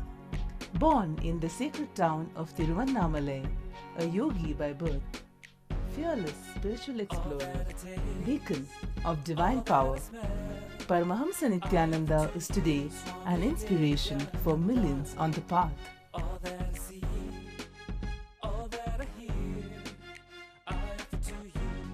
Adept in ancient mystical yogic sciences, researcher of the science of spirituality, guru for enlightenment. Every year, Paramahamsa Nityananda shares with over 1 crore people worldwide the treasures of his wisdom, the joy of his laughter, and the incomparable power of his initiation. Now, Paramahamsa Nityananda speaks on living enlightenment, solutions for blissful living.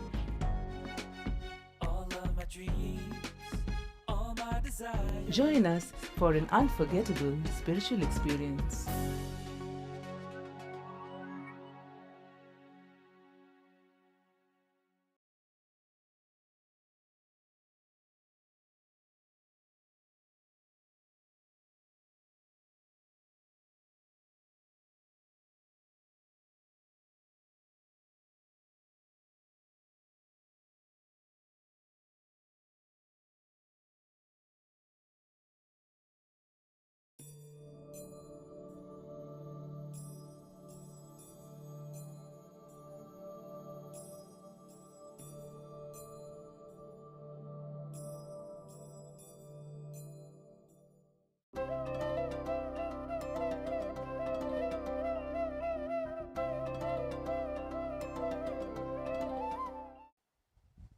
He who considers the one to be the killer and he who considers the one to be the killed, both do not comprehend that the one does not kill nor is it destroyed.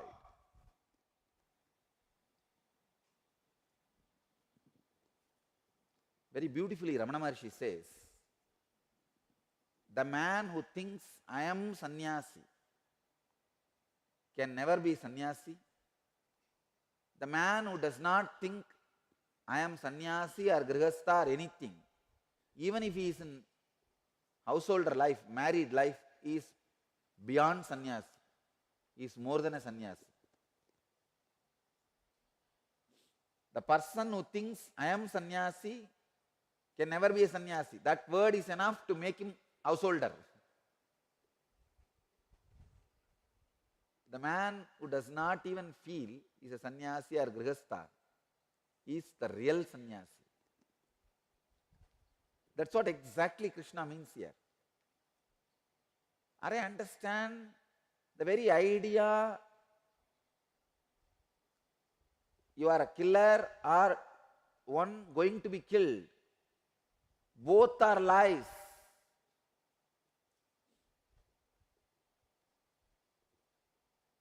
Somebody imagines they are killers, so they go on feeling that they are killing.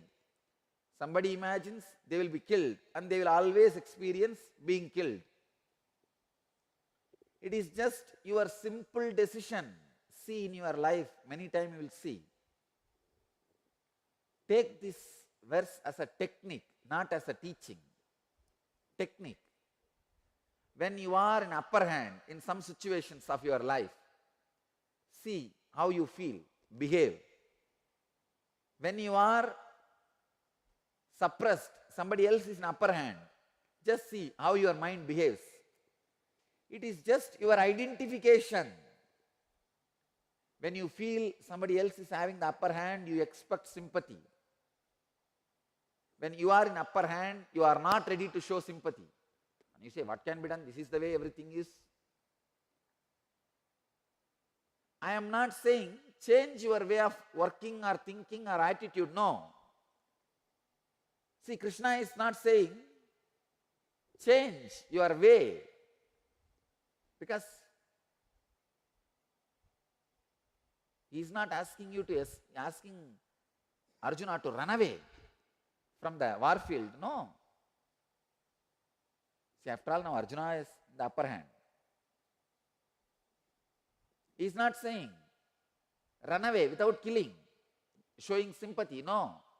He is saying, understand this whole thing is a psychodrama. At one time, you will be in lower mood. At one time, you will be in the upper hand. It is just flow of life. This is the way it is flowing. The self, which is the source, neither kills nor gets killed. He is just saying, realize that you are beyond both. Just realize you are beyond both.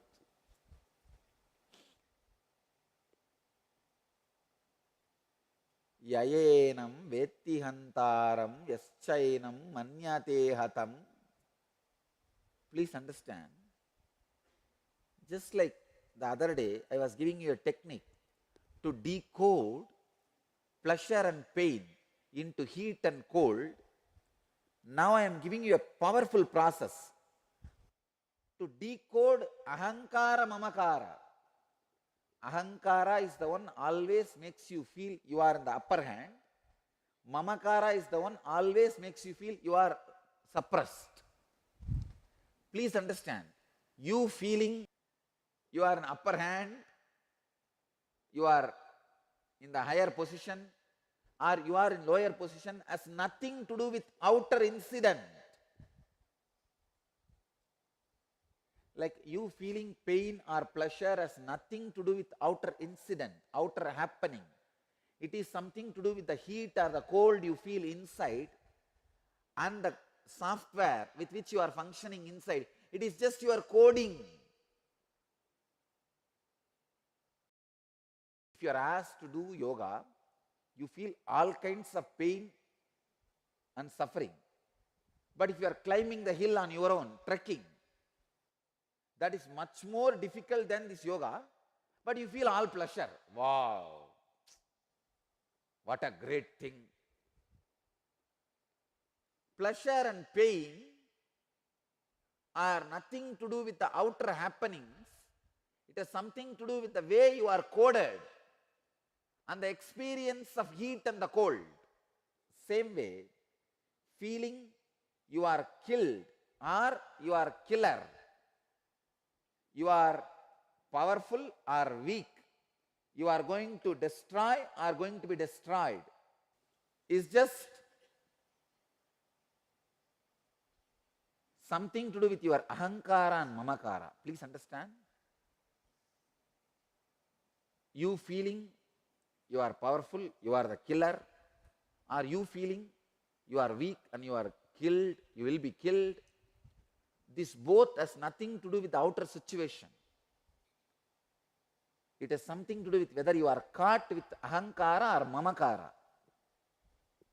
If you are caught with mamakara, even if you are killing everybody, you will feel you are weak and any moment you may be killed.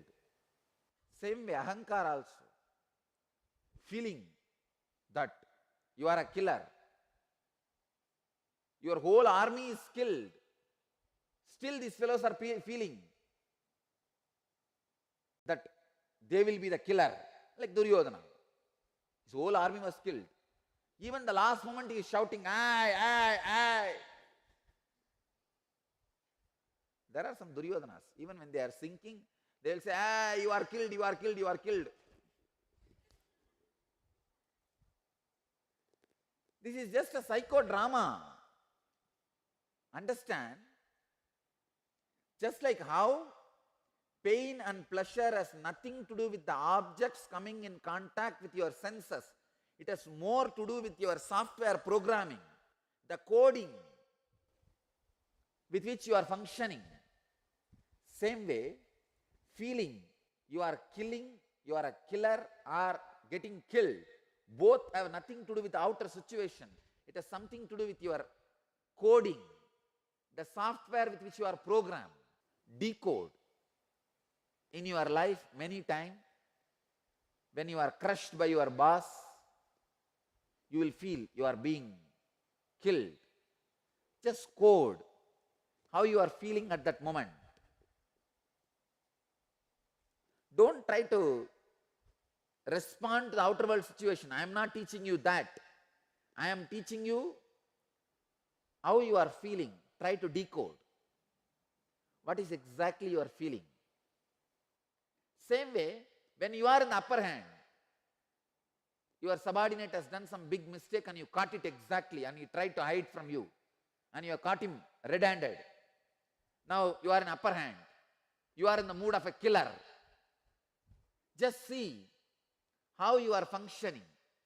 Find the pattern of your functioning, the coding, the software, the programming with which you are functioning. Understand both the pattern. You will realize you are beyond these two patterns. That is what Krishna means in this verse. The sacred secret in this verse is you are neither the pattern of the killer nor the pattern of the killed. Both are just patterns. Step back from the patterns. Step back from the patterns. If you are trying to break or justify the killer pattern with a philosophy, it is not going to work. If you are trying to justify being killed pattern with some philosophy, it is not going to work. If you are trying to break the pattern of a killer, any logic, it won't work. If you try to break the pattern of the killed with any logic, it won't work. Just step back. A small story. An eccentric philosophy professor gave a question in final exam. The whole class was seated, ready to go. When the professor picked up his chair, plopped it on desk and wrote on the board, use everything you have learned in this semester, prove that this chair does not exist philosophically. And the argument started left and right, fingers flew, erasers erased, notebooks were filled in furious fashion. Some students wrote 50 pages in 2 hours, attempting to refute the existence of the chair in all possible way. One member of the class was up and finished in less than a minute. He just answered in just less than a minute. 1 week later, when the grades were posted, the rest of the group wondered, how did this fellow who wrote the answer in 1 minute got A grade? He had barely written anything at all.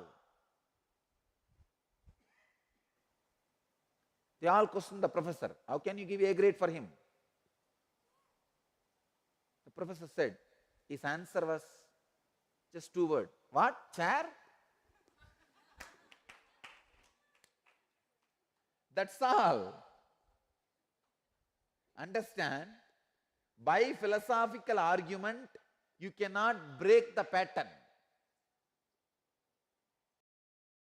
If you start creating philosophical argument over this sutra and say, wow, what do you mean? You are neither killed nor a killer. Can I kill you now then? Then everybody can kill anybody.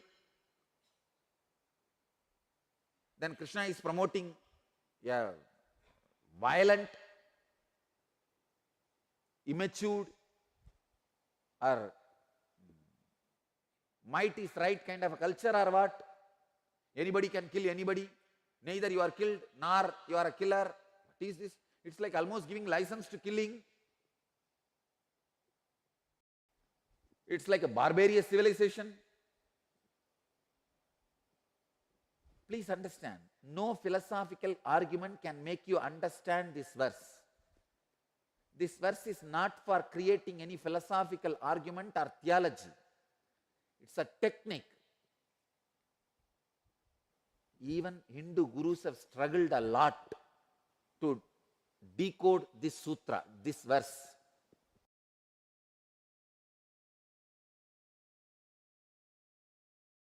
Welcome to Inner Awakening, the most powerful personal transformation retreat you could ever experience. In just 21 days, thousands are already experiencing the shortest route to constantly high energy levels, visible anti-aging, healing of chronic diseases, fulfilling relationships, and higher states of consciousness.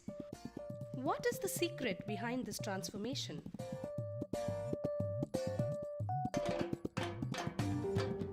Kundalini means the inner potential energy.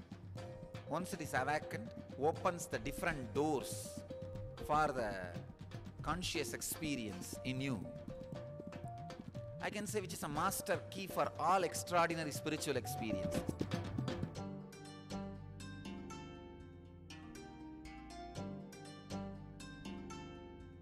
This extraordinary program is conducted personally by Paramahamsa Nityananda in the vibrant atmosphere of Nityananda Dhyanapitham Ashram.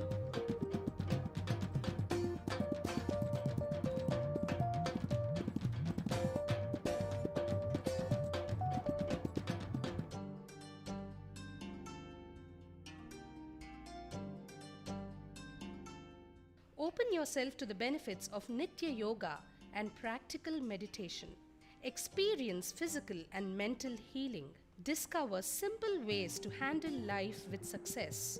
Above all, enjoy individual darshan and blessings from Paramahamsa Nityananda every day. Take 21 days for yourself and carry home the transformation of a lifetime.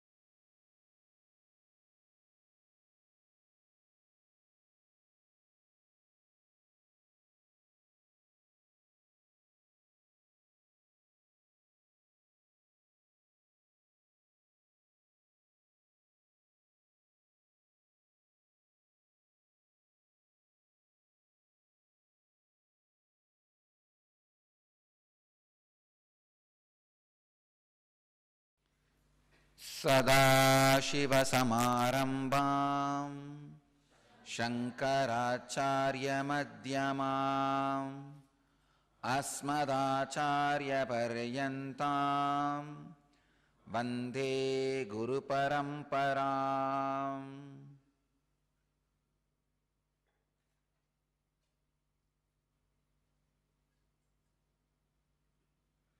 I welcome you all with my love and respects.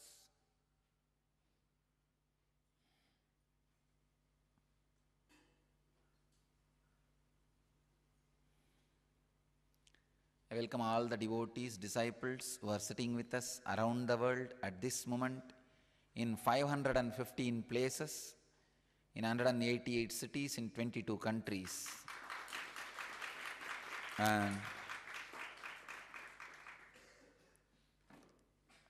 many cities are with us in two-way connection. I am able to see Ohio, Seattle, San Jose, Los Angeles, Redondo Beach, Phoenix, Hyderabad. I am able to see all these temples. I welcome all of you. So before entering into the satsang, I remind you all, get back to Padmasana, or Vajrasana, or Samana Mudra. We will start the N experience.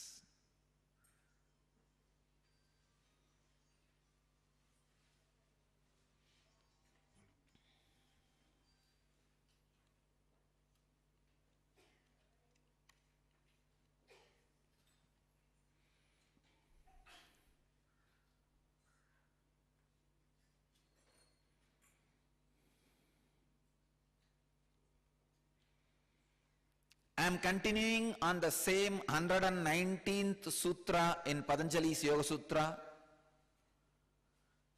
In the third chapter, 13th verse, altered states of awareness.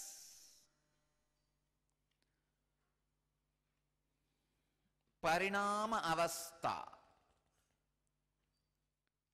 Today I'll expand on the deeper aspects of the sutras.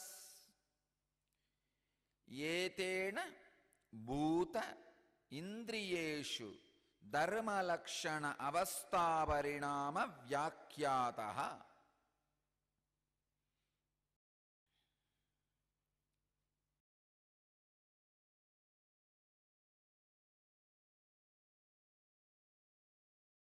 Yetena bhuta indriyeshu dharma lakshana avastha parinama vyakyataha. Let me explain the basic concept, what Patanjali is trying to express through the sutra.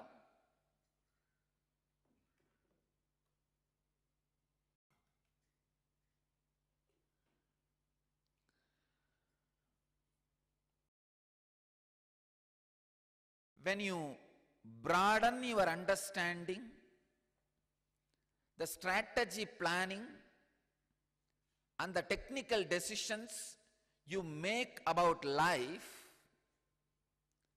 drastically changes, that change, cognitive shift, brings the highest possible liberation in you, which expresses as the extraordinary Ishwaratva, leadership qualities in you. Please understand, I am translating Ishwaratva as leadership qualities. In the Ashtama Siddhis, Ishwaratva is one Siddhi. It is always translated and interpreted as becoming powerful. But I would like to translate that word Ishwaratva as becoming leader.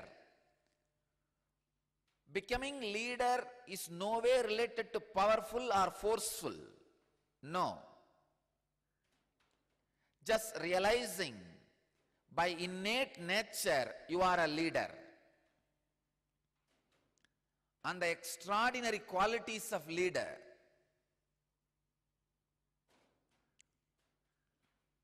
I wanted to give you the example of Sharada Devi, wife of Ramakrishna. Till the last moment she lived such a simple, humble life.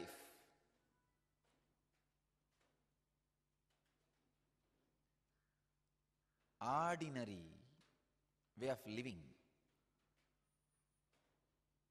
But she was the leader practically of the largest Hindu missionary organization, Ramakrishna Mission.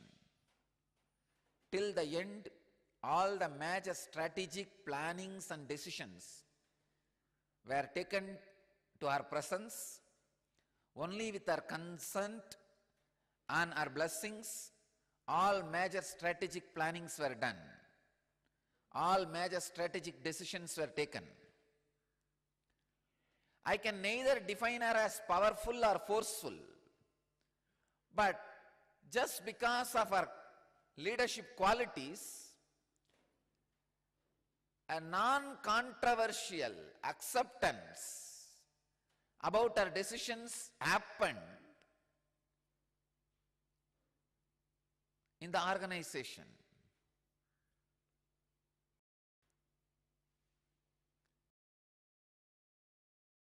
Ishwaratva means becoming leader. When you expand your understanding, when you broaden your understanding in any area, suddenly you become Ishwara. You become leader in that space. Patanjali is trying to give us understanding in 5 fields how to become Ishvara, means a Lord, a leader, liberated. When everything is under your control, you are liberated from it. For example, if your body is under your control, you are liberated from body. Only if you are liberated, you will become leader of the body. Our body will be under your control. If your mind is under your control, you are liberated from mind. Only if you are liberated from mind, mind will be under your control.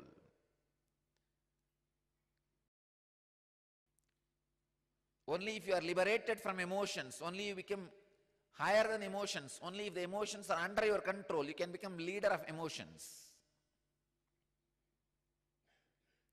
In every field, how to become leader, how to be liberated.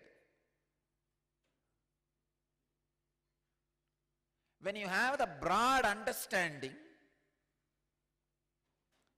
your strategies change, your cognition changes, your experience changes. That liberates you. That liberates you.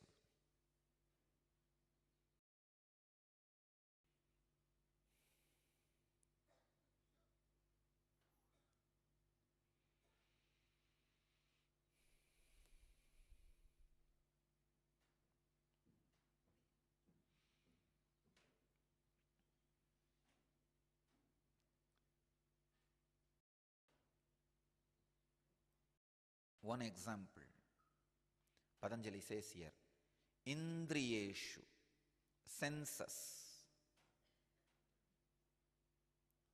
When you have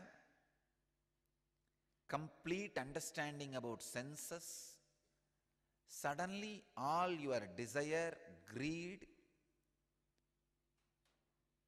for the sensual pleasures and your fear, what will happen if I don't have sensual pleasures, disappears.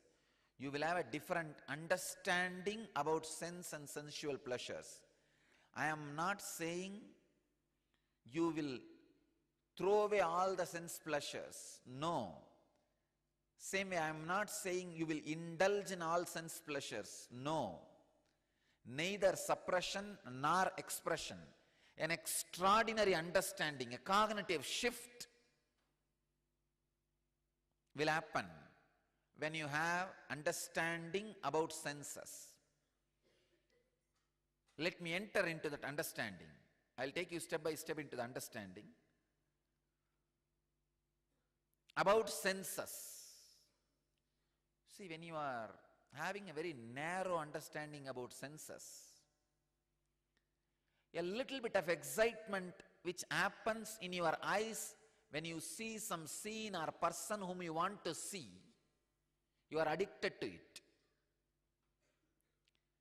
A little bit of excitement happens in your ears when you listen some sound or words which you wanted to hear, which you like, you are addicted to it. A kind of an excitement or feeling you experience in the tongue when you experience a food which you wanted to eat. You call that as a pleasure. You are addicted to it. I know people travel from country to country just to eat the food. Really?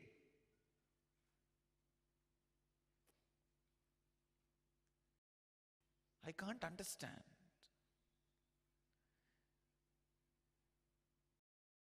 One person came to our satsang when I was in Paris. He was telling me,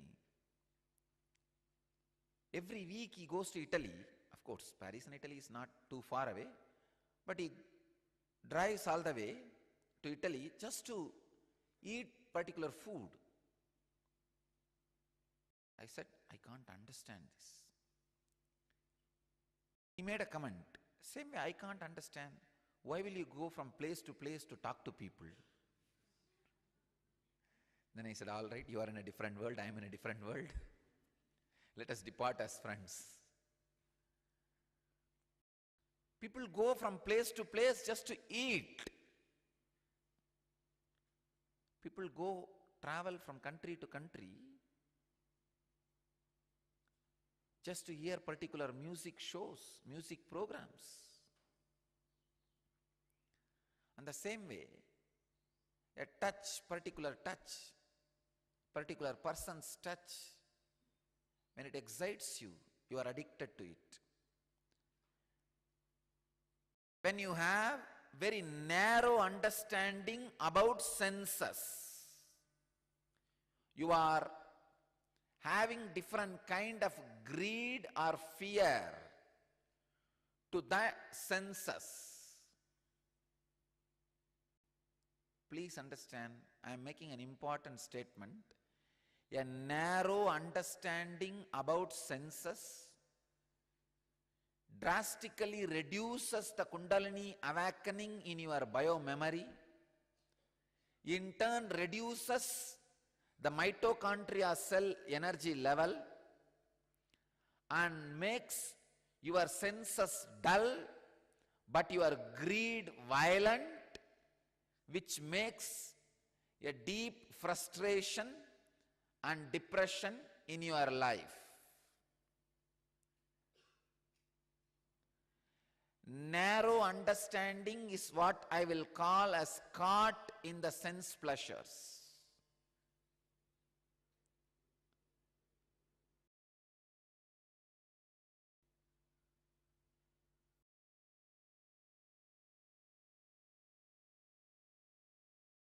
Vedic tradition again and again tells through hundreds of stories,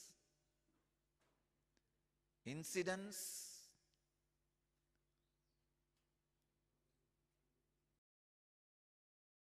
suppression is not the way of life. But they go on insisting on vairagya, liberation. It's a big conflict. How can I not suppress but be liberated? Again and again Krishna is worshipped as a Jagat Guru. Liberated soul. With thousands of women around him. Vasudeva Sudam Devam Gamsachanuramardanam Devaki Paramanandam Vande Krishnam Jagadguru. Bhagavatam sings his glory as Jagadguru, master of the universe.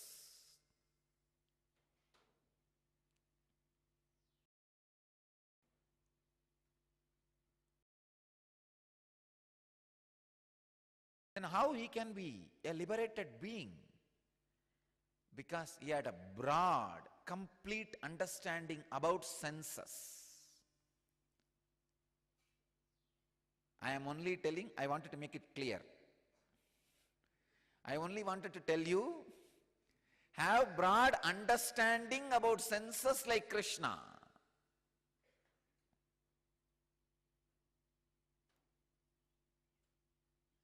Let me give you the definition of narrow understanding and broad understanding. Narrow understanding means thinking when certain object comes in contact with that sense, you experience excitement.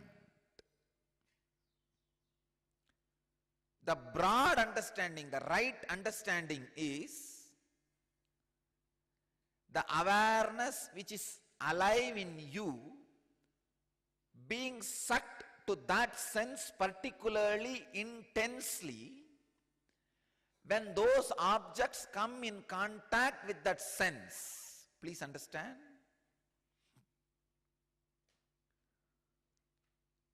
It is because of your awareness rushing towards that sense intensely, you experience the excitement. Not because of the object coming in contact with that sense. I tell you, the life, awareness which you experience in you, in Anandagandha, if it rushes intensely towards any one sense, you will have excitement in that sense, for whatever may be the reason.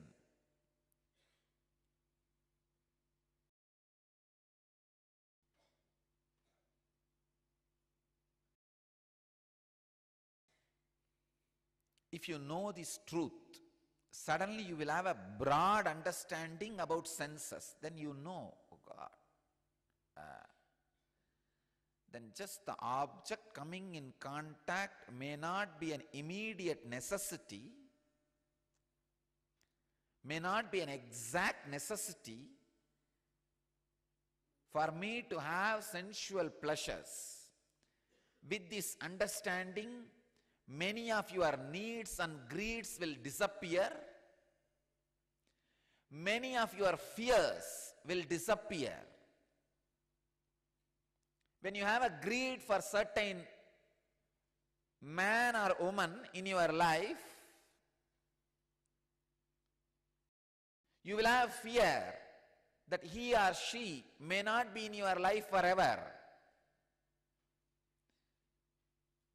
After some time you will have fear, he may be there in your life forever. At one line, at one point, the may not be will be fear. Maybe after some time, at some point, the maybe will be the fear. Whether maybe creates fear or may not be creates fear,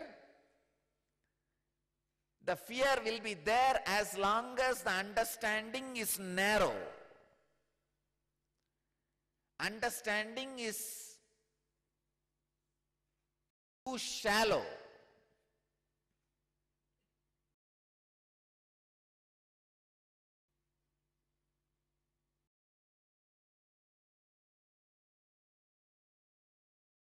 Shankara very beautifully explains the initiation with a very powerful example called Brahmaragita Nyaya. In English, if I translate that Brahmaragita Nyaya, it will be called as B logic. Brahmaragita means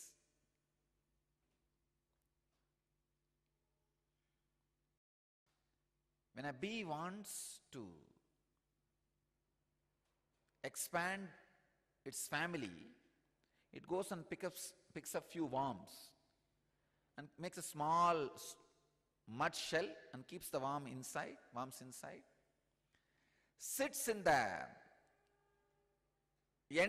entry point, goes on creating intense sound. That sound is mantra diksha, initiation. In that sound, the worms will become bee.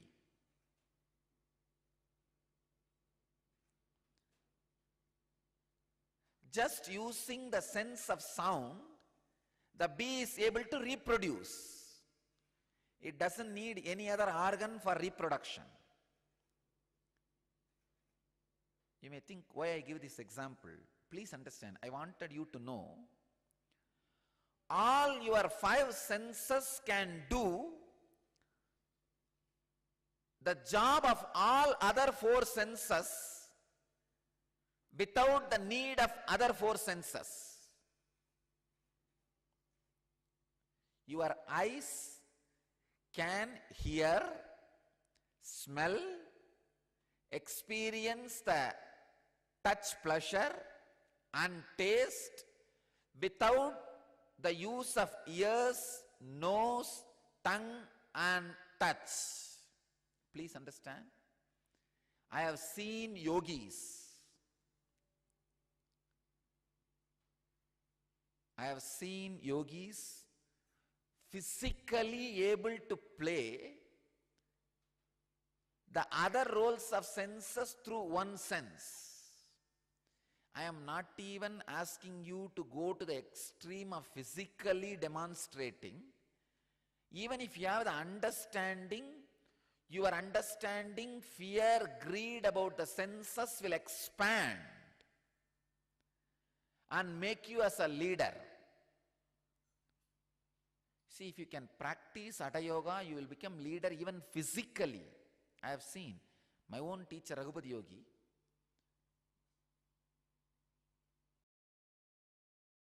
He will take a thread and blow the thread just through the eyes. Through the eyes, he will release air. Inhale and exhale, he will throw the thread. I have seen another one yogi, Swami Bua. He was in New York. He was maybe 2 years before I met him in India. He wrote a beautiful poem about me, the greatest incarnation in the modern day, a very big poetry. He came all the way to meet me and present that poetry. And when he met me, he was more than 107. Very strong, steady, stable. The funny part is, just through the eyes, not only he was able to blow the thread, even the lamp, he lit a lamp and just kept near the eyes and blew it away through the eyes. The ability to use any sense for any purpose. I want you to know, any one of your sense can experience any other senses. This is one understanding. Second understanding, all your pleasure is not because of object coming in contact with the sense, but the awareness coming in contact with the sense. I wanted all our kids to be trained from the young age in the science of having pleasure by bringing awareness coming in contact with the senses, not just object coming in contact. I can give you the simple technique. Close your whole body with Sambhavi Mudra. Actually, when you use the Sambhavi Mudra and close the ears, eyes, nose, lip and the cheek, the whole body will be closed. Because cheek is the door for touch. That's why cheek plays such a major role in our romance, love, lust. It's a door. So all 5 doors, when you close it and bring your awareness to one center, you will see all 5 senses will have excitement.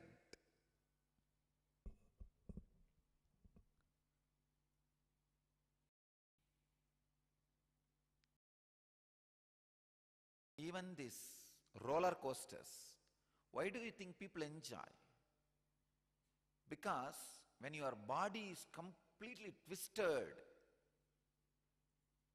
made to run through in all directions, suddenly your life energy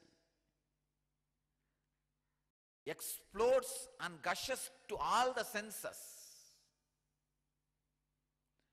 That intense gushing causes you kind of a pleasure. That is why people are addicted to that adrenaline. That intense explosion comes out and felt in the skins like adrenaline. Otherwise, why do you think these theme parks have become such a big popular modern day Tirtha Kshetras? See, any country, if you want to know the backbone of the country, find out where largest number of people gather. In India, where largest number of people gather? Tirupati, Varanasi, Rameshwaram. Understand, when you bring the understanding,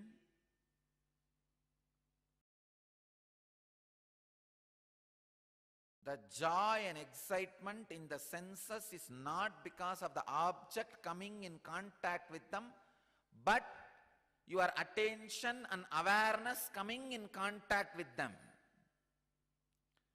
Your understanding about senses expands. Ramana Maharshi puts it very beautifully. A dog trying to chew the dry bone so violently, the dry bone pokes in the mouth of the dog, and from his own mouth the blood is coming, but the dog is drinking that blood thinking that it is coming from the dry bone. You jump on the senses so violently, so aggressively, the awareness which is coming from your Anandagandha and hitting your senses gives excitement and pleasure, not the object which is coming in contact with the senses. If the object is source of pleasure, see, if you eat 3 laddus, you feel intense pleasure in the tongue. But the 6th or 7th one says, no, I think now okay. The 10th or 11th one, no, enough. 12th one, you feel like escaping. If the object is responsible for pleasure, why when more and more is added, it is not adding joy? Same way listening. Half an hour you can listen. Few songs. If the same is repeated after 2 hours, you feel no, enough. After 3 hours, it's a torture. Sometimes even first half an hour is torture, that is different.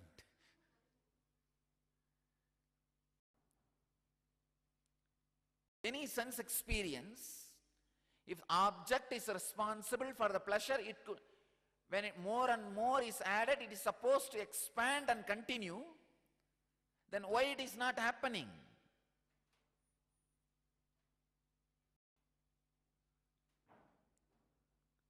Same way, a scene.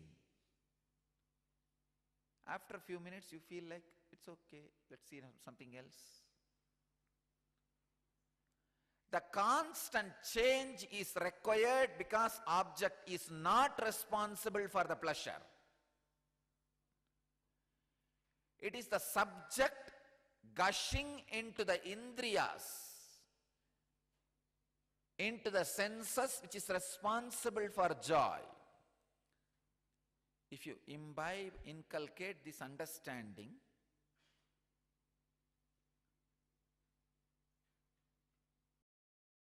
many of your greed, need, fears related to senses will disappear. You are liberated from senses. Indriya vimukta. You became liberated from senses. Indriya vimukta. You become the leader of senses. Actually, when you imbibe this understanding and grind inside you, so many doors will open and so many understandings will happen. A man who lives with a broad understanding about senses, his kundalini is awakened and his mitochondria cell energy goes up heavily. He becomes a strong, energetic person to enjoy senses or to live the senses or to leave the senses. He will have the complete freedom to enjoy intensely or live intensely. He can live or leave. Please understand, if you have the narrow understanding, your kundalini gets suppressed, your mitochondria's energy level will be less, and you will neither have the power to enjoy, and you will have the tremendous, violent need to enjoy, which leads to frustration, impotency, and everything. It is called vicious circle. We call it Taitriya Redas in Sanskrit. If you have the broad understanding about senses, please understand, when you imbibe these broad understandings, your very thinking will be different. It will not be running towards a superficial sense objects.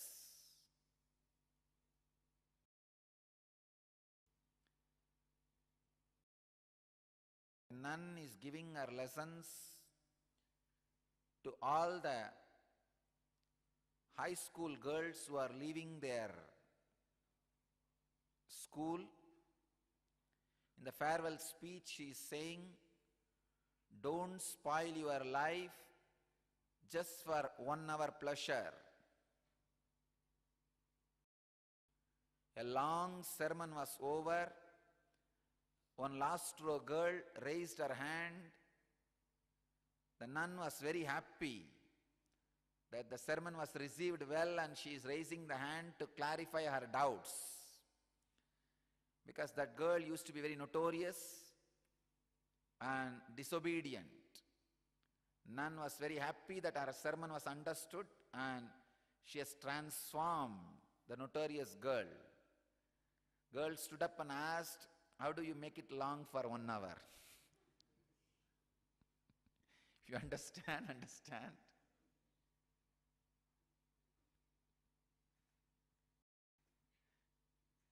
If you are caught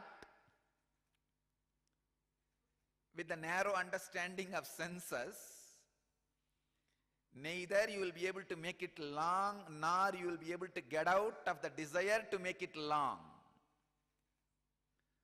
which leads to frustration. When you have the broad understanding about the senses, first thing, you are free from it.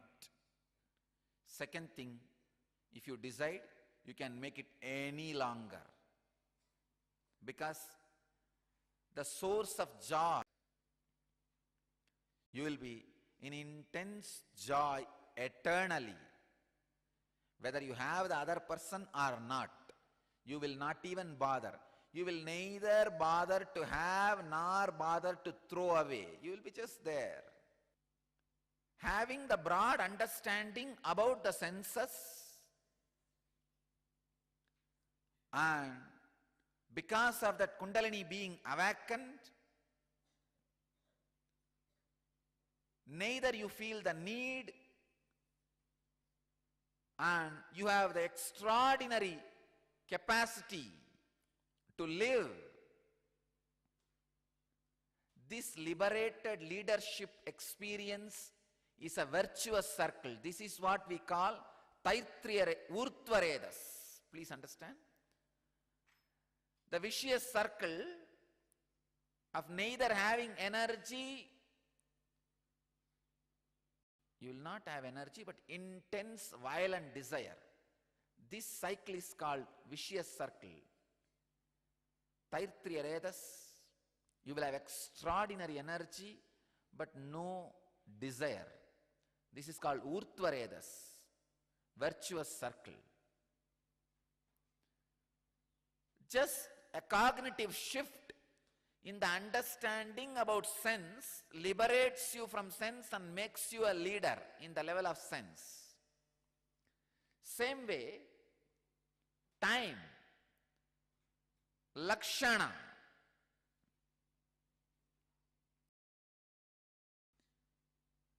if you understand about time, here Patanjali speaks about 5 aspects. I'll deal at least 2 today. We have dealt Indriyeshu, Indriya, then next Lakshana. Time, if you understand, please understand this important truth. I am revealing a sacred secret about time. Living in present is impossible. We always have a big theory, live in the present, that is enlightenment. No. It is impossible. Live in past, present, future, all three put together at a time. That is liberation. Just yesterday I was teaching to my disciples how to conduct satsang. I told them, just make some statement before thinking. And after that, take 1 hour to justify it. That is the secret of satsang. Now I made a statement. Now I have to justify.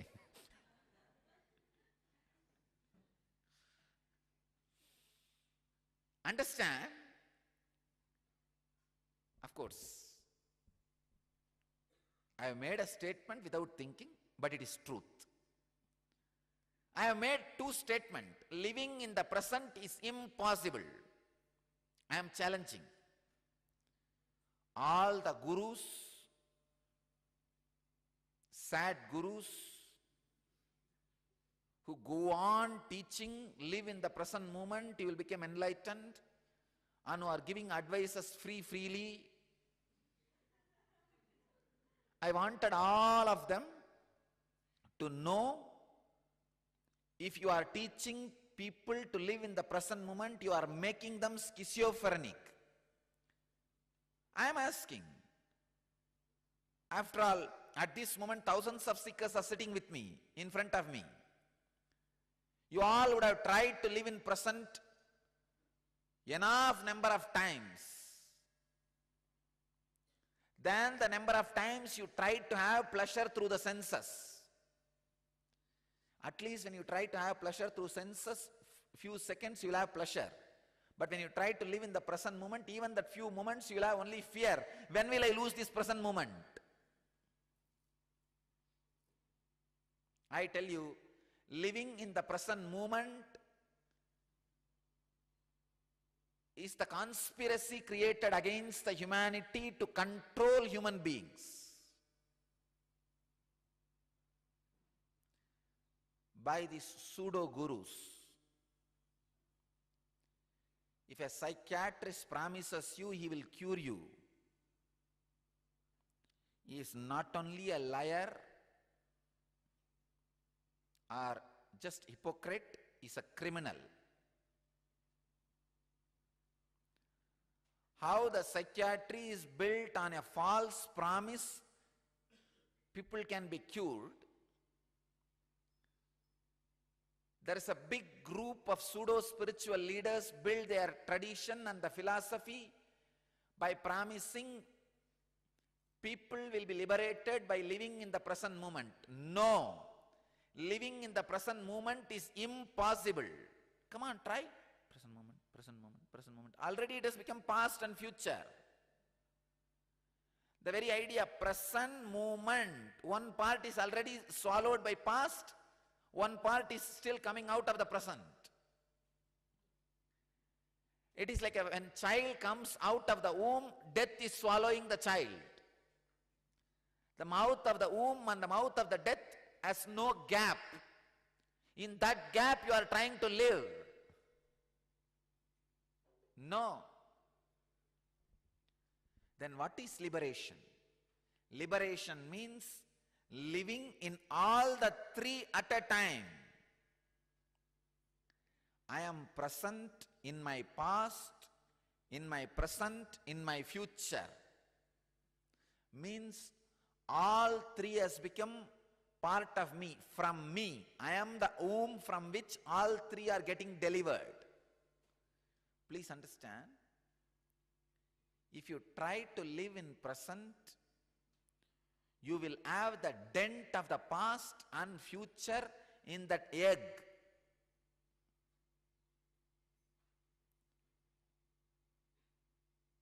Just look at this moment, try to be in present.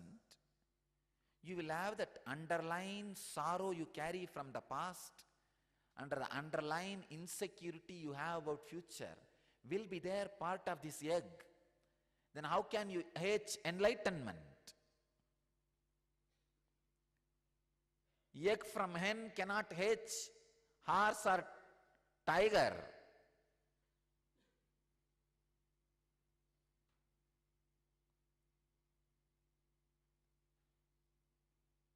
Paramartha Guru, a great intellectual, and goes around the world and gives advice freely, had a great disciple team. One day he said, I want a baby elephant. Please go and bring it from market. These guys went there. They saw an elephant with mahout and asked, we want baby elephant. We are ready to pay any amount.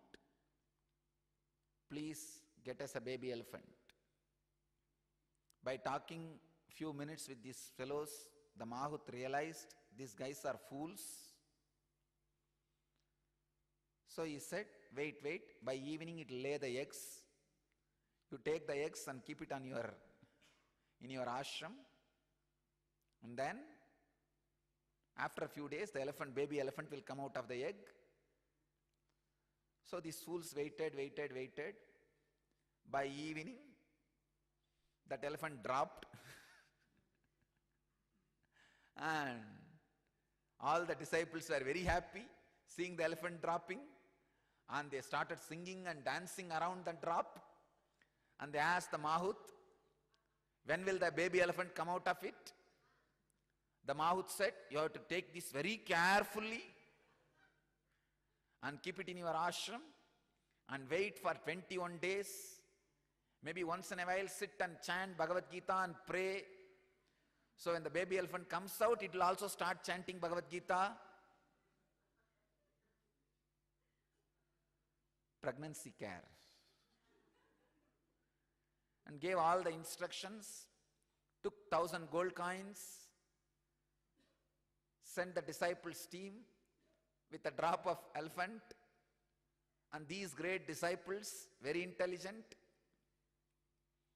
carried the drop and kept it in the ashram, sat around, started meditating, contemplating, chanting, doing everything.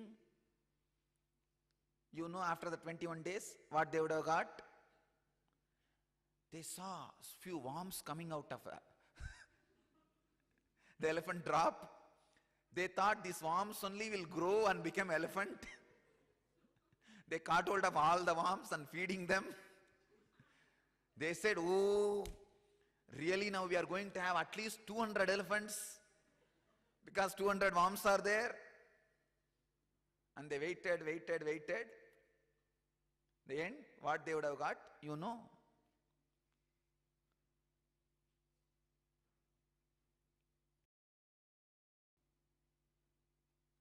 The hen's egg cannot give birth to tiger. At this moment, when you try to live in present, when you have the deep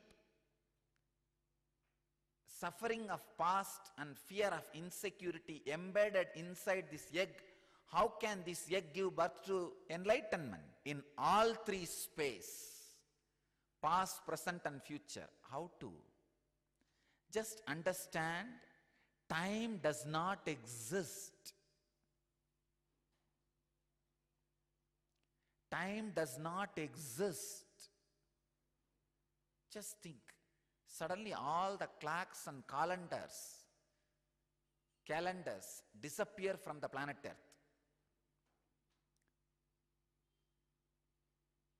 What is time? What is this foolishness? BC, AD.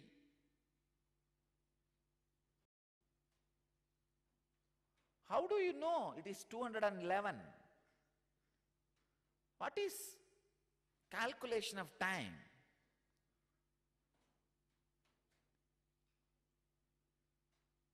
Ultimately, time has no sense. The idea is brought to our life for the sake of simple understanding of day-to-day life smooth running.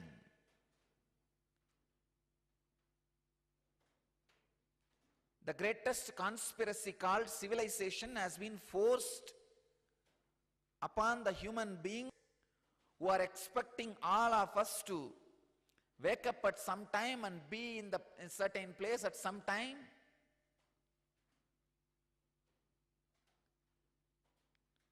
Even we, the mystery schools, are caught in that time. No other way, because you guys are already programmed for it. I have to take you only through that and get you out.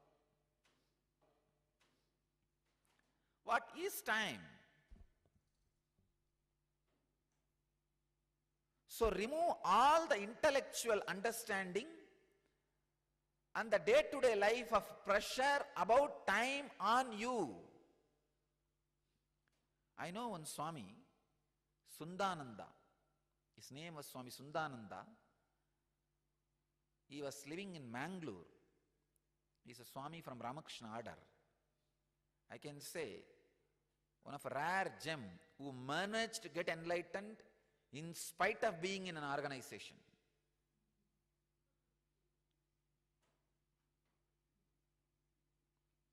This guy will have 12 clocks in his room and some 40 alarm timepieces. Somebody asked him, why? And each one will be showing its own time. 12:30, 1:30, 2:00, 5 o'clock, 6 o'clock, 4 o'clock. He will say, whenever I wanted to have whatever time, I will take that clock as the authentic. He says, now I want time should be 2 o'clock. I see on. This clock is right. Now I want time should be 7 o'clock in the evening. Oh, this clock is right.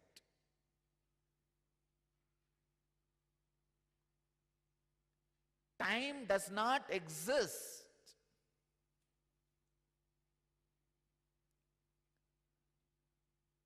What are the bases with which we measure time?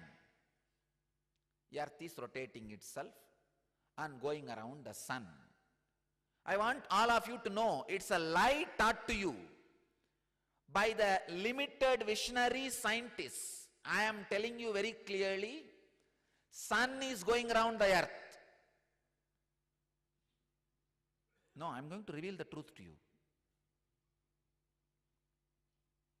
I am not saying earth is going around the sun. No, it is a lie taught to you by the short-visioned scientists who can see only some few thousand galaxies. I tell you from my authority, not only a man, the consciousness who is seeing all galaxies, the consciousness from which all galaxies are coming out and merging, sun is going around the earth. Please understand, all movements are comparative. All movements are comparative. Just understand.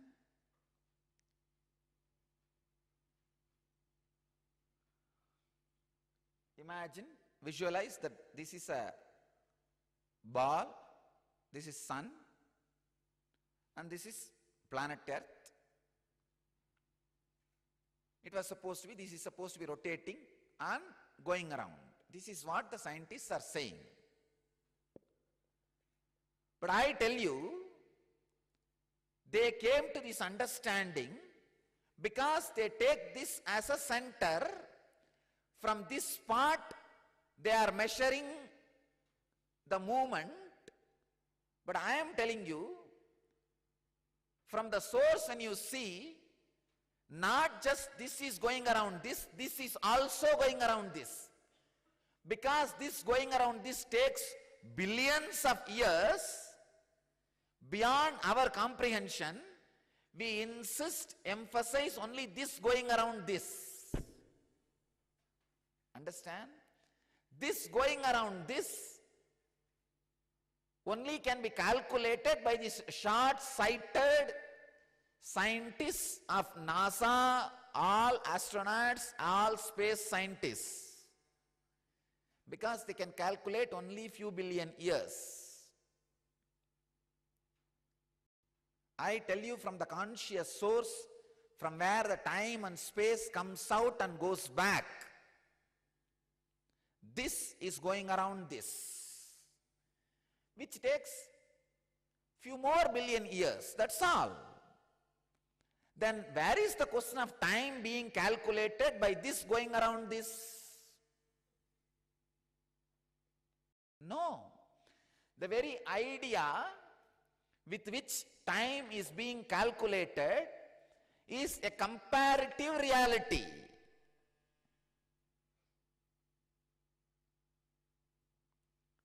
So today, all of you contemplate this one truth.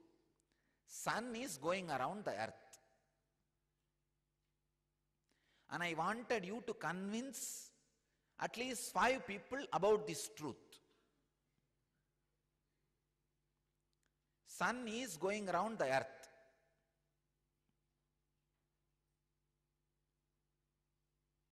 Hope all of you understand what I am saying. Because we are staying in earth, we are able to see only few thousand years imaginarily. We talk only the earth going around the sun. But I am telling you, from the source of all movement I am seeing, the sun is going around the earth. Earth is going around the sun, but sun is also going around the earth in the whole cosmos. Actually, if you want to really measure the time, you should take sun going around the earth as the base scale, because in that way you can measure more billions of years. So the right scale of time is supposed to be sun going around the earth, not earth going around the sun. For teaching the earth going around the sun is teaching superstitions to us. Short-sightedness. They do not know the science of time. I am challenging them. Sun is going around the earth should be the understanding and base for measuring time. Then you can measure more billions of years. That is the reason the Vedic calendar is the calendar which can measure and calculate largest number of years precisely.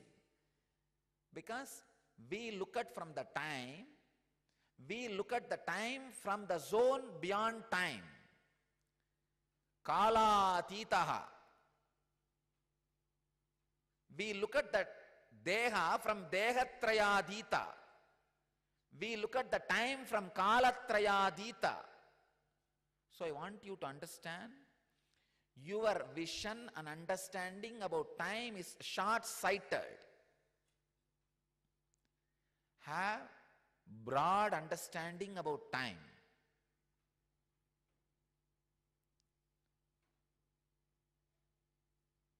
You exist in past, present, future. Please understand. I'll give you the example of present moment as egg.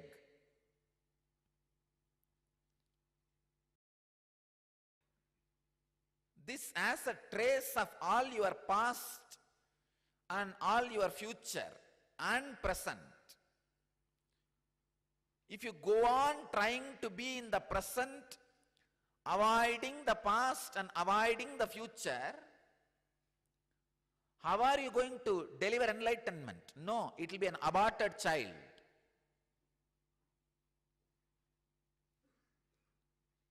Just understand, the past and future is part of you. Sit on the egg means remembering the past and future inclusion is present.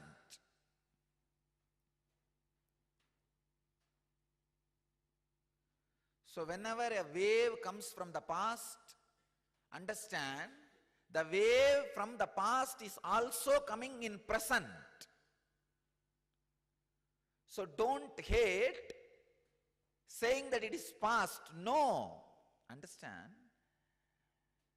Just because you have already experienced that, it does not mean it has become past.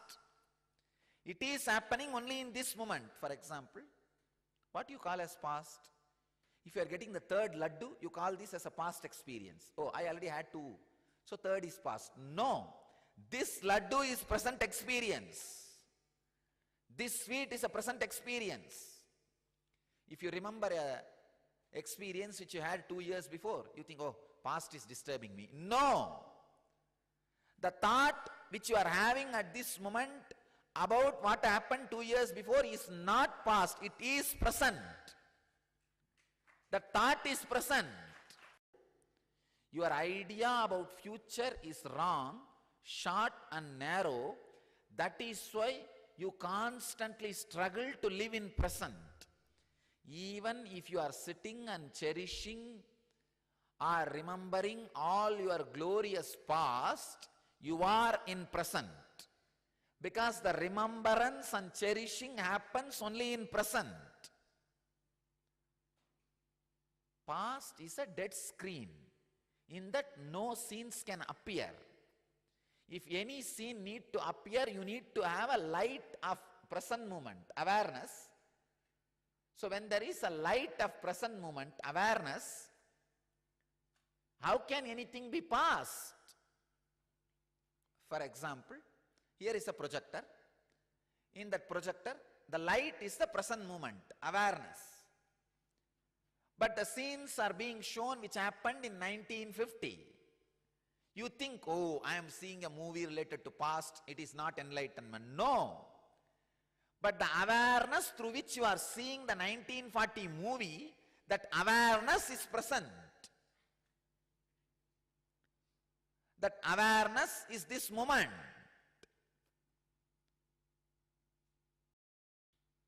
So awareness is beyond time, whether it makes you experience past, present or future. Whatever may be the experience you are having on your inner space, the awareness which is responsible for that is present. That is why I am saying, be inclusive of all three. Do not hate or reject past or future. Be inclusive of all three, you will live enlightenment. Nitya is not living in present, it is living in all three. The large, broad understanding about Kala, Lakshana, time, liberates you from time.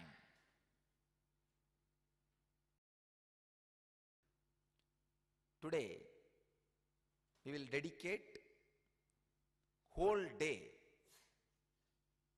meditating on how to be in all three at a time. See, now, if you are having a thought about something which has happened 2 years before, does not mean you are in past. You are in present, knowing your past. If you are sitting and thinking what is going to happen 2 years after, don't think you are in future. You are thinking about future in present.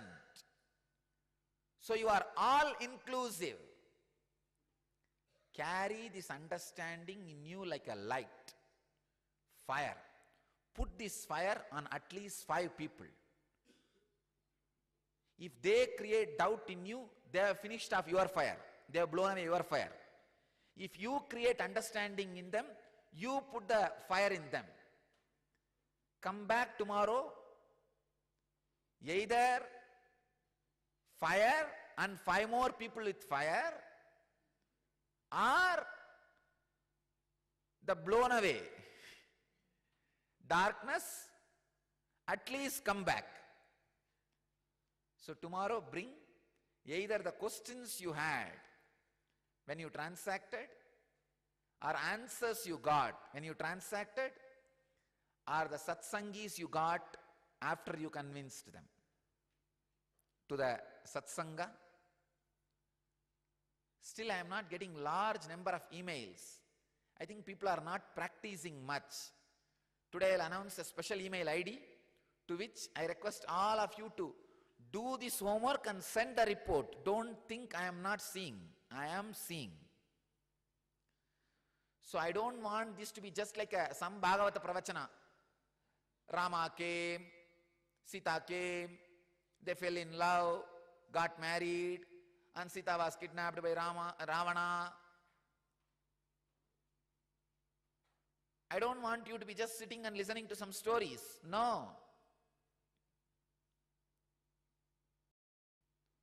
I want this to be a mystery school where you are taught every day the truths and you work with it. See, the big problem is we are just sitting and not interacting and doing it.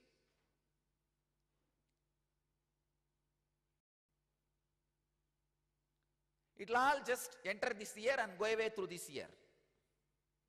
I don't want you to have that. So our people are very sharp. They already created an email ID. nsharing@nityananda.org will be the email ID. Please send your replies and responses. I want you to work on it. Only the responses and replies I receive, I'll consider as satsangis. And I wanted to let you all know, if you are every day working and sending me the reply, I'll see that you will levitate and experience Kundalini awakening within 21 days. I give you the promise. I enroll you in mystery school, in my inner space. When I enroll you in mystery school in my inner space, naturally the effect on you will be different. You will experience the N effect straight away, whole day. Go and talk to people, convince them about this one truth every day which I am giving. You will see suddenly the many ideas and understandings which you never got from me verbally, you will get it. You will suddenly download when you share, when you convince others. If you don't get people, go to the malls, stand there, and I have a small board. I have a great sacred secret. Are you interested in listening? Which can transform your life. Do you have depression? Contact me. I can give you solution for some of your life problems. Have a small board, go and stand in front of a mall. Have courage. And I tell you, it will make you enlightened.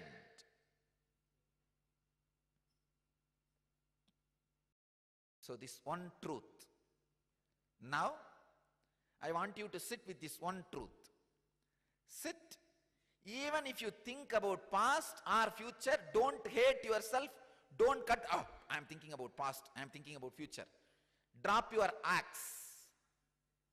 By using axe, you become ox. Drop your axe. Stop cutting. Even if you are thinking about past, oh, I am thinking about past in present. I am thinking about future in present. So, now I am sitting in all-inclusive space. My fears about the future, my worries about the past is inclusive of this present moment I am experiencing. Sit in present.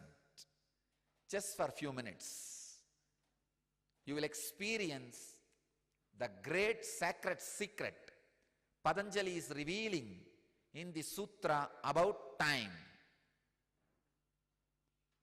So the remaining part, the bhuta, avastha, dharma, tomorrow we will work on it. Today, one understanding. Get back to Batmasana, Vajrasana or Sukhasana. Sit in Samana Mudra, will start the N experience. Let you all become Kalatrayaditaha. Close your eyes. Let the Kundalini energy be intensely awakened in all of you.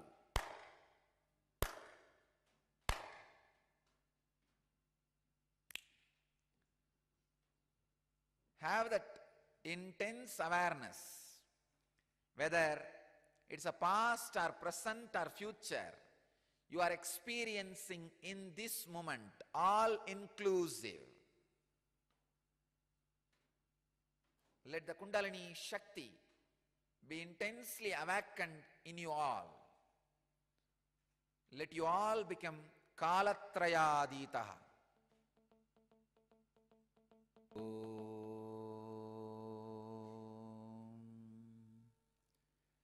Shanti, Shanti, Shanti. I bless you all who are sitting with us around the world at this moment in 668 places, in 241 cities, in 29 countries.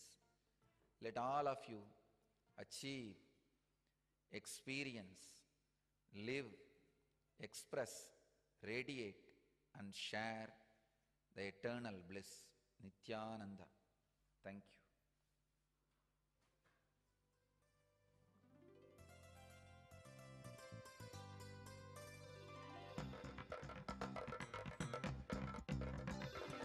नित्यं मन्त्रं नित्यं यन्त्रम्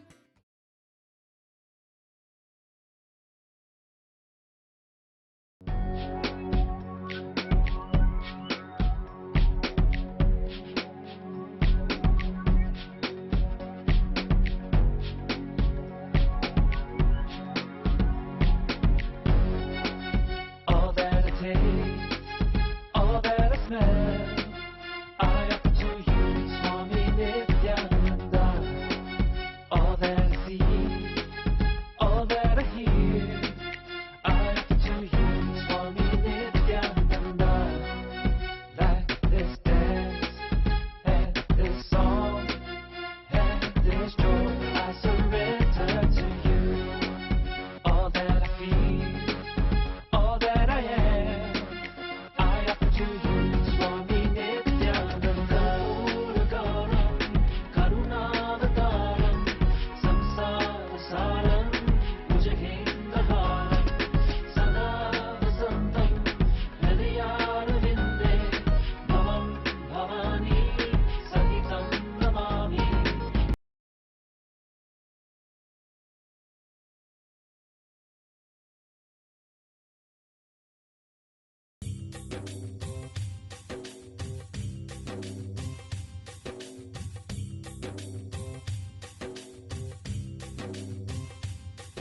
जीवन्मुक्तिप्रदं देवं क्षमापूर्णं जगद्गुरुं वन्दे परमहंसाख्यं नित्यानन्दाय स्वागतं। जीवन्मुक्तिप्रदं देवं क्षमापूर्णं जगद्गुरुं वन्दे परमहंसाख्यं नित्यानन्दाय स्वागतम्। आनन्दानुभवास्वादं सर्वरोगनिवारकं वन्दे पापविनाशक्तं नित्यानन्दाय स्वागतम्। आनन्दानुभवास्वादं सर्वरोगनिवारकं वन्दे पापविनाशक्तं नित्यानन्दाय स्वागतम्। नित्यमुक्तं निर्विकल्पं ध्यानलोकप्रदीपकं పరమహంస నిత్యానంద ఈ శతాబ్దపు మరువలేని పోలికలేని ఒక ఆధ్యాత్మిక శక్తి, ఒక అంతర్జాతీయ సాంఘిక ఆధ్యాత్మిక ప్రభంజనాన్ని స్థాపించిన ఒక అద్భుత శక్తి, వైదిక ధర్మాన్ని పునరుద్ధరించడానికి ఉద్భవించిన ఒక చైతన్య శక్తి. ఆయన అతి పవిత్రమైన తిరువణ్ణామలై క్షేత్రంలో జన్మించారు. ఒక యోగిగా జన్మించి తనలో సహజంగానే పొంగి పొర్లే ఆధ్యాత్మికతను కోట్ల మందికి పంచుతూ స్ఫూర్తినిచ్చే ఒక అమోఘ శక్తి. అతి పురాతనమైన యోగా విద్యలో ప్రావీణ్యం కలిగి ఆధ్యాత్మిక శాస్త్రాన్ని క్షుణ్ణంగా పరిశోధన చేసిన ఒక మహాద్భుతమైన అంతఃప్రపంచపు పరిశోధకులు, ఆత్మజ్ఞానాన్ని ప్రసాదించే గురువులు. ప్రతి సంవత్సరం పరమహంస నిత్యానంద ఆయన జ్ఞానామృతాన్ని, ఆనందం వెదజల్లే ఆయన చిరునవ్వుని, తిరుగులేని ఆయన దీక్ష యొక్క శక్తిని 1 కోటికి పైగా ఉన్న ఆయన శిష్యులకు పంచుతున్నారు. ఇప్పుడు పరమహంస నిత్యానంద మీరు జీవన్ముక్తులుగా జీవించడానికి తోడ్పడే పరిష్కారాలను మీకు అందజేస్తున్నారు. ఒక మరువలేని ఆధ్యాత్మిక అనుభవం కొరకు మమ్మల్ని వెంటనే సంప్రదించండి. వందే సనాతనం పుణ్యం నిత్యానందాయ స్వాగతం సర్వధర్మ ప్రణేతారం సచ్చిదానంద రూపిణం వందే సనాతనం పుణ్యం నిత్యానందాయ స్వాగతం వేద వేదాంత సంవేద్యం దేవదేవీ స్వరూపిణం వందే వటపలాశిస్థం.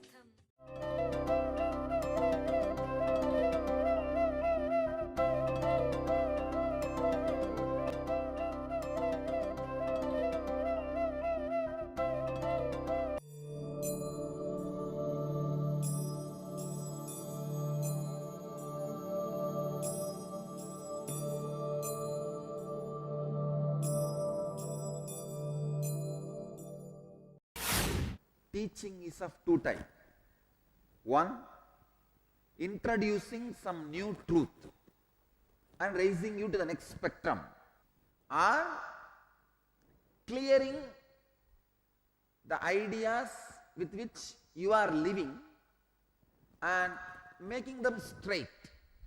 Just clearing the ideas with which you are living and making them straight is lot more easy. Because when you are confused, you are not ready to listen to new concepts, new ideas, new truths. You feel already what is inside itself is such a big headache. Why allow something more inside? No. You are closed. You are tired. You are sick. You don't want to take any risk. Understand? Trusting a new truth is always a risk. That is why only a happy man who is luxurious in his inner space can afford religion. Only a man who has more money than what is required for his basic needs can afford luxuries. Same way, only a person who has more energy in his inner space than to run his day-to-day life can afford religion. Only if you are having excess energy than required to run your day-to-day life, you look beyond. Some light is coming through this window, through this door openings. What must be beyond this wall? Why don't I try to looking beyond? What is seen happens only when you have more energy than what you need to run your day-to-day life. That is why a confused man lives till his death as atheist. How can he have energy to look beyond, to go beyond, to be beyond? No. I have seen in thousands of monasteries in India where Bhagavad Gita is taught freely, giving food and stay together. But it is so unfortunate.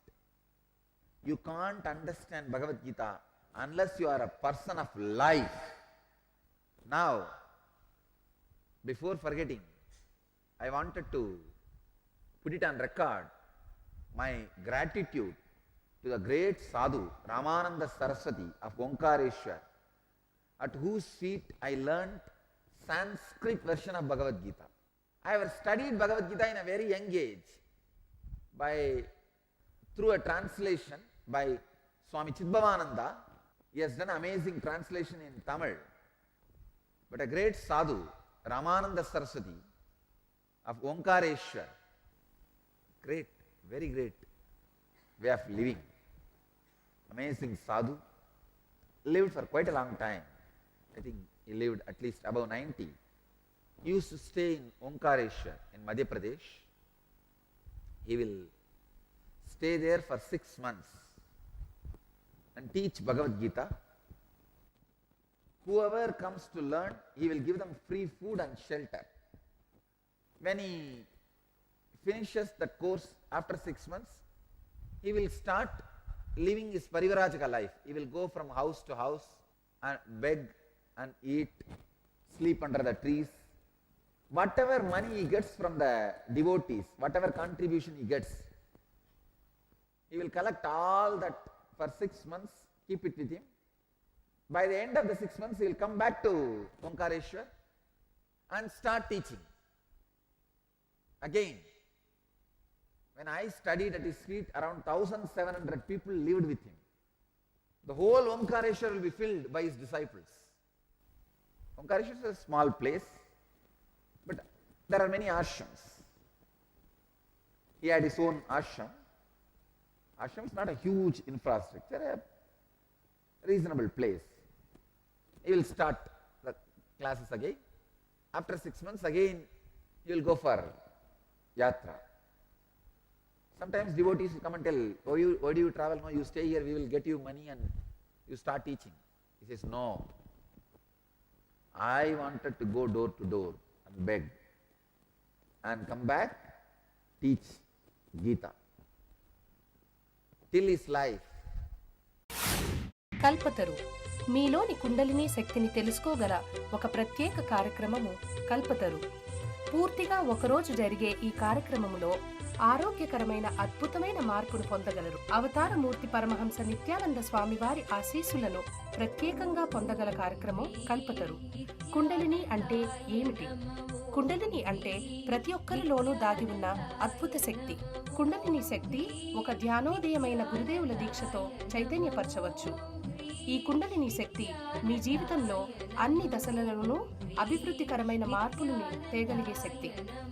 అది మీలో ఆరోగ్యాన్ని, ఐశ్వర్యాన్ని, విజయాన్ని, ఆనందాన్ని, ఆధ్యాత్మిక ధ్యానోదయాన్ని కలిగిస్తుంది. ప్రతి వారాంతములో కల్పతరు కార్యక్రమం బిడిది ఆశ్రమంలో నిర్వహించబడును. మమ్మల్ని సంప్రదించవలసిన చిరునామా నిత్యానంద ధ్యానపీఠం, నిత్యానంద నగర్, బిడది 562109, బెంగళూరు. ఫోన్ చేయవలసిన నంబరు 095500000550 లేదా 096185190701. మా website www.nityananda.org.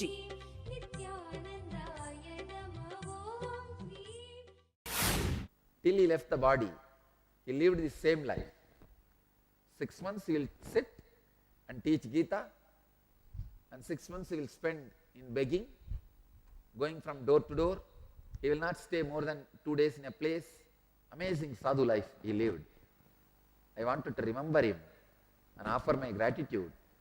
It is at his feet I studied Bhagavad Gita in original Sanskrit. Powerful teacher. But it is so unfortunate. The disciples are not powerful disciples. Most of them are there for food and shelter. Most of these local beggars, they wear the sadhu clothes, come and stay there. He is such a sincere person. He will never miss 3 sessions. Per day 3 sessions he will take. Before breakfast 1, before lunch 1, before dinner 1. 3 sessions. He will never miss a session. People will never miss 3 meals, breakfast, lunch and dinner. But in the class, I don't know. I can't even tell exactly how many people will be sitting in the class. 1,700 people lived around him when I was studying. Very few will come and sit in the class throughout. You see, otherwise they will come for 1 session. All of them will attend at least 1 session a day. That also not with the sincerity of internalizing. I used to think, oh God, these fellows are given food, very good stay. Why are they not studying? Now I know the answer. You cannot allow any idea to infiltrate you. You cannot internalize any idea unless you are life. You are for life.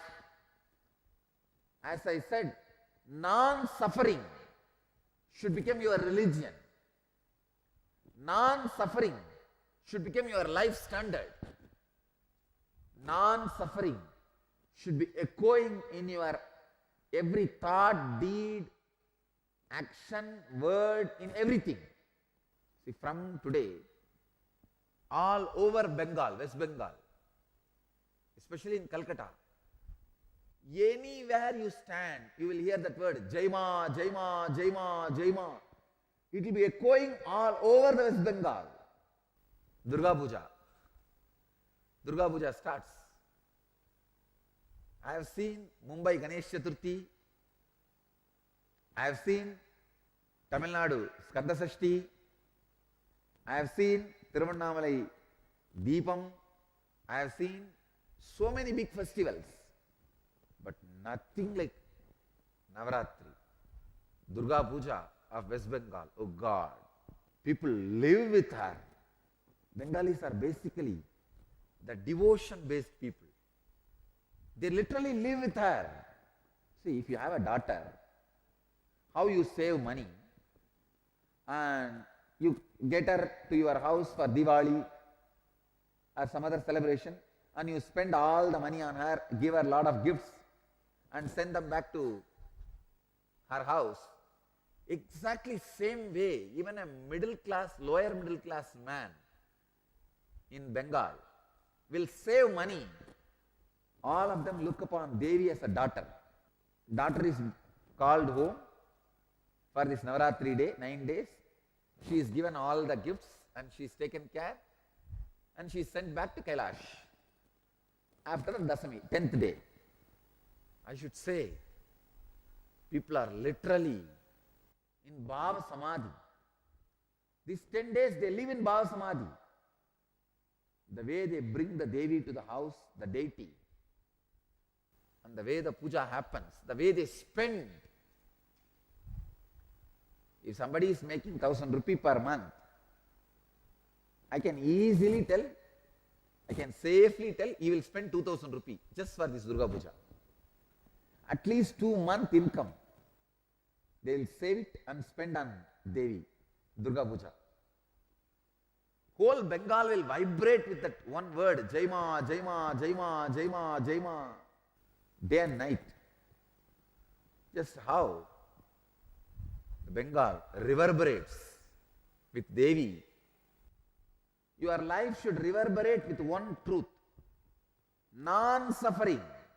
Only then you are ready for internalizing new truths, great truths like Bhagavad Gita.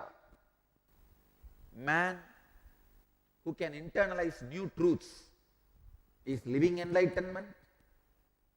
Man who can alter his logic, clear his logic and get rid of his confusions is a seeker.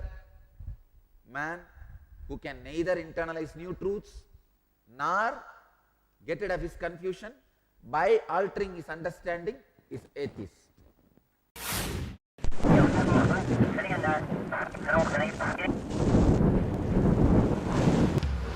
Because 2,000 crore loss.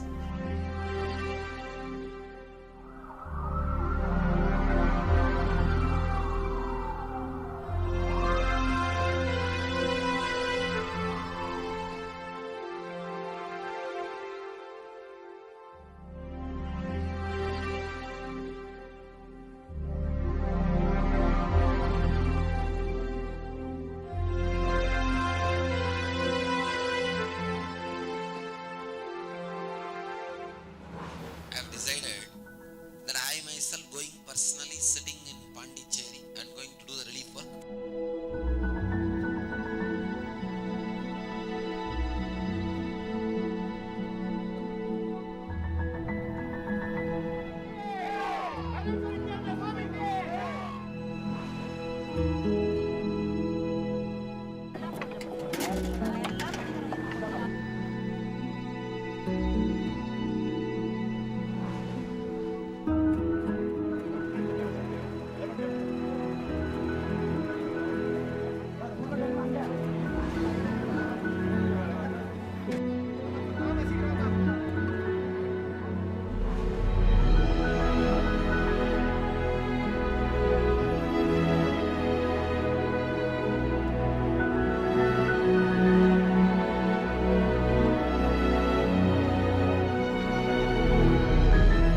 We are expected to reach at least 1 lakh people per day.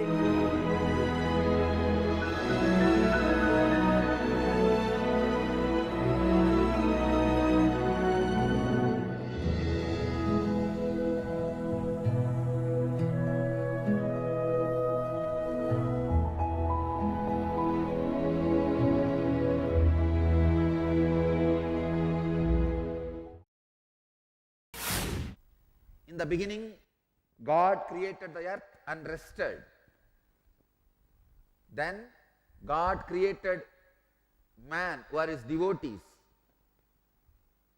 theists, and rested. Then God created atheists. Since then, neither God nor devotees rested. Atheist is a person who lives a substandard life, who can't allow the new truths, new ideas inside him, who can't internalize new concepts into his being. It's very difficult to live as atheist. You can act as atheist, that is okay. But living as atheist is very, very difficult. One atheist complained to a Christian friend, you Christians have your special holidays, Christmas and Easter. Jews celebrate their holidays. Hindus celebrate their holidays. Muslims have their holidays. Every religion has its holidays. But we atheists have no recognized holidays. It's an unfair discrimination. The religious person, he said, what do you mean? Atheists have no holidays. People have been observing a special day in your honor for years. Atheist said, I don't know what you are talking about. When is the special day? The religious person, Christian, said, April 1st. Atheist is a man who can't internalize, who can't allow expansion of inner space. Here, Bhagavan does not want to give too much load on Arjuna. Please understand, Arjuna is not in the level of atheist, but still he has to come to the level of living enlightenment. He is a seeker. So Bhagavan is clearing Arjuna's own doubts and wrong logic and making it straight. He is not putting new ideas into Arjuna. In this verse, Bhagavan is saying, all right, even if you don't believe the truth I am introducing, Atma, the soul, is indestructible, eternal. Life is for internalizing the newer and greater truths. Krishna says, even if you are not able to internalize the great truths like soul is eternal, it is indestructible, and all these things, come on, even if you believe that birth and death are inevitable, O Arjuna, foremost among men, is using the beautiful word for Arjuna, Mahabahu, the mighty armed one. It is not worthy of being mourned for this manner. You don't need to worry about it. He is using a very powerful name for Arjuna. Mighty armed one means, you see, the arms, the hands are directly related to giving. That is why when they describe Karna and Sri Ramachandra Prabhu, they describe their hands first. Even Sri Rama, supposed to be a great giver, Ramakrishna used to do. Whenever somebody comes to him and asks for sannyas, he will hold their hand and see. Hand is supposed to look big, weigh light. That is the scale. It should not look small and weigh heavy. He will say that only by holding the hand and weighing it. If it looks big and weighs light, then this guy will become sadhu. Means he has lens engram and he has capacity to give away everything. Here, Krishna is describing Arjuna as Mahabahu, means mighty arm. Surely, Arjuna must have had the quality. Big hand, but light weight. Means the capacity to give everything. Capacity to give away. He's reminding Arjuna, hey, you are capable of giving away your body, giving away everything. So don't worry. You are a great giver. I tell you. ఒక అవతార పురుషుని దివ్య సలహాను నేరుగా పొందాలనుకుంటున్నారా?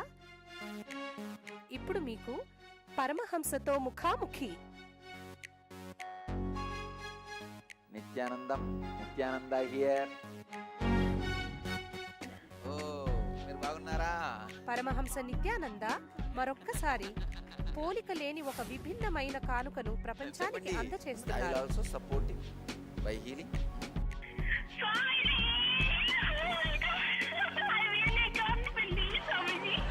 ఆయన ఇప్పుడు ప్రతిరోజు ఉదయం ప్రత్యక్ష ప్రసారమయ్యే సత్సంగంలో మీ ప్రశ్నలకి జవాబు ఇవ్వడానికి సిద్ధముగా ఉన్నారు.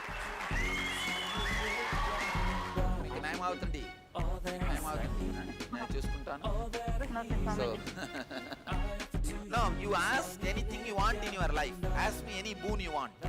ఉదయం 8 గంటలకు మా నంబరు 08027279999కి ఫోన్ చేసే అదృష్టవంతులకు ఆయనతో నేరుగా మాట్లాడే దివ్యమైన అవకాశం దక్కుతుంది. మరియు ఉదయం ప్రత్యక్ష ప్రసారమయ్యే సత్సంగం ntv.nityananda.org చూడగలరు. The joy of giving, the habit of giving will bring its result in you when you leave the body. When you leave the body, person who is always giving, who is habituated to depart from something which he feels as part of his life. If you are habituated for that, then leaving the body will be very easy. For example, you are having a house. For 10 years you lived in it, you felt it's almost your life. Suddenly one day morning you give it away. Now you are habituated to give away things which you feel as your life. Same way money. Sometimes you hold money as your life. Suddenly one day you give away. Same way. Sometimes you hold your comforts, luxury, pleasures as part of your life. Suddenly one day you give it away. Now you are habituated. You are trained for giving away what you feel as your life. So when you leave the body also, because of that habit, you will not have suffering. You are already habituated to give away. You can easily give away life also, body also. I tell you, the highest capacity you need to develop in the human life is capacity to give away. Capacity to go on giving. Giving your energy, giving your time, giving your love, giving your money, giving your whatever you call it as yours, talent, capacity to give away. Every time when Krishna describes certain truths, he reminds Arjuna exactly the truth related name. He says, Mahabaho, mighty armed one who gave away everything, who is habitual giver. Nobody can give like Krishna. But he himself calls Arjuna as Mahabahu. Just to remind Arjuna, he is a habitual giver. You are habituated for giving away. Don't worry. Don't be bothered. Be a giver. For a giver, life and death is not a big thing. He says, even if you believe that birth and death are inevitable for this being, even then it is not worthy of being mourned for in this manner. He says, even if you believe birth and death are inevitable for one who is dead, therefore on this ground it does not deserve on your part to mourn for that which is unavoidable. The act of fighting is indeed an obligatory duty, nitya karma, of the Kshatriyas like Agnihotra. Bhagavan is trying to clear the confusion of Arjuna without introducing any new theme or concept or idea. He is saying, Jatasya hi dhruvo mrityu. He's saying death is inevitable for a person born, and birth is inevitable for one who is dead. Therefore, on this ground, it does not deserve on your part to mourn for that which is unavoidable. I think this word should be taken as a straight word from the closest person whom you trust. Cycle of birth and death is going to go on forever. It is your intelligence. You have only one possibility. You can just unclutch and escape from it. You can just step out of the cycle. That's all. You can't stop the cycle. You can stop the cycle for you. When you step out, the cycle stops for you. That is why Bhagavan says, don't grieve over the inevitable. This is the way it is. Don't grieve for others. Death is inevitable for a person born, and birth is inevitable for one who is dead. Therefore, on this ground, it does not deserve on your part to mourn for that which is unavoidable.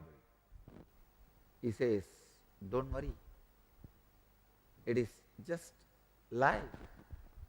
Every day, whatever you think as you is dying.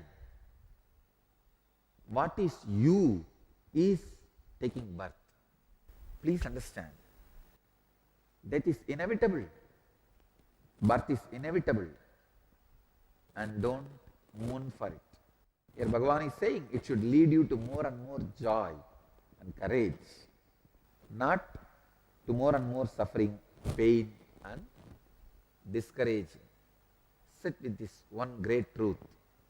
Death and birth are simple facts. It is my decision whether to live with it or suffer for it. Sit and decide not to suffer. Na tvam shochitum arhasi. Bhagavan repeats this instruction second time. Don't miss it now.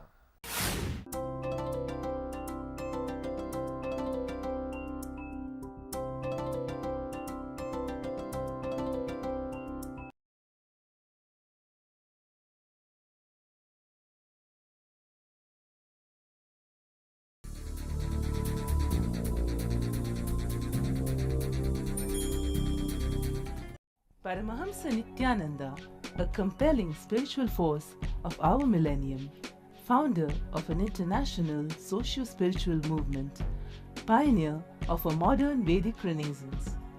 Born in the sacred town of Tiruvannamalai, a yogi by birth, fearless spiritual explorer, beacon of divine power, Paramahamsa Nityananda is today an inspiration for millions on the path.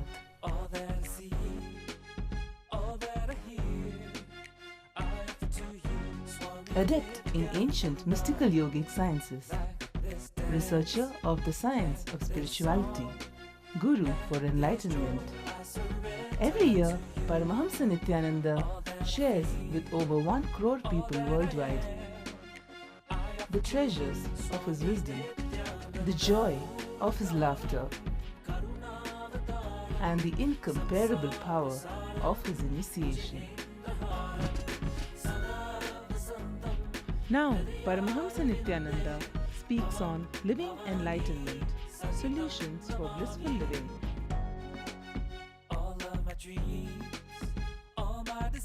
Join us for an unforgettable spiritual experience.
Today we will enter into the 12th verse of second chapter, Sankhya Yoga.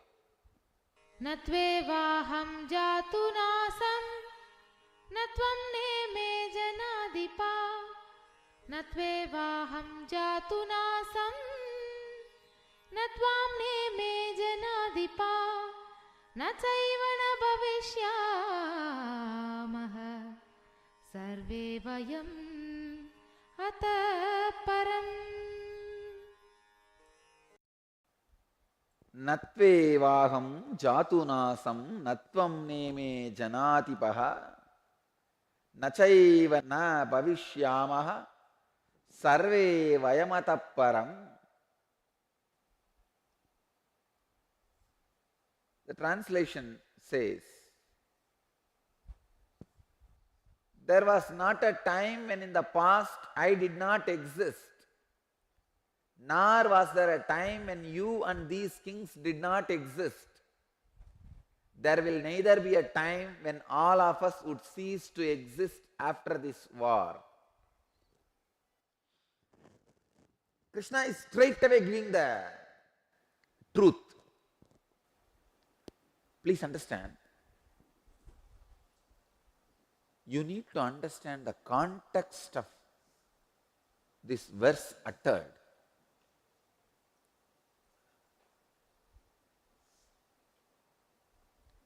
Blessed are those who listen to the great words intimately. Please understand.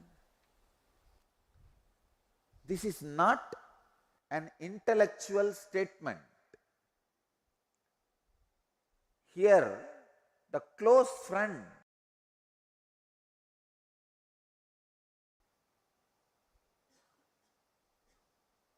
with whom Krishna grew together, the close friend is standing in depression and ready to do whatever you say, putting his whole life at risk. It is such an intimate moment. Understand, even ordinary man will not tell a lie in this situation. Person like Krishna,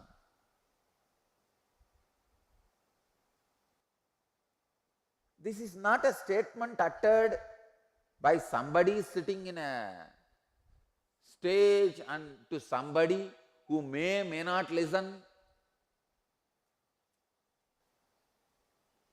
Gita loses its grace when you speak from the stage to unknown people. Blessed are those who sit with the intimacy of Arjuna with me now. Sit with the feeling connection of Arjuna. You see, Arjuna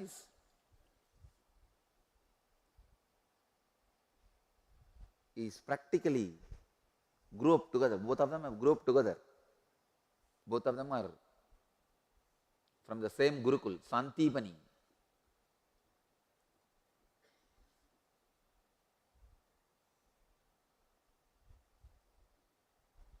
Both of them are from same Gurukul.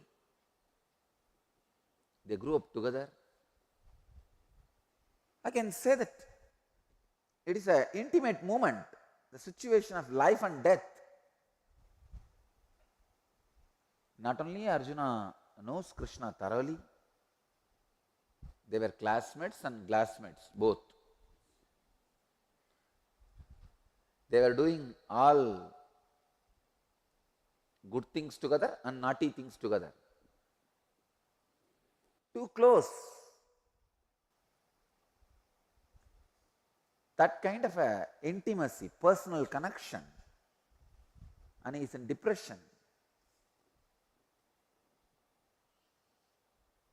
And he says, I am your disciple. I listen to you. Please instruct me.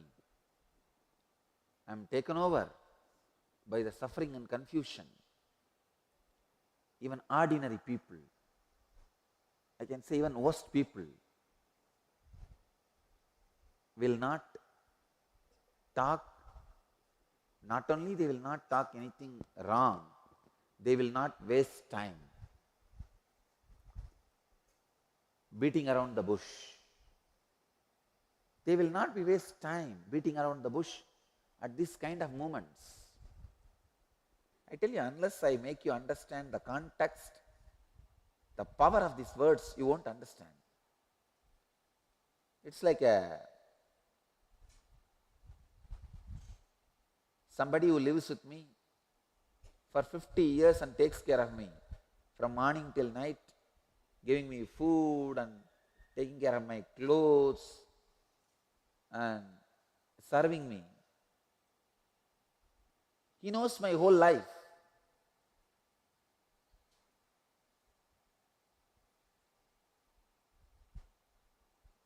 I don't need to prove to him I am God. Naturally, he also won't serve me if he is not convinced. That kind of person is so close. You see, unless you feel a strong feeling connection, unless that person also reciprocates that strong feeling connection, you can't live with somebody for 50 years and all. After all, it's not a marriage. It's a guru-disciple relationship. There is no compulsion to live. But somebody who lived like that with me, at the moment of death, he holds my hand and asks, when he is about to leave the body, he is asking me, Swamiji, give me one word which I can hold on and reach your feet when I leave the body. Will I have time to talk all nuisansical philosophy there? Will I have time to talk all nonsensical words there? It is such an intimate situation where I need to tell the truth exactly as it is. When a truth gets marketed, it becomes religion. When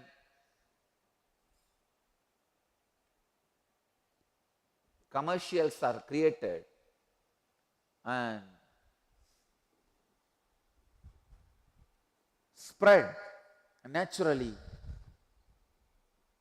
it becomes religion. Sometimes the worst part is when fanaticism is added, it became even terrorism. I wanted all of you to know the truth as it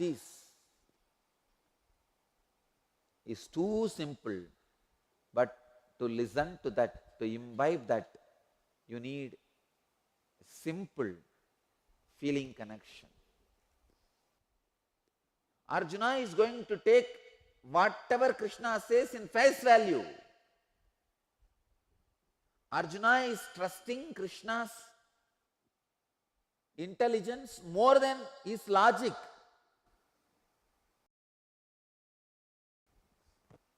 He just is desperate. He just wants the truth. Here, Arjuna does not even want a logical support of all the statements Krishna is making. He just wants straight guidance, instruction. That is why Krishna beautifully opens up and says, I tell you, this statement can never be logically proved.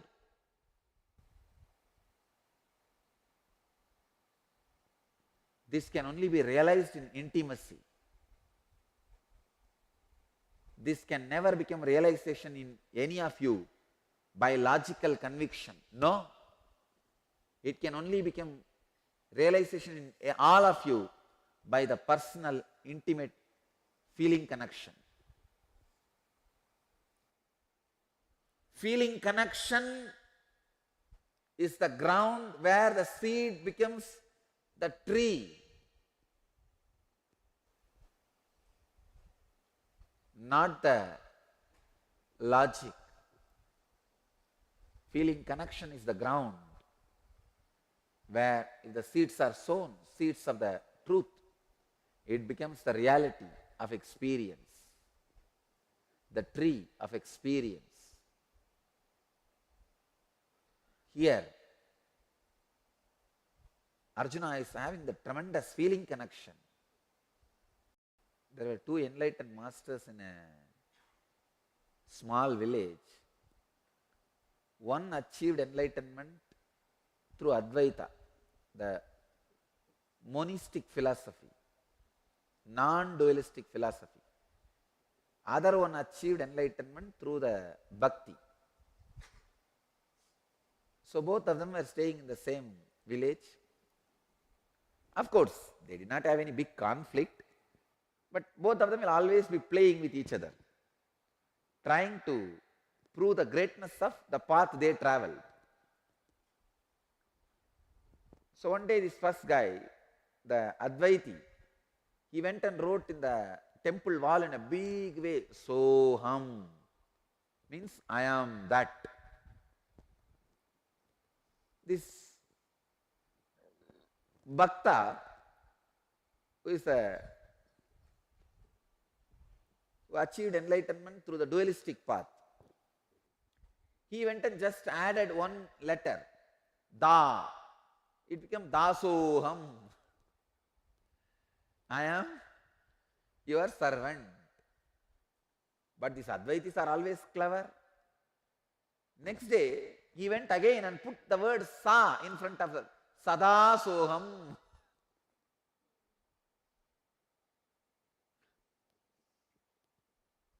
Always I am that. Dvaitis may not be clever, but they will always have that fanatic perseverance. They will not give up. They will have the tremendous passions. Again this fellow went and put one more, Dasa Dasoham. He put the letter Da. Then it became Dasa Dasoham. But naturally, Advaiti is not going to keep quiet. He went and put one more Sa, Sada Sadasoham. It goes on and on and on. But I tell you, as knower of both joys, please understand, I am not the knower of the both joys only in the ultimate space. See, in the ultimate space, both are one and the same. That is different. I am knower of both the joys from the A to Z. Understand? When you start as an Advaiti and travel as an Advaiti, end as an Advaiti, all the joys and sufferings you face, when you start as a Dvaiti, Bhakta, devotee, travel as a devotee and achieve the ultimate, in that journey also, all the joys and pains you face, I have seen both completely from A to Z. Understand? From my experience, I tell you, nothing like the taste of Dasoham. The receptive, being a receiver, nothing compared to the taste of that. See, ultimately it is one. But when you are traveling, the journey is so sweet with the mood of receiver. In the tremendous feeling connection Krishna is uttering, there was not a time when in the past I did not exist.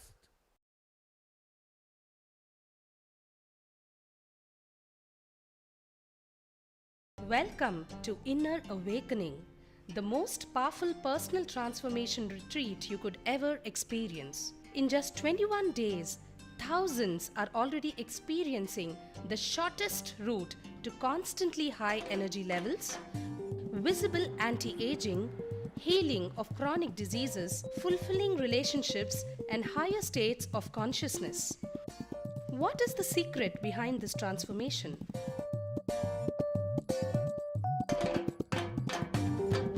Kundalini means the inner potential energy. Once it is awakened, opens the different doors for the conscious experience in you. I can say, which is a master key for all extraordinary spiritual experiences.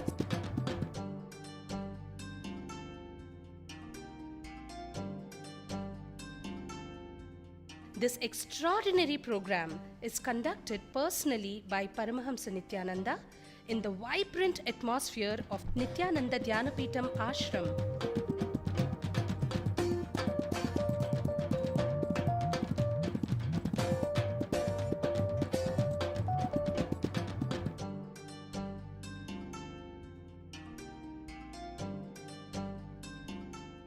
Open yourself to the benefits of Nitya Yoga and practical meditation. Experience physical and mental healing. Discover simple ways to handle life with success. Above all, enjoy individual darshan and blessings from Paramahamsa Nityananda every day. Take 21 days for yourself and carry home the transformation of a lifetime.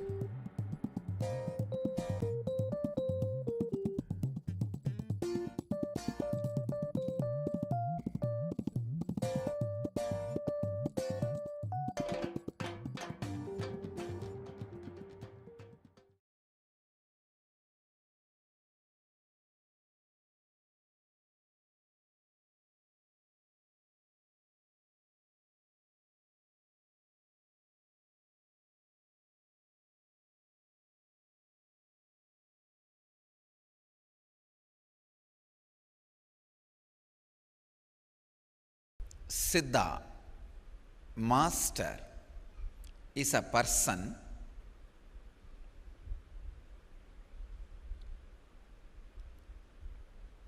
who doesn't have perishable identity because of it has eternal identity. Understand? His identity is made out of material which is imperishable. There is no perishable component in the identity he created for himself. When the breeze flows over the water, the shapes and drawings created on the water, there's a huge water body. Breeze flows over the water body, small waves are happening, or some drawings or figures appear on the water. In that figure there is no perishable component. That figure, the source, cause, effect, everything is just water. When the breeze flows, again that same wave will happen. When the breeze stops, the wave will settle down into the water. Same way, whenever a strong devoted samyama is the breeze. Water is the pure consciousness. Whenever the strong devoted samyama from a disciple happens over the conscious water, master's forms appear and blesses you, graces you, and again it relaxes back into the same water. There is no perishable component. Please understand.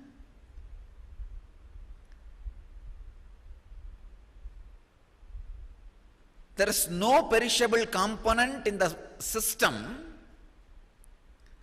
Because there is no perishable component, it is eternal identity.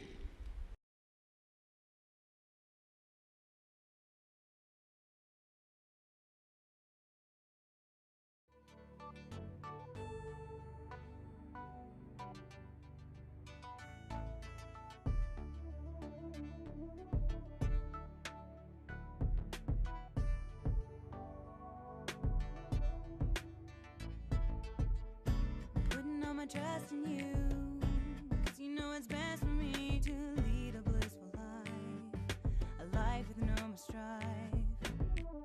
I can't believe the things I do, just to spend a little time with you. Nothing will I'll take care. You're always showing us compassion. Your love is endless like an ocean. Nityananda, Nityananda. My life's become a meditation. Emphasis, we had a deep connection. Nityananda, Nityananda. Oh, every time I see you, my consciousness expands. Oh, my heart begins to dance. And every time when I think of you, I just start to melt. So much beauty to be felt. Yeah. Ooh, ooh, ooh, ooh, ooh.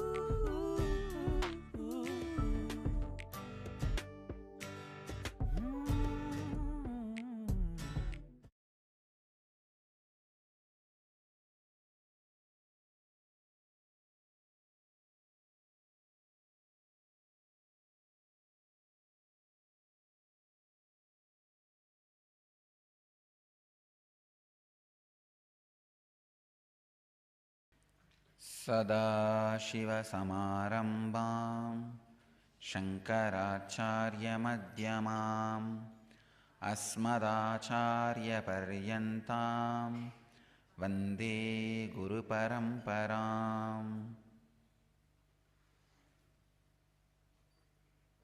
I welcome you all with my love and respects.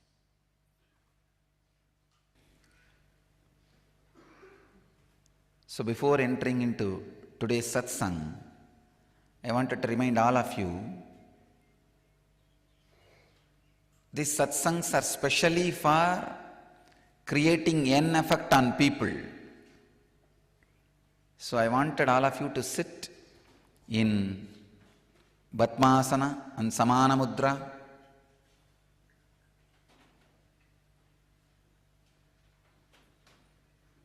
I can see already the N effect has started happening on the globe.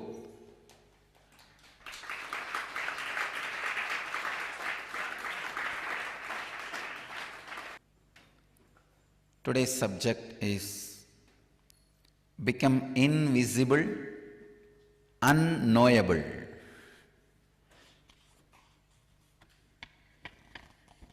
Patanjali is expanding on the next level of samyama, a next powerful technique. Etena sabdadi andardana muktam.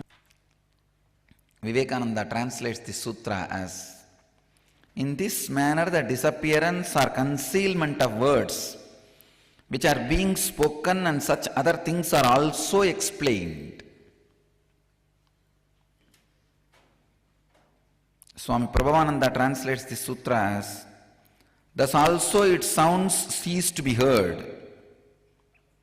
Swami Sachidananda translates this sutra as, in the same way, the disappearance of sound, touch, taste, smell is explained. Osho says, this principle also explains the disappearance of sound. This sutra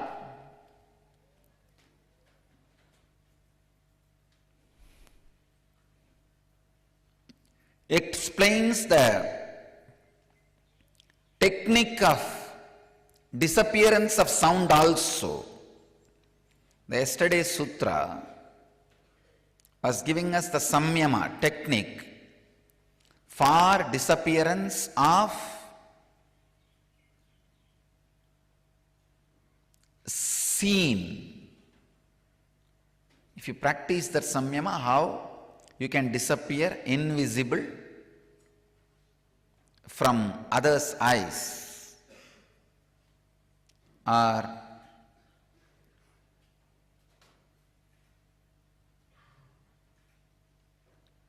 how you can realize what you are seeing is not reality. In the sutra,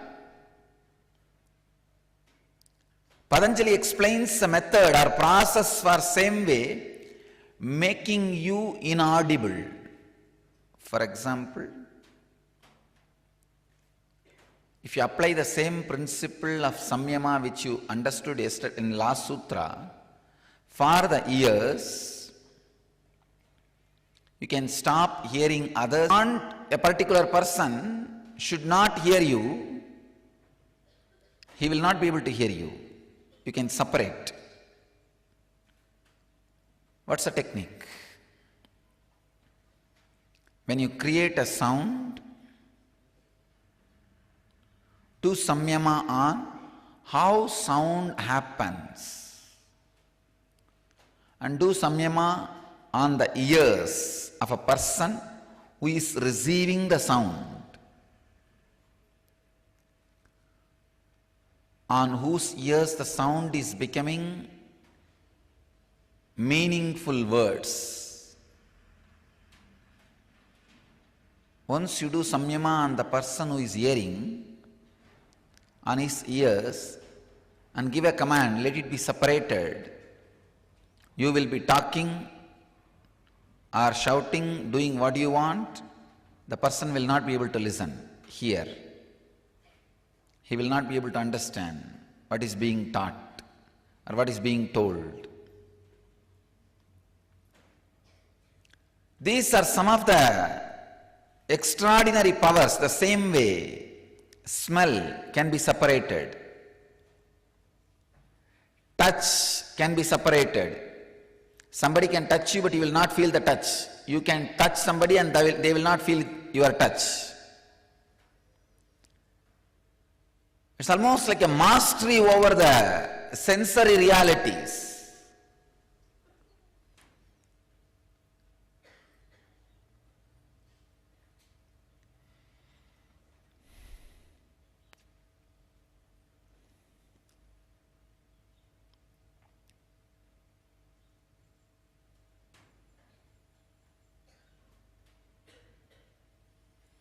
Mastery over the sensory realities makes you understand the sensory realities are not realities. Only when you master something you will understand the whole, complete.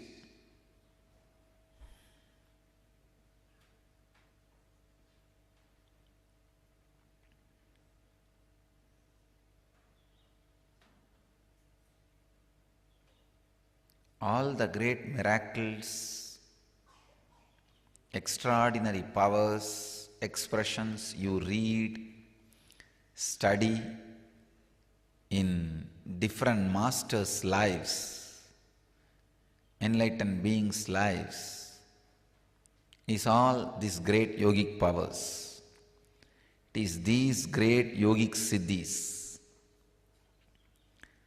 It is these yogic siddhis which are responsible for creating those miracles, I can say. Siddhas were not only expressing the extraordinary powers, they also realized the ordinary reality is not reality. Ordinary reality is not reality.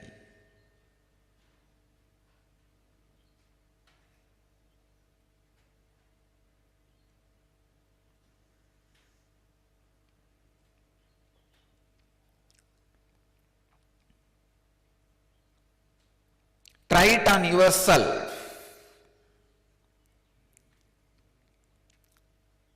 Do samyama on how the sounds are heard and converted into meaningful words. How the touch is felt, converted into experience of pain or pleasure. How the smell is felt, converted into good or bad. Do samyama on the spot where the conversion happens. Work on the space where that meaning is added to what is. Then you will be very easily able to separate. Actually, you can try this experiment. take a candy and a green chili, put both on your tongue in two ends. One side touch your tongue with the candy, very sweet candy. Other side with the green chili. Be aware of both. What is happening? How the tongue is responding. Do samyama on it. Suddenly you will realize both excitement is one and the same. It is you who is labeling it. This is hot, this is sweet. This samyama will liberate you, will make you realize, experience, will make you understand how to do samyama on the sound, how to do samyama on the touch, how to do samyama on the scene. Doing samyama on all these five exactly on the spot, on the space where the cognition happens, where the recognition happens, will lead you to have extraordinary powers, and the realization reality is not the ultimate reality. Suddenly now I am feeling the morning sutras of Patanjali and evening sutras of Vyasa, both are overlapping on each other, or both are complementing each other. Patanjali prepares you for Vyasa. Vyasa again raises you to Patanjali.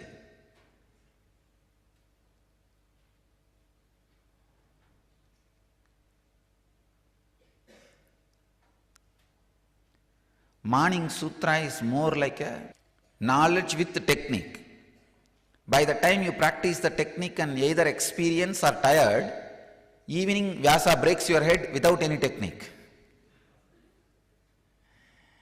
Whether you practiced and successful or whether you are tired of practicing, Vyasa breaks your head without technique. So try samyama on where you hear the sound. In Patanjali you need to do some practice. In Vyasa's Brahma Sutras, the only practice you need to do is after you imbibe, you should express, means nididhyasana, you should talk it out, you should inspire others. Understand? In Vyasa Sutras, Brahma Sutras, if you don't talk to people, if you don't do nididhyasana, expressing in your words, in your actions, if you are not inspiring, then it won't work. You will forget it. The problem is you will get into the laziness, tamasa. It doesn't get imbibed in you. It doesn't get settled in you.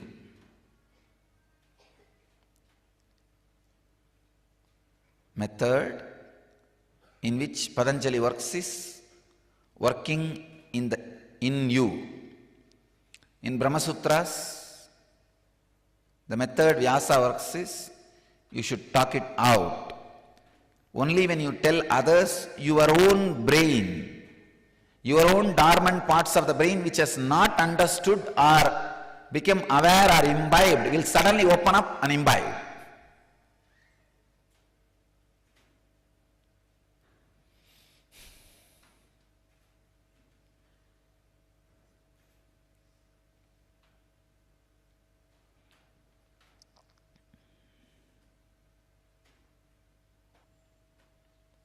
Let's get into Samyama.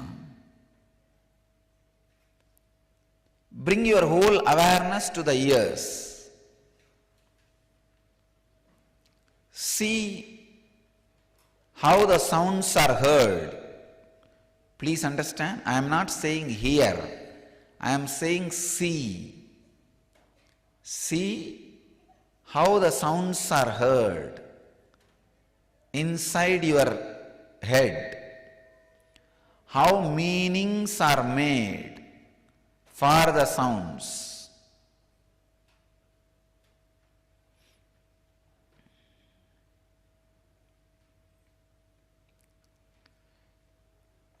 Close your eyes.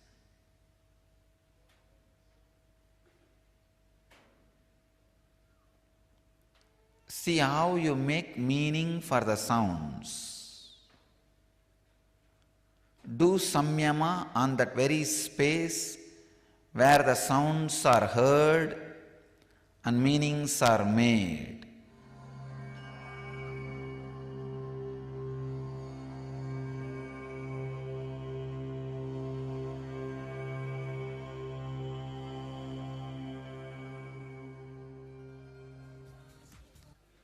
Try this samyama today, whole day.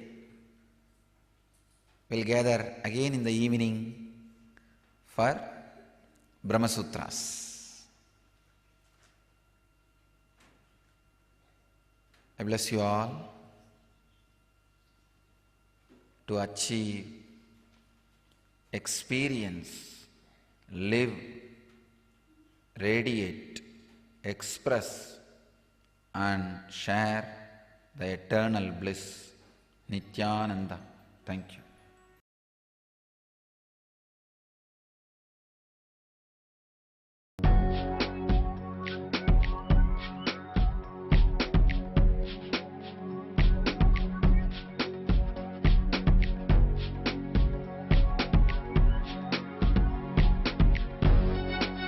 All that I taste, all that I smell, I offer to you, Swami Nityananda.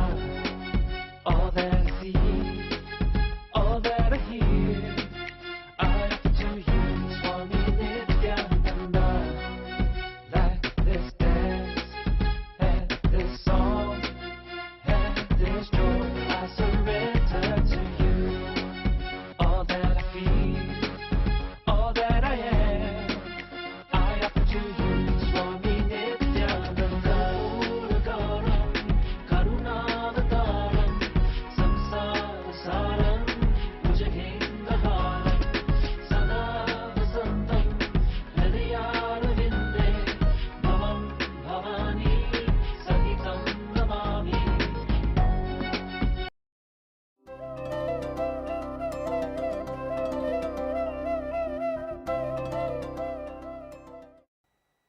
When a disciple experiences, he has a right to update, amend, alter his guru statements, his own guru statements. When Sureshwaracharya became enlightened, naturally he added, commented, contributed his original research and development by writing Vartikas on Shankara's Bhashyas. Whatever commentaries Shankara wrote on Upanishads, Gita, Brahma Sutra, many books, many of them Sureshwara wrote Vartika, means commentary on commentary,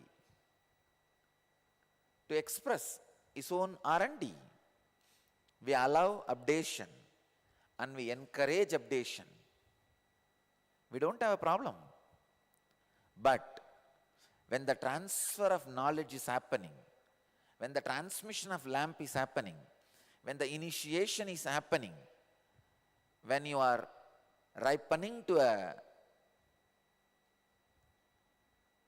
self-realization, enlightenment experience, not only you need to catch the conclusion of the Guru, you need to catch the very logical steps of the Guru to reach those conclusions. So personal research and development can be shared only to a friend. Only with tremendous friendliness you can share your struggles. I tell you, if I don't share my struggles, I will not be contributing to all of you my original inventions.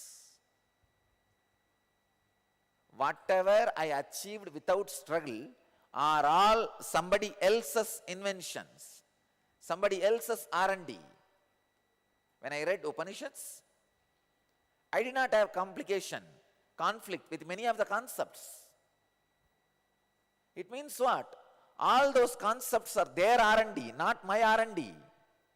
So if I share those things, I'll be giving you only Shastra Pramana, the truths revealed by the ancient masters, sometimes which may not be practical for you.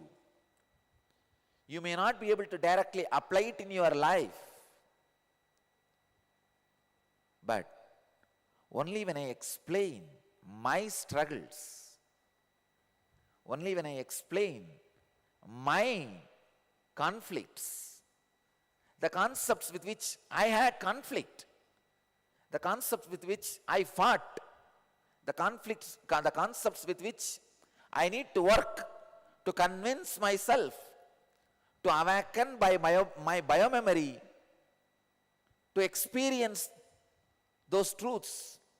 Only those incidents, those conflicts, those contradictions, those struggles are my original contribution. Only they are my research and development. Understand, they will be directly practical to you in your life because I am carrying a body in the same spectrum you are carrying your body. In the same time frame.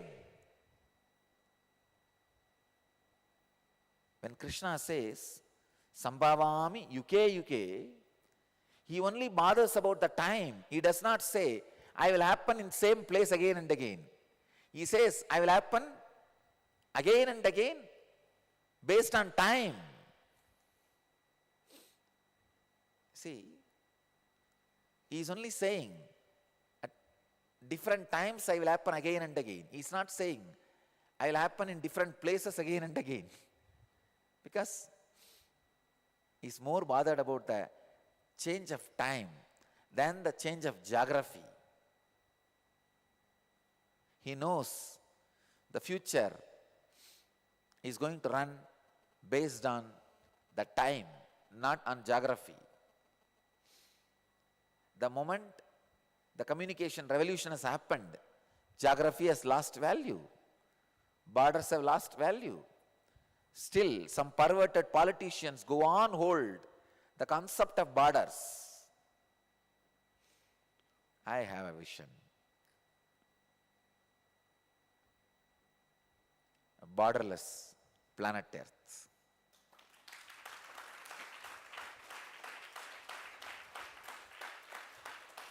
Where the whole administration should be with universities, not 8th grade failed politicians. Most of them can't even think to run their family just because they learnt few ideas, tricks of the trade from somebody. Unfortunately, they get to rule. All intelligent people move out of this dirty fight. That's the worst thing happened to politics. All intelligent people doesn't want to fight. And the fellows who wants to fight naturally will not be intelligent. That's one of the worst thing happened.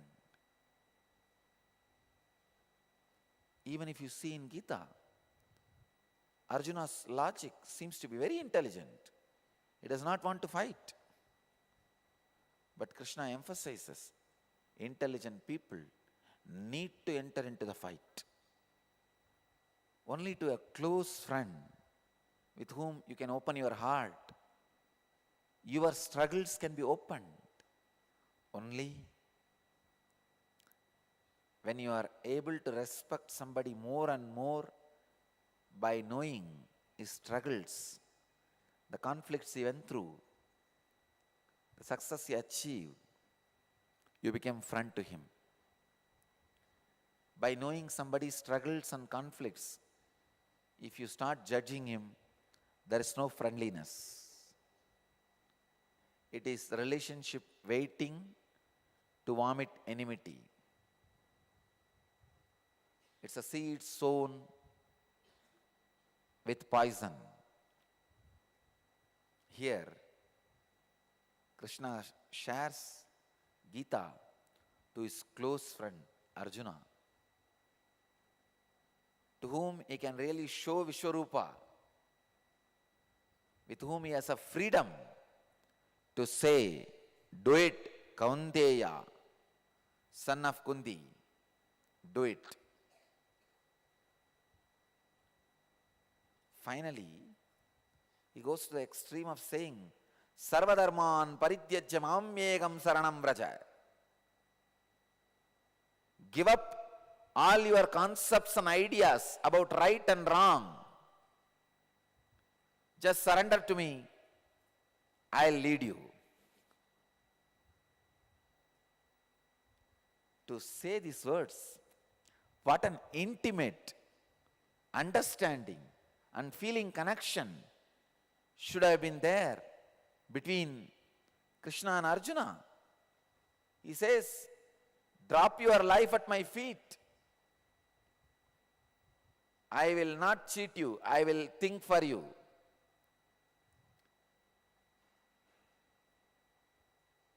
I'll see to it you achieve the ultimate. Moksha ikshyami masuchaha.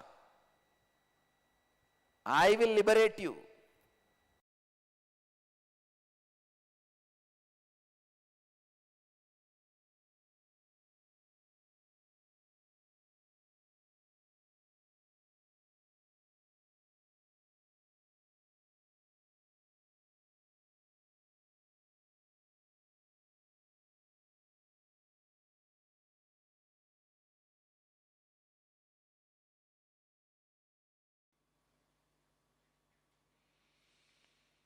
I welcome you all with my love and respects.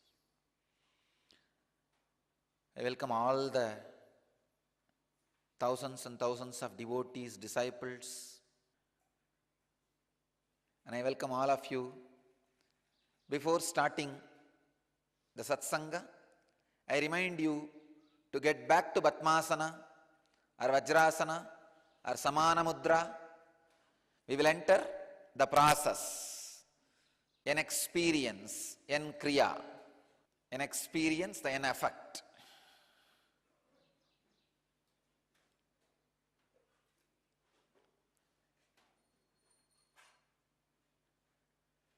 This video conferencing technology has done a great good. I think it is put to best use only now.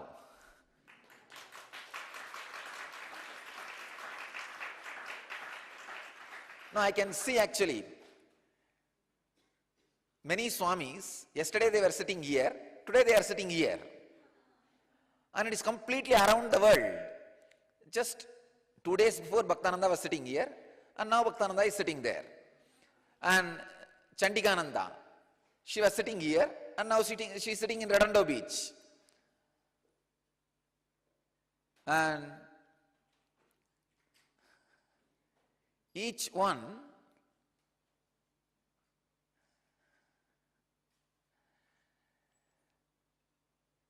it's almost like our life has become so standard. Early morning, wherever you are, whatever may be the part of the world you are there with the Master. You are there to rejuvenate yourself.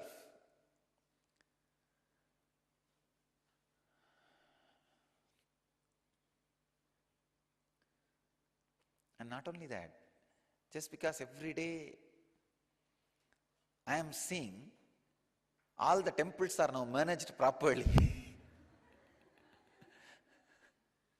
It's almost like every day I make a visit to all these temples.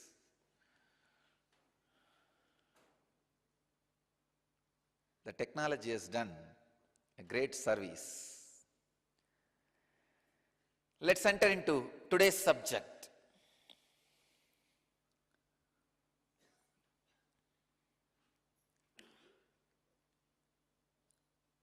Today we are going to enter into the 119th Sutra of Patanjali's Yoga Sutras. In 3rd chapter, 13th verse. And the subject is altered states of awareness.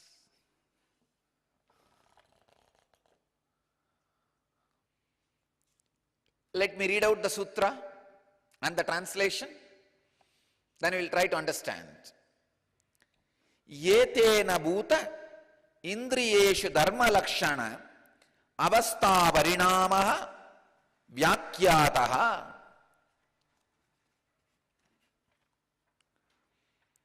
Vivekananda beautifully translates this sutra as, in this way, by the 3 modifications mentioned above, is explained the threefold transformation as to form, time and state in time or gross matter and in the organs. Prabhavananda translates as, in this state it passes beyond the 3 kinds of changes which take place in subtle or gross matter, and in the organs, change of form, change of time and change of condition. Swami Satchidananda translates as, by this, what has been said in the preceding 3 sutras, the transformations of the visible characteristics, time, factors and conditions of elements and senses are also described. Osho translates as, by what has been said in the last 4 sutras, the property, character and condition, transformations in the elements and sense organs are also explained.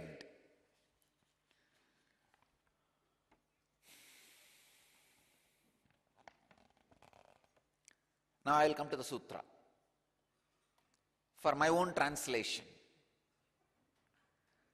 The technical term in this sutra is avastha parinamaha.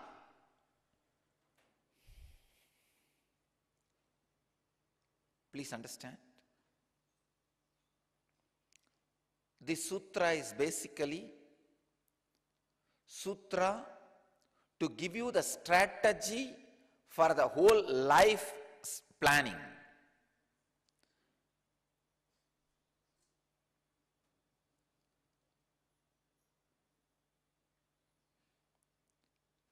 Man who thinks the 100 years he is going to live in the body is his life and plans for it is materialist, atheist. Man who thinks all the lives happened and all the lives yet to happen and the life happening in a broad sense and plans his strategies is a spiritualist, a seeker. Understanding about life, what you are, is going to decide what you do and what you want in your life.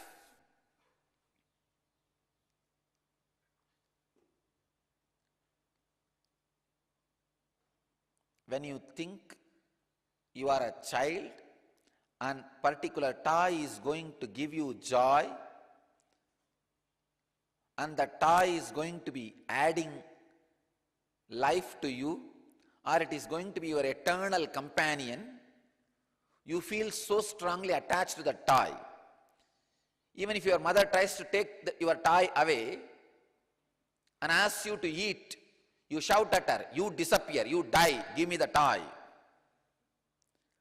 Because at that moment, You think your whole life is going to be the childhood, and the toy is going to add so much joy to you, and the toy is your eternal companion.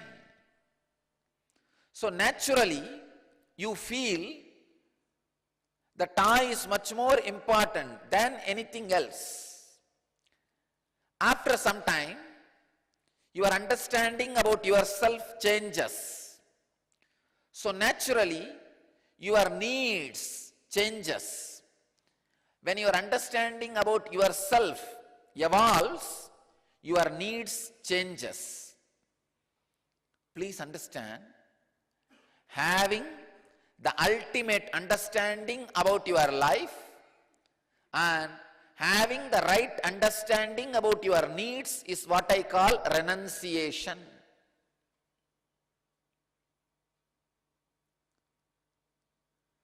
Vairagya, renunciation. Please understand the word vairagya. Raga means attachment. Araga means detachment. Viraga means beyond attachment or detachment.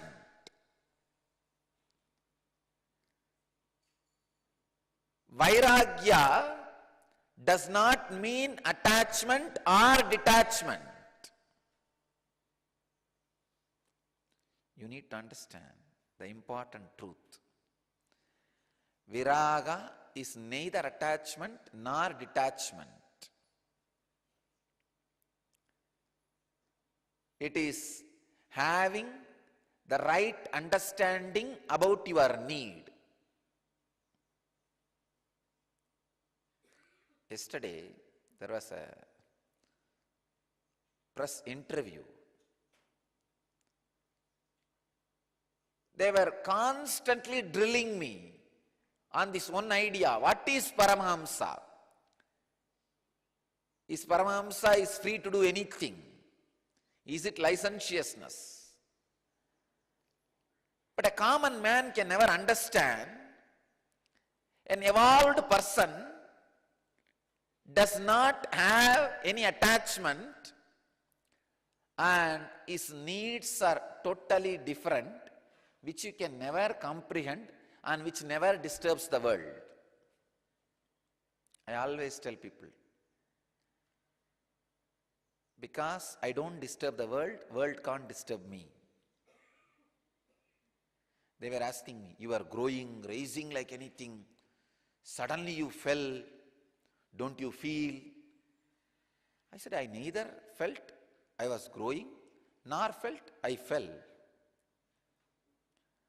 I was just sitting and sharing my understanding and enlightenment with the world. Whoever came, they enjoyed. When they enjoyed and had the physical and mental health, more and more people have started gathering. Because more and more people have started gathering, they created infrastructure for it.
56 Akshara Matrakas initiation that all of us are going to be receiving today. And through this initiation, using a particular combination of sounds, 56 different sounds, syllables, Swamiji is going to be initiating all of us and giving us all a very, very, very powerful healing breakthrough that happens in the most sensitive levels of us.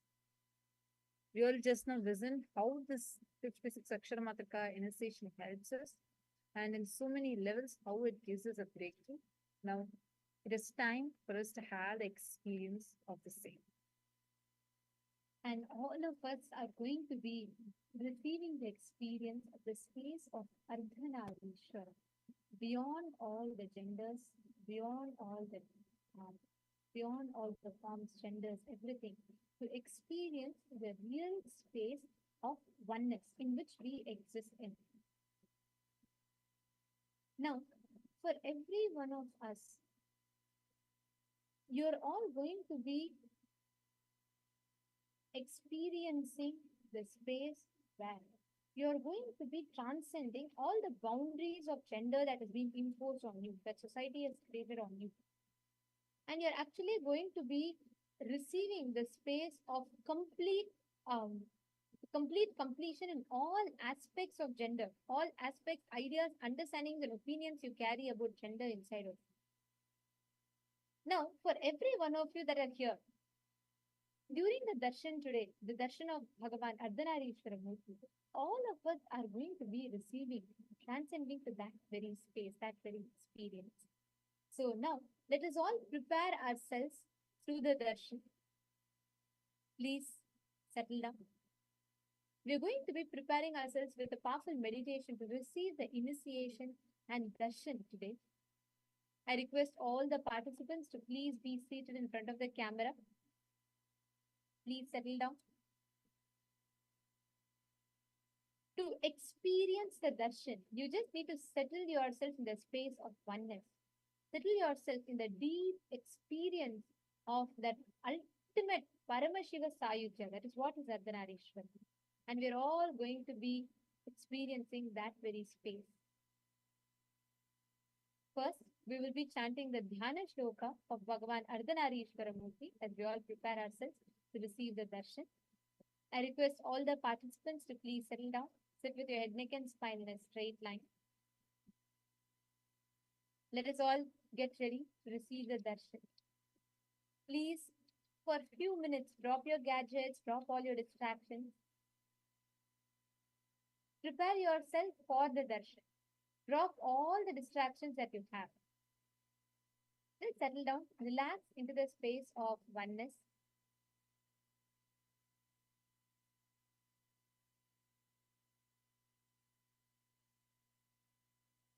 Connect to Swamiji deeply.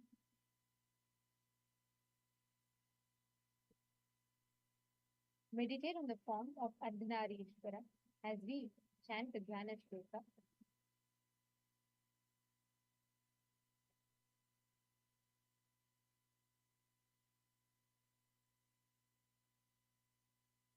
चतुर्भुजं त्रिनेत्रं च शिवां च दक्षपार्श्वके वामार्धं वामभागे तु सीमन्ततिलकालकं नेत्रार्धं ललाटं तु संयुक्तं दक्षिणांशके दक्षिणे कुण्डलं कर्णे दधं वामे तु पत्रकं कट्यां वाकलितं वामे अभयटङ्कां च दक्षिणे वरदोत्पलके वामे केयूरकटकावृतैः उमां शेतुस्तनं कुर्यात् स्वाहाकारयुतं त्ववात् श्रोणार्धं दक्षिणे शम्भोर्व्याघ्रचर्माकृताम्बरम् उमार्धं कटिसूत्रं तु छिन्नवस्त्रपरिच्छदम् नूपुरालङ्कृतं वामे सव्यपादं तु कुञ्चितं स्वयं प्रवालवर्णस्यात् सुकृष्णं वामभागकम् अर्धनारीश्वरं प्रोक्तं रूपं शुभप्रदं तथा देवी भागश्यामवर्णा ईश्वरो रक्तवर्णकः. இது ஏஎம் வந்து PM மாறிடுச்சா? Now, it is this very form of Paramashiva that all of us are going to be receiving the darshan of today.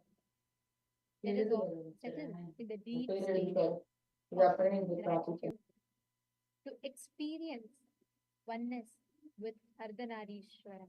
Experience the form of Ardhanarishwara manifesting as Bhagavan Sri Nityananda Paramashiva as the Nijavatara.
Around 5,000 years ago, at the end of Mahabharat War, the ancient enlightened Hindu civilization considered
Connecting with the divine with your eyes closed is meditation.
Connecting with the divine with your eyes closed is meditation. Connecting with the divine with your eyes open is darshan. Come, let us all now move from meditation to darshan. Slowly, very slowly, please open your eyes.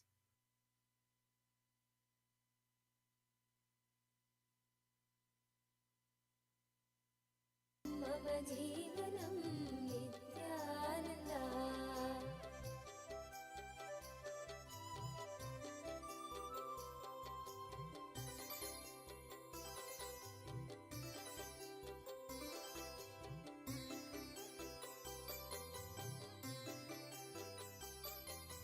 न खलु गोपिका नित्यानन्दनो भवान् अखिलदेहिनां नित्या अन्तरात्मदृक् विखनसार्थितो नित्या विश्वगुप्तये सखमुदेवान् नित्या सात्वतां कुले भावं मतिमधुरं ननु नित्यानन्दा धन्यं मम जीवनं नित्यानन्दा भावं मतिमधुरं ननु नित्यानन्दा धन्यं मम जीवनं नित्यानन्दा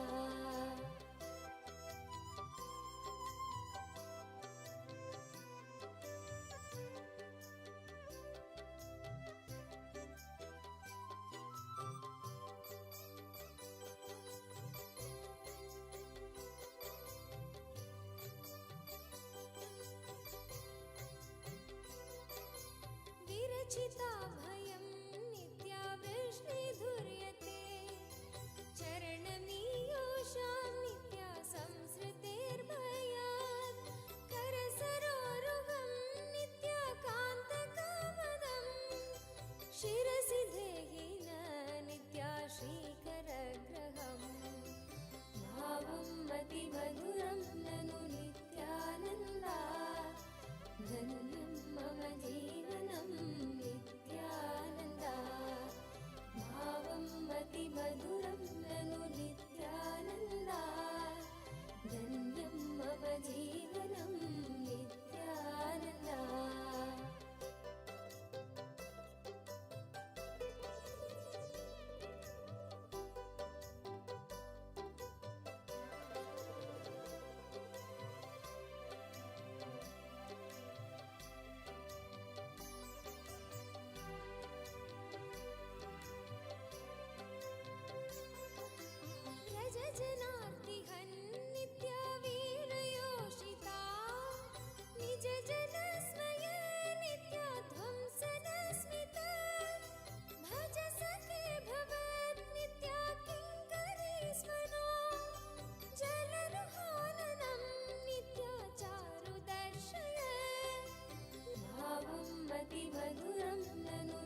आनन्द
Om. Om. Om.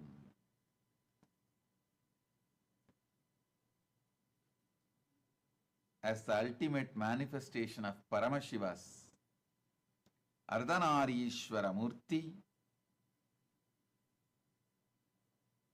I bless you all with Paramadvaita.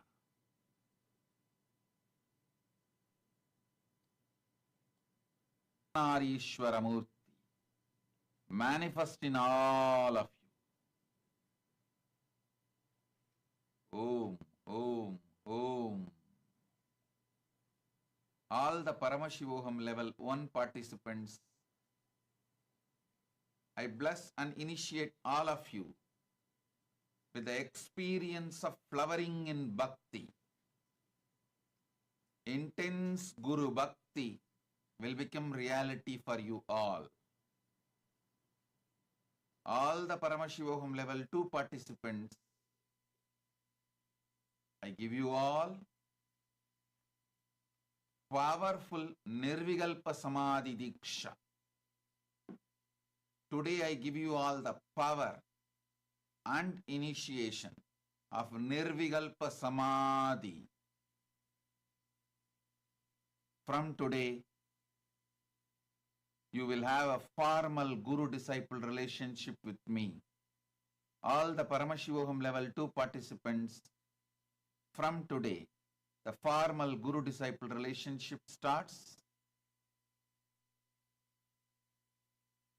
and I take your responsibility as your Guru. All the Paramashivoham level 3 participants, as the Ardhanarishwara Murti, I awaken the ultimate gender of Ardhanarishwara Murti in you all.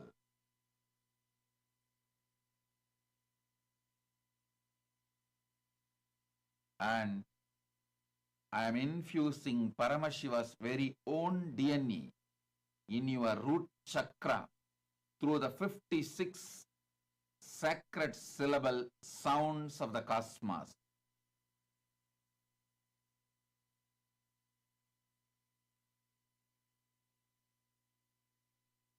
Om.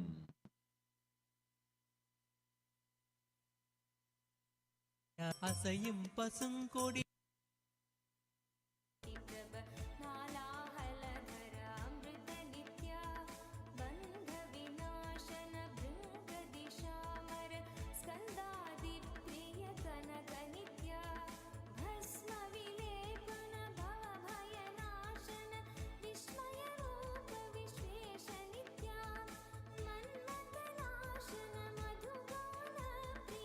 Shri Shonachal Vasa Nitya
Shankar जय गिरिजाधीशा जय जय करुणासागर पशुपति जगदीशा जय जय करुणासागर पशुपति जगदीशा जय जय देव महादेव जय नित्यानंद देव जय जय देव महादेव जय नित्यानंद देव जय जय देव महादेव जय नित्यानंद देव जय जय देव महादेव जय नित्यानंद देव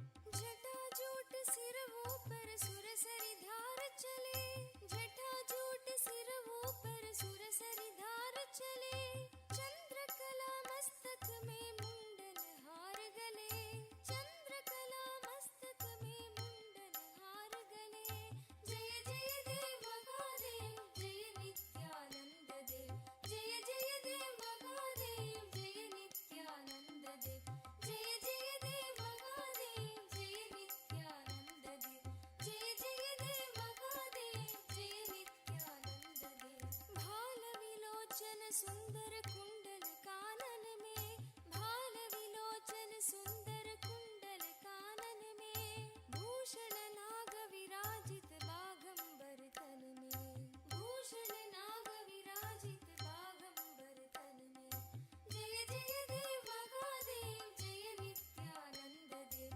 जय जय देव महादेव जय नित्यानंद देव जय जय देव महादेव जय नित्यानंद देव जय जय देव महादेव जय नित्यानंद देव अंग विभूति मनोहर गौर शरीर लसे अंग विभूति मनोहर गौर शरीर लसे कर त्रिशूल परशुवर गिरिजा संग बसे कर त्रिशूल परशुवर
Everybody's in the room.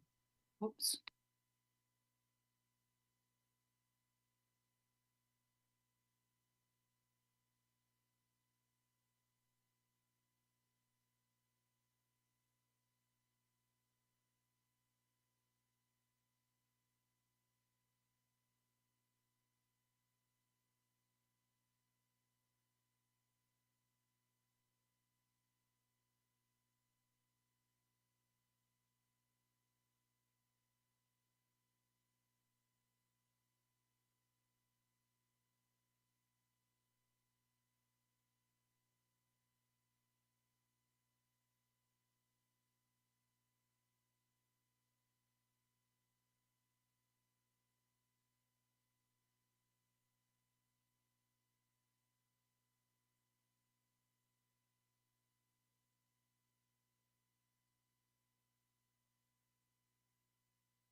Through internet and internet.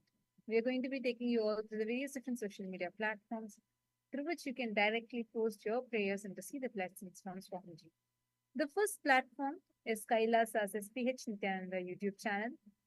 This is the platform where you are going to be receiving every single day your daily dose of enlightenment in the form of videos, whether it's shorts, YouTube shorts, or the long videos. And we are having many exclusive sessions, many meditations, kriyas, all these being uploaded into this channel every single day.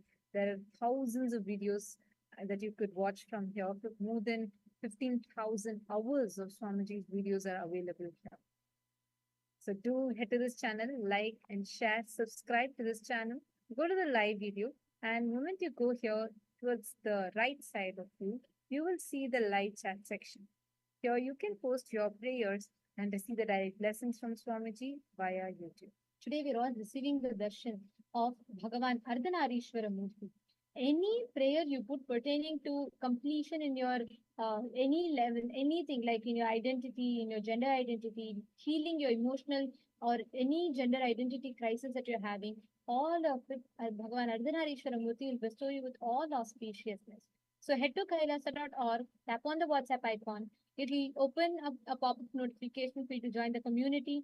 Do join the WhatsApp community and post all your prayer requests to Swamiji.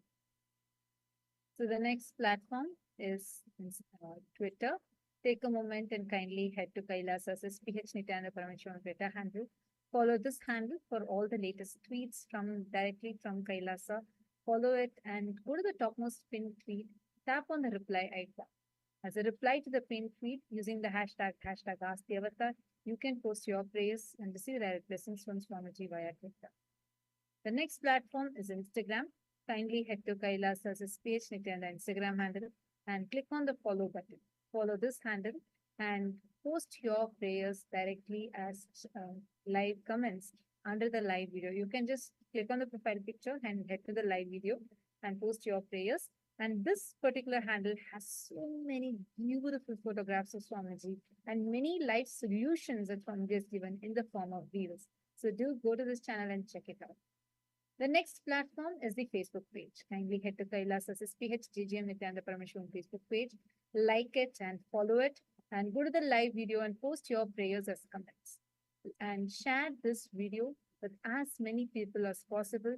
And any prayer you post, Swamiji himself will be reading your prayers personally and answering your prayers. All those blessing messages will be transcribed and sent to you. And we welcome all of you back for the voting session today. And each day we've all been coming together discussing on various different issues that's happening around the world. And today we're going to be discussing upon one of the most important aspects. Just yesterday we all celebrated the day of living together in peace, a day dedicated to promoting harmony and peace amongst all the peoples. And for over 10,000 years, Hindu nations have exemplified this peaceful coexistence, which is rooted in the very cognition of Sanatana Hindu Dharma. And this is what the Supreme Pontiff of Hinduism has revived in all his global efforts, reinitiating in all the global Kailasas around the world. So, our question for all of you is: should Kailasa advocate for integration of Hindu principles in international peace policies? Do head to the link that's been projected to you all and cast your vote and let us know what you think about it. Next is Kailasa's Chitsabha House of Parliament. Our question for all of you today is about climate change. The impact of climate change is severe, whether it is through increased pollution, health impacts, disrupted economies due to extreme weather events or education, natural disasters, and so on. Now, adoption of the circular economy as revealed by the Supreme Pontiff of Hinduism is just one aspect of Hinduism which can bring so much of change and betterment to humanity.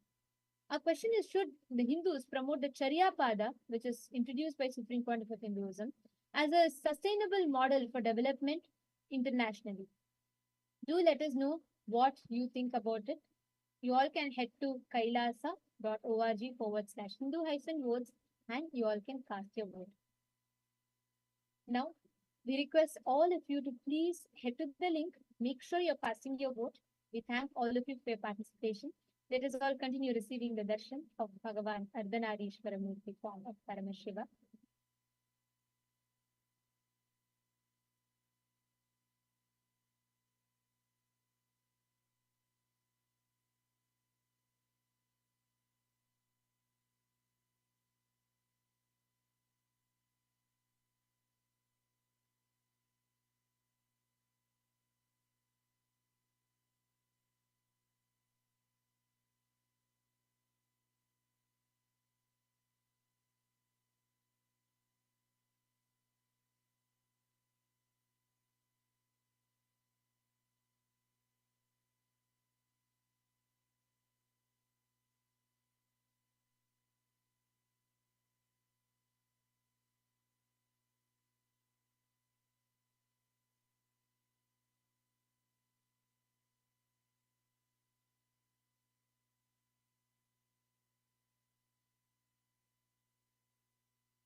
Nityanandam. Welcome to AI Week at Kailasa. This whole week is dedicated to AI, where we are finding AI solutions, artificial intelligence solutions, to have a breakthrough in all aspects of our life, whether it is in terms of temple related activities or Kailasa ecosystem related activities. Everything we are finding AI solutions, we are integrating everything with AI and making AI as a solution for day-to-day living as part of all of the Nityanandam, Kailasas everyone, please across stand the for world. Lavi Puja. And each and every one of We're going to you be starting Lavi have an Puja in a few moments. opportunity to be part of this AI week at Kailasa to explore and experience the different possibilities from AI with Kailasa. Yes, as Prime Maharaj had shared, this week the Supreme Pontiff of Hinduism has announced as the AI Week, where all of us are coming together, the whole Kailasa all over the world is coming together to reinvent ourselves, to re-strategize and recenter ourselves on solutions completely based on AI, in an effort to reach out to more and more people, reach out to more and more individuals and give this superconscious breakthrough to the various different services Kailasa is offering through to the world. You can join Kailasa and be a part of Kailasa's AI Week.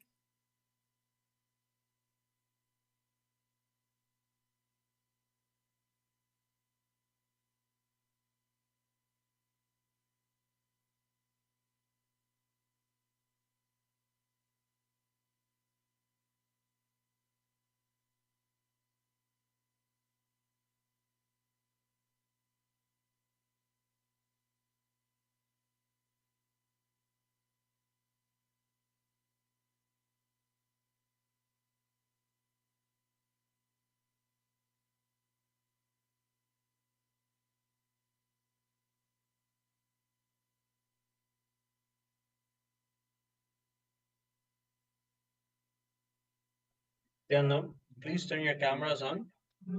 Show Swamiji's deity.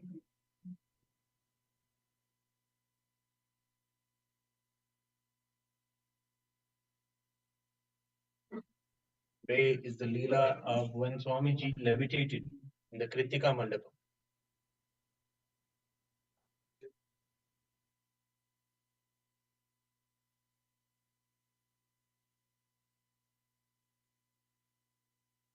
Nityanandam,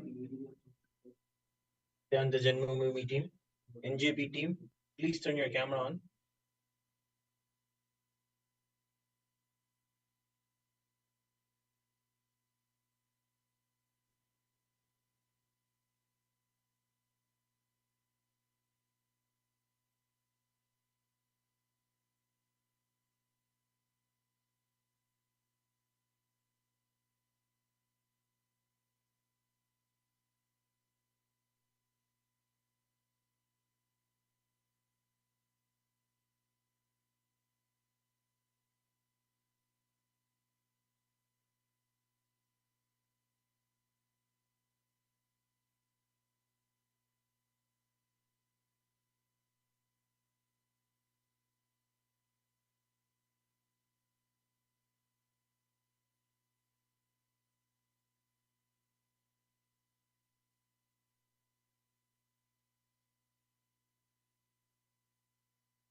सहस्रदलपङ्कजे सकलशीतरश्मिप्रभम् वराभयकराम्बुजं विमलगन्धपुष्पाम्बरम् प्रसन्नवदने क्षणं सकलदेवतारूपिणम्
च मह्यमावह जीवनं च दिशो दिशा मानो हि गुंसीर्जातवेदो गामश्वं पुरुषं जगत् अभिभ्रदग्न आगहि श्रिया मा परिपातया श्री सर्वदेवदेवी स्वरूपाय भगवते श्रीनित्यानन्द परमशिवाय नमः दीपं सन्दर्शयामि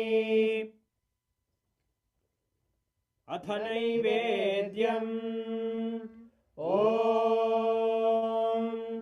मधुवातारतायते मधुक्षरन्ति सिन्धवः माध्वीर्नः सन्तोषधीः मधुनक्तमुतोषसि मधुमत्पार्ति मधुम्रजः मधुद्योरस्तु नः पिता मधुमान्नो वनस्पतिर्मधुभागुम् अस्तु सूर्यः माध्वीर्गावो भवन्तु नः मधु मधु मधु श्री सर्वदेवदेवी स्वरूपाय भगवते श्रीनित्यानन्द परमशिवाय नमः नैवेद्यं निवेदयामि नैवेद्यानन्तरमाचमनं समर्पयामि नीराजनम् ॐ साङ्ग्रहण्येष्ट्यायजते इमां जनतागुं सङ्ग्रहाणीति द्वादशारत्नीरशना भवति द्वादश मासा संवत्सरः संवत्सरमेवावरुन्धे मौञ्जी भवति ऊर्वैमुञ्जाः ऊर्जमेवावरुन्धे चित्रा नक्षत्रं भवति चित्रं वा एतत् कर्म कर्पूरगौरं करुणावतारं संसारसारं भुजगेन्द्रहारं सदा वसन्तं हृदयारविन्दे भवं भवानी सहितं नमामि भवं भवानी सहितं नमामि भवं भवानी सहितं नमामि श्री सर्वदेवदेवी स्वरूपाय भगवते श्रीनित्यानन्द परमशिवाय नमः कर्पूरनीराजनं सन्दर्शयामि रक्षां धारयामि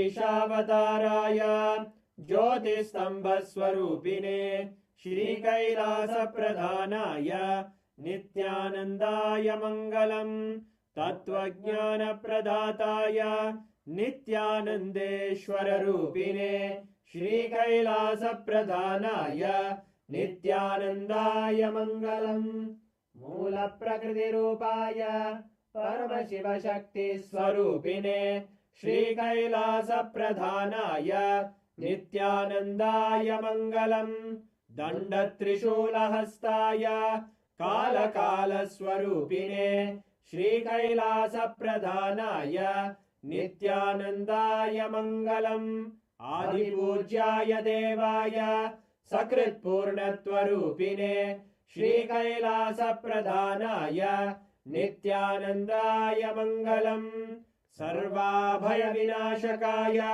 शत्रुसंहाररूपिणे श्रीकैलासप्रधानाय नित्यानन्दाय मङ्गलम् योगपट्टाभिषिक्ताय राजसन्न्यासधारिणे श्रीकैलासप्रधानाय नित्यानन्दाय मङ्गलम् सार्वभौमैकपत्याय राजराजार्चिताय च श्रीकैलासप्रधानाय नित्यानन्दाय मङ्गलम् मङ्गलं कल्पवृक्षाय मङ्गलं ज्ञानदायिने परमशिवाय श्रीनित्यानन्देश्वराय मङ्गलम् मङ्गलं श्रीविद्याम्बायै मङ्गलं कामदायिन्ये सर्वमङ्गलदात्रे नित्यानन्देश्वर्यै मङ्गलम् मङ्गलं गुरुदेवाय मोक्षमूलाय मङ्गलम्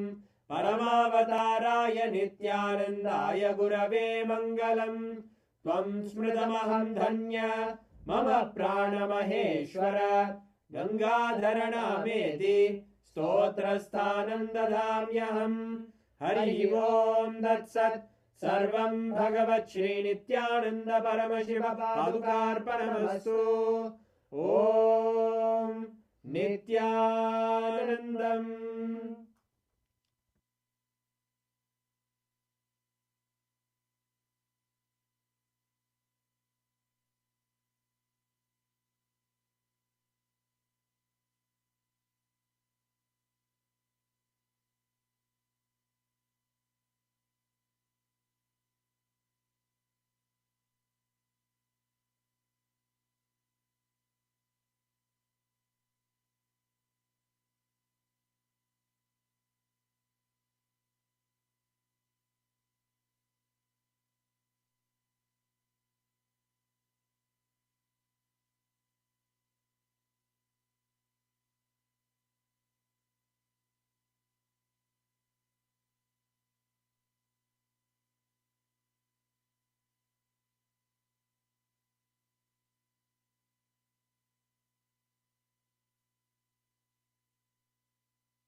Hello, everyone. Yes, then nice to see you all for Lagu Puja. Tomorrow after darshan, we'll be having a meeting for going over the Yoga Bhatta Abhishekam ritual, as well as an update in the planning center. So this is going to be tomorrow after darshan. Thank you, Nityananda. Please share your pictures and put your updates in the Nityananda PDF form, the Kailasa PDF form. Please put all your updates there, as far as the pictures, and also share your pictures with us on WhatsApp so we can create the infographics and share them on social media. Thank you, Nityananda.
Mahamahavagya, spiritual lullaby for Samadhi.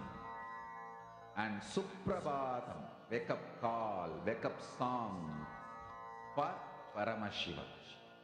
For Paramashiva to manifest. With this one spiritual powerful cognition, chant this Mahamahavagya. Om Nityananda Paramashivoham.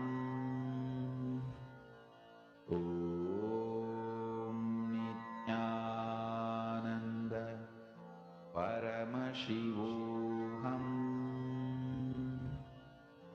Om Nityananda Paramashivoham. Om Nityananda Paramashivoham. Om Nityananda Paramashivoham. Om Nityananda Paramashivoham. Om Nityananda Paramashivoham. Om Nityananda Paramashivoham. Om Nityananda Paramashivoham. Om Nityananda Paramashivoham. Om Nityananda Paramashivoham. Om Nityananda Paramashivoham. Om Nityananda Paramashivoham. Om Nityananda Paramashivoham. Om Nityananda. Om Nityananda Paramashivoham. Om Nityananda Paramashivoham. Om Nityananda Paramashivoham. Om Nityananda Paramashivoham. Om Nityananda Paramashivoham. Om Nityananda Paramashivoham. Om Nityananda Paramashivoham. Om Nityananda Paramashivoham. Om Nityananda Paramashivoham. Om Nityananda Paramashivoham. Om Nityananda Paramashivoham. Om Nityananda